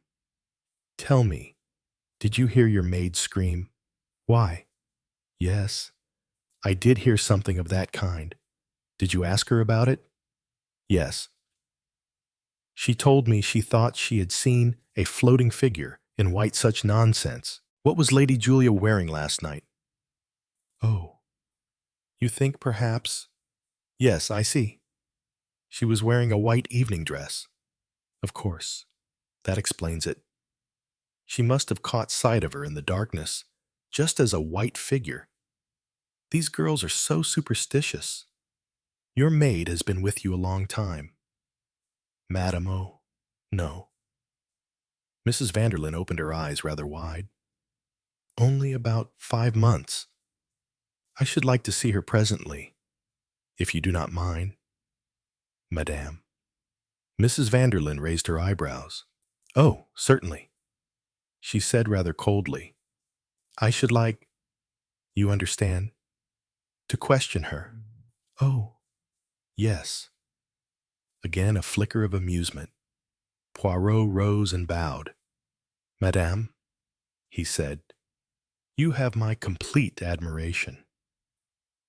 Mrs. Vanderlyn for once seemed a trifle taken aback. Oh, Poirot, how nice of you. But why, you are, madam, so perfectly armored, so completely sure of yourself. Mrs. Vanderlyn laughed a little uncertainly. Now, I wonder, she said, if I am to take that as a compliment. Poirot said, it is, perhaps, a warning not to treat life with arrogance. Mrs. Vanderlyn laughed with more assurance. She got up and held out a hand. Dear M. Poirot, I do wish you all success. Thank you for all the charming things you have said to me. She went out. Poirot murmured to himself, You wish me success? Do you? Ah, but you are very sure I am not going to meet with success. Yes, you are very sure indeed. That, it annoys me very much, with a certain petulance. He pulled the bell and asked that Mademoiselle Léonie might be sent to him. His eyes roamed over her appreciatively as she stood hesitating in the doorway. Demure in her black dress, with her neatly parted black waves of hair and her modestly dropped eyelids, he nodded slow approval. Come in, Mademoiselle Léonie, he said. Do not be afraid. She came in and stood demurely before him. Do you know, said Poirot, with a sudden change of tone, that I find you very good to look at? Léonie responded promptly. She flashed him a glance out of the corner of her eyes and murmured softly, Monsieur is very kind. Figure to yourself, said Poirot. I demand of Mabai Carlyle whether you are or not good-looking, and he replies that he does not know. Léonie cocked her chin up contemptuously. That image. That describes him very well. I do not believe he has ever looked at a girl in his life. That one, probably not. A pity. He has missed a lot. But there are others in this house who are more appreciative. Is it not so? Really, I do not know what monsieur means. Oh, yes, Mademoiselle Léonie. You know very well. A pretty history that you recount last night, about a ghost that you have seen. As soon as I hear that you are standing there with your hands to your head, I know very well that there is no question of ghosts. If a girl is frightened, she clasps her heart, or she raises her hands to her mouth to stifle a cry. But if her hands are on her hair, it means something very different. It means that her hair has been ruffled and that she is hastily getting it into shape again now then. Mademoiselle, let us have the truth. Why did you scream on the stairs? But, monsieur, it is true. I saw a tall figure, all in white. Mademoiselle, do not insult my intelligence. That story, it may have been good enough for Carlyle, but it is not good enough for Hercule Poirot. The truth is that you had just been kissed. Is it not so? And I will make a guess that it was Reggie Carrington who kissed you? Leonie twinkled an unabashed eye at him. Eh bien? She demanded. After all, what is a kiss? What, indeed, said Poirot gallantly. You see, the young gentleman, he came up behind me and caught me round the waist, and so naturally he startled me, and I screamed. If I had known well, then naturally I would not have screamed. Naturally, agreed Poirot, but he came upon me like a cat. Then the study door opened, and out came le secrétaire, and the young gentleman slipped away upstairs, and there I was, looking like a fool. Naturally, I had to say something, especially till she broke into French. Un jeune homme comme ça, tellement comme il faut. So you invent a ghost indeed, monsieur. It was all I could think of, a tall figure all in white. That floated. It is ridiculous, but what else could I do? Nothing. So now, all is explained. I had my suspicions from the first. Leonie shot him a provocative glance. Monsieur is very clever and very sympathetic, and since I am not going to make you any embarrassments over the affair, you will do something for me in return. Most willingly. Monsieur, how much do you know of your mistress's affairs? The girl shrugged her shoulders. Not very much.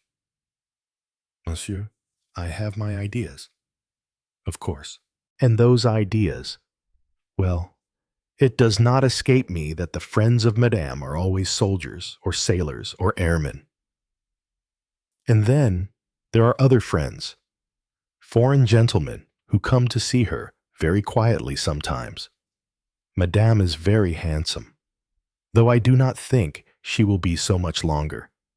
The young men, they find her very attractive. Sometimes, I think, they say too much, but it is only my idea.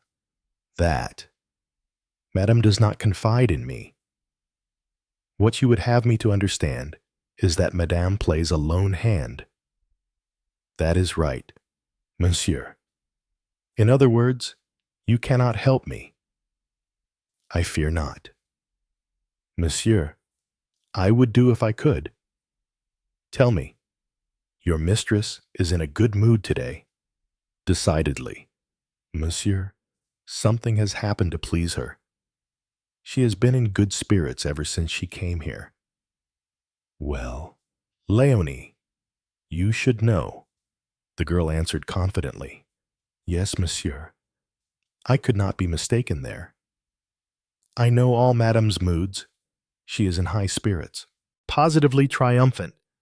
That is exactly the word, monsieur. Poirot nodded gloomily. I find that a little hard to bear, yet I perceive that it is inevitable. Thank you, mademoiselle, that is all. Leonie threw him a coquettish glance. Thank you. Monsieur, if I meet monsieur on the stairs, be well assured that I shall not scream. My child, said Poirot with dignity, I am of advanced years. What have I to do with such frivolities? But with a little twitter of laughter, Leonie took herself off. Poirot paced slowly up and down the room. His face became grave and anxious. And now, he said at last, for Lady Julia, what will she say? I wonder Lady Julia came into the room with a quiet air of assurance. She bent her head graciously, accepted the chair that Poirot drew forward, and spoke in a low, well-bred voice. Lord Mayfield, says that you wish to ask me some questions. Yes, madame. It is about last night. About last night? Yes. What happened after you had finished your game of bridge? My husband thought it was too late to begin another. I went up to bed, and then I went to sleep. That is all. Yes, I'm afraid I can't tell you anything of much interest. When did this, she hesitated, burglary occur? Very soon after you went upstairs. I see. And what exactly was taken? Some private papers, madame. Important papers. Very important. She frowned a little and then said, they were valuable, yes. Madame, they were worth a good deal of money. I see. There was a pause, and then Poirot said, what about your book? Madame, my book. She raised bewildered eyes to him. Yes, I understand, Mrs. Vanderlyn, to say that some time after you three ladies had retired, you went down again to fetch a book. Yes, of course. So I did. So that, as a matter of fact, you did not go straight to bed when you went upstairs. You returned to the drawing room. Yes, that is true. I had forgotten. While you were in the drawing room, did you hear someone scream? No, yes. I don't think so. Surely. Madame, you could not have failed to hear it in the drawing room. Lady Julia flung her head back and said firmly, I heard nothing. Poirot raised his eyebrows, but did not reply.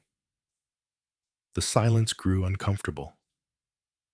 Lady Julia asked abruptly, what is being done? Being done. I do not understand you. Madam, I mean about the robbery. Surely the police must be doing something. Poirot shook his head. The police have not been called in. I am in charge. She stared at him.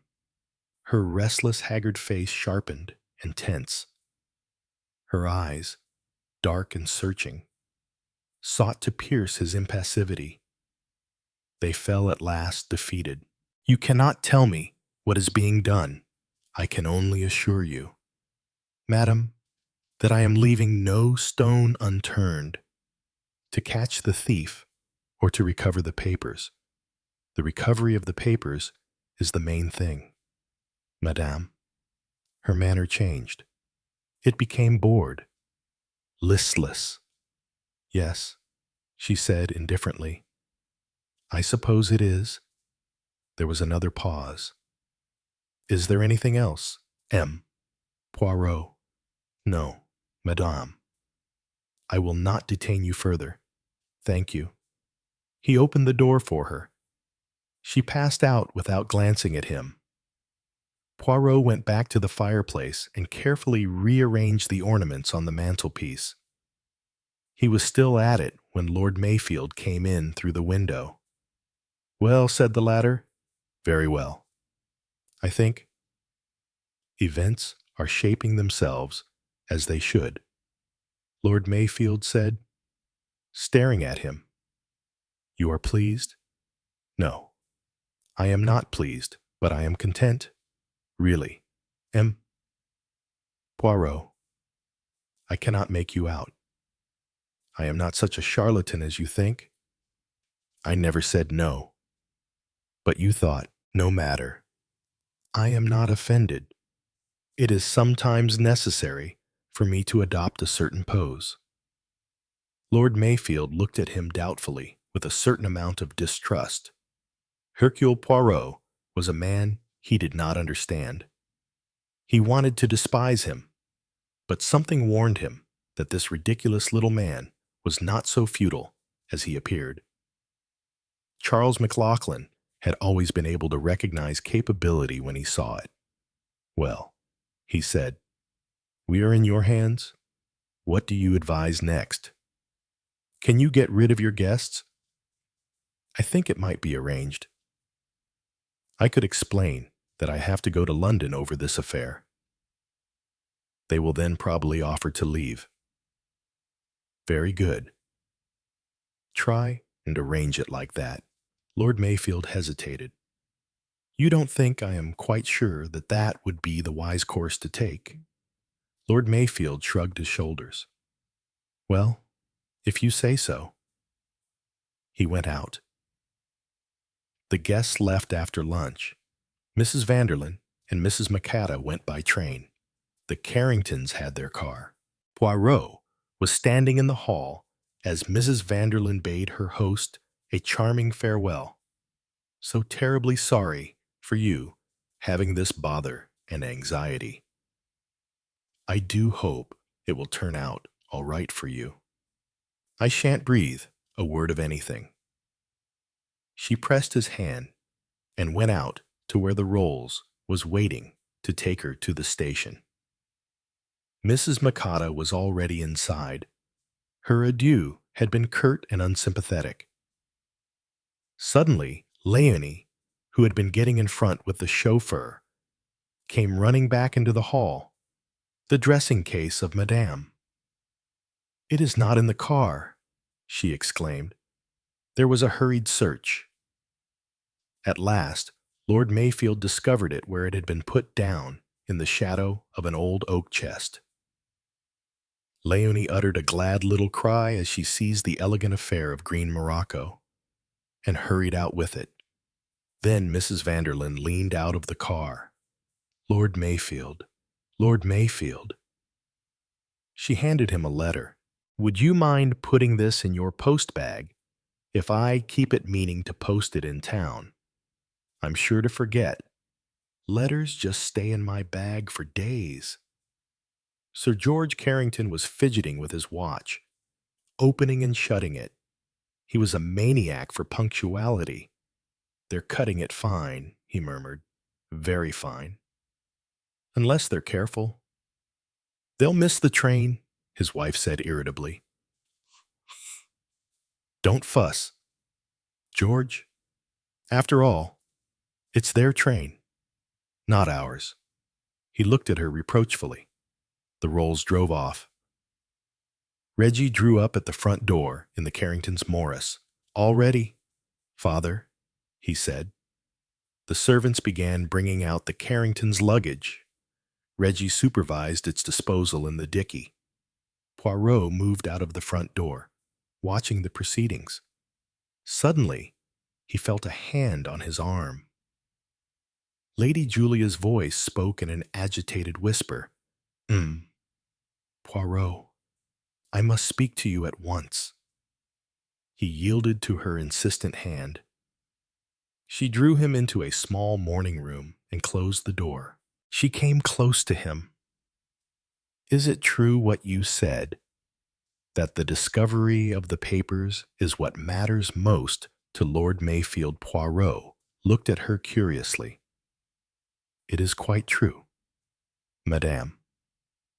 If those papers were returned to you, would you undertake that they should be given back to Mayfield, and no questions asked?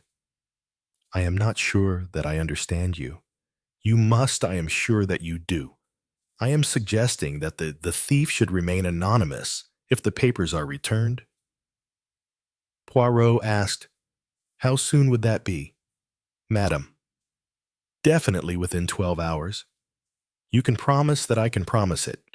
As he did not answer, she repeated urgently, Will you guarantee that there will be no publicity? He answered then very gravely, Yes, Madame, I will guarantee that. Then everything can be arranged. She passed abruptly from the room. A moment later, Poirot heard the car drive away. He crossed the hall and went along the passage to the study. Lord Mayfield was there. He looked up as Poirot entered. Well, he said. Poirot spread out his hands. The case is ended. Lord Mayfield. What Poirot repeated word for word the scene between himself and Lady Julia. Lord Mayfield looked at him with a stupefied expression. But what does it mean? I don't understand. It is very clear. Is it not Lady Julia knows who stole the plans? You don't mean she took them herself? Certainly not. Lady Julia may be a gambler. She is not a thief. But if she offers to return the plans, it means that they were taken by her husband or her son. Now, Sir George Carrington was out on the terrace with you. That leaves us the son. I think I can reconstruct the happenings of last night fairly accurately. Lady Julia went to her son's room last night and found it empty. She came downstairs to look for him, but did not find him. This morning she hears of the theft, and she also hears that her son declares that he went straight to his room and never left it. That, she knows, is not true. And she knows something else about her son. She knows that he is weak, that he is desperately hard up for money. She has observed his infatuation for Mrs. Vanderlyn. The whole thing is clear to her. Mrs. Vanderlyn has persuaded Reggie to steal the plans, but she determines to play her part also. She will tackle Reggie, get hold of the papers and return them.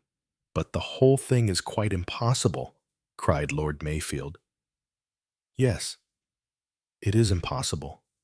But Lady Julia does not know that. She does not know what I, Hercule Poirot, know, that young Reggie Carrington was not stealing papers last night, but instead was philandering with Mrs. Vanderlyn's French maid. The whole thing is a mare's nest. Exactly. And the fight is not ended at all.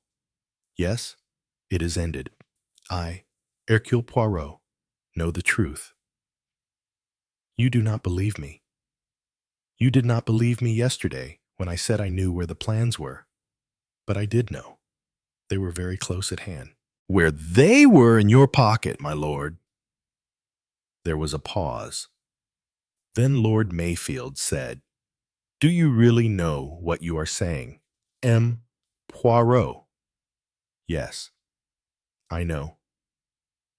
I know that I am speaking to a very clever man. From the first it worried me that you, who were admittedly short-sighted, should be so positive about the figure you had seen leaving the window. You wanted that solution, the convenient solution, to be accepted. Why? Later, one by one, I eliminated everyone else. Mrs. Vanderlyn was upstairs. Sir George was with you on the terrace. Reggie Carrington was with the French girl on the stairs. Mrs. Macada was blamelessly in her bedroom. It is next to the housekeeper's room. And Mrs. Macada snores. Lady Julia clearly believed her son guilty. So there remained only two possibilities. Either Carlyle did not put the papers on the desk, but into his own pocket, and that is not reasonable. Because, as you pointed out, he could have taken a tracing of them.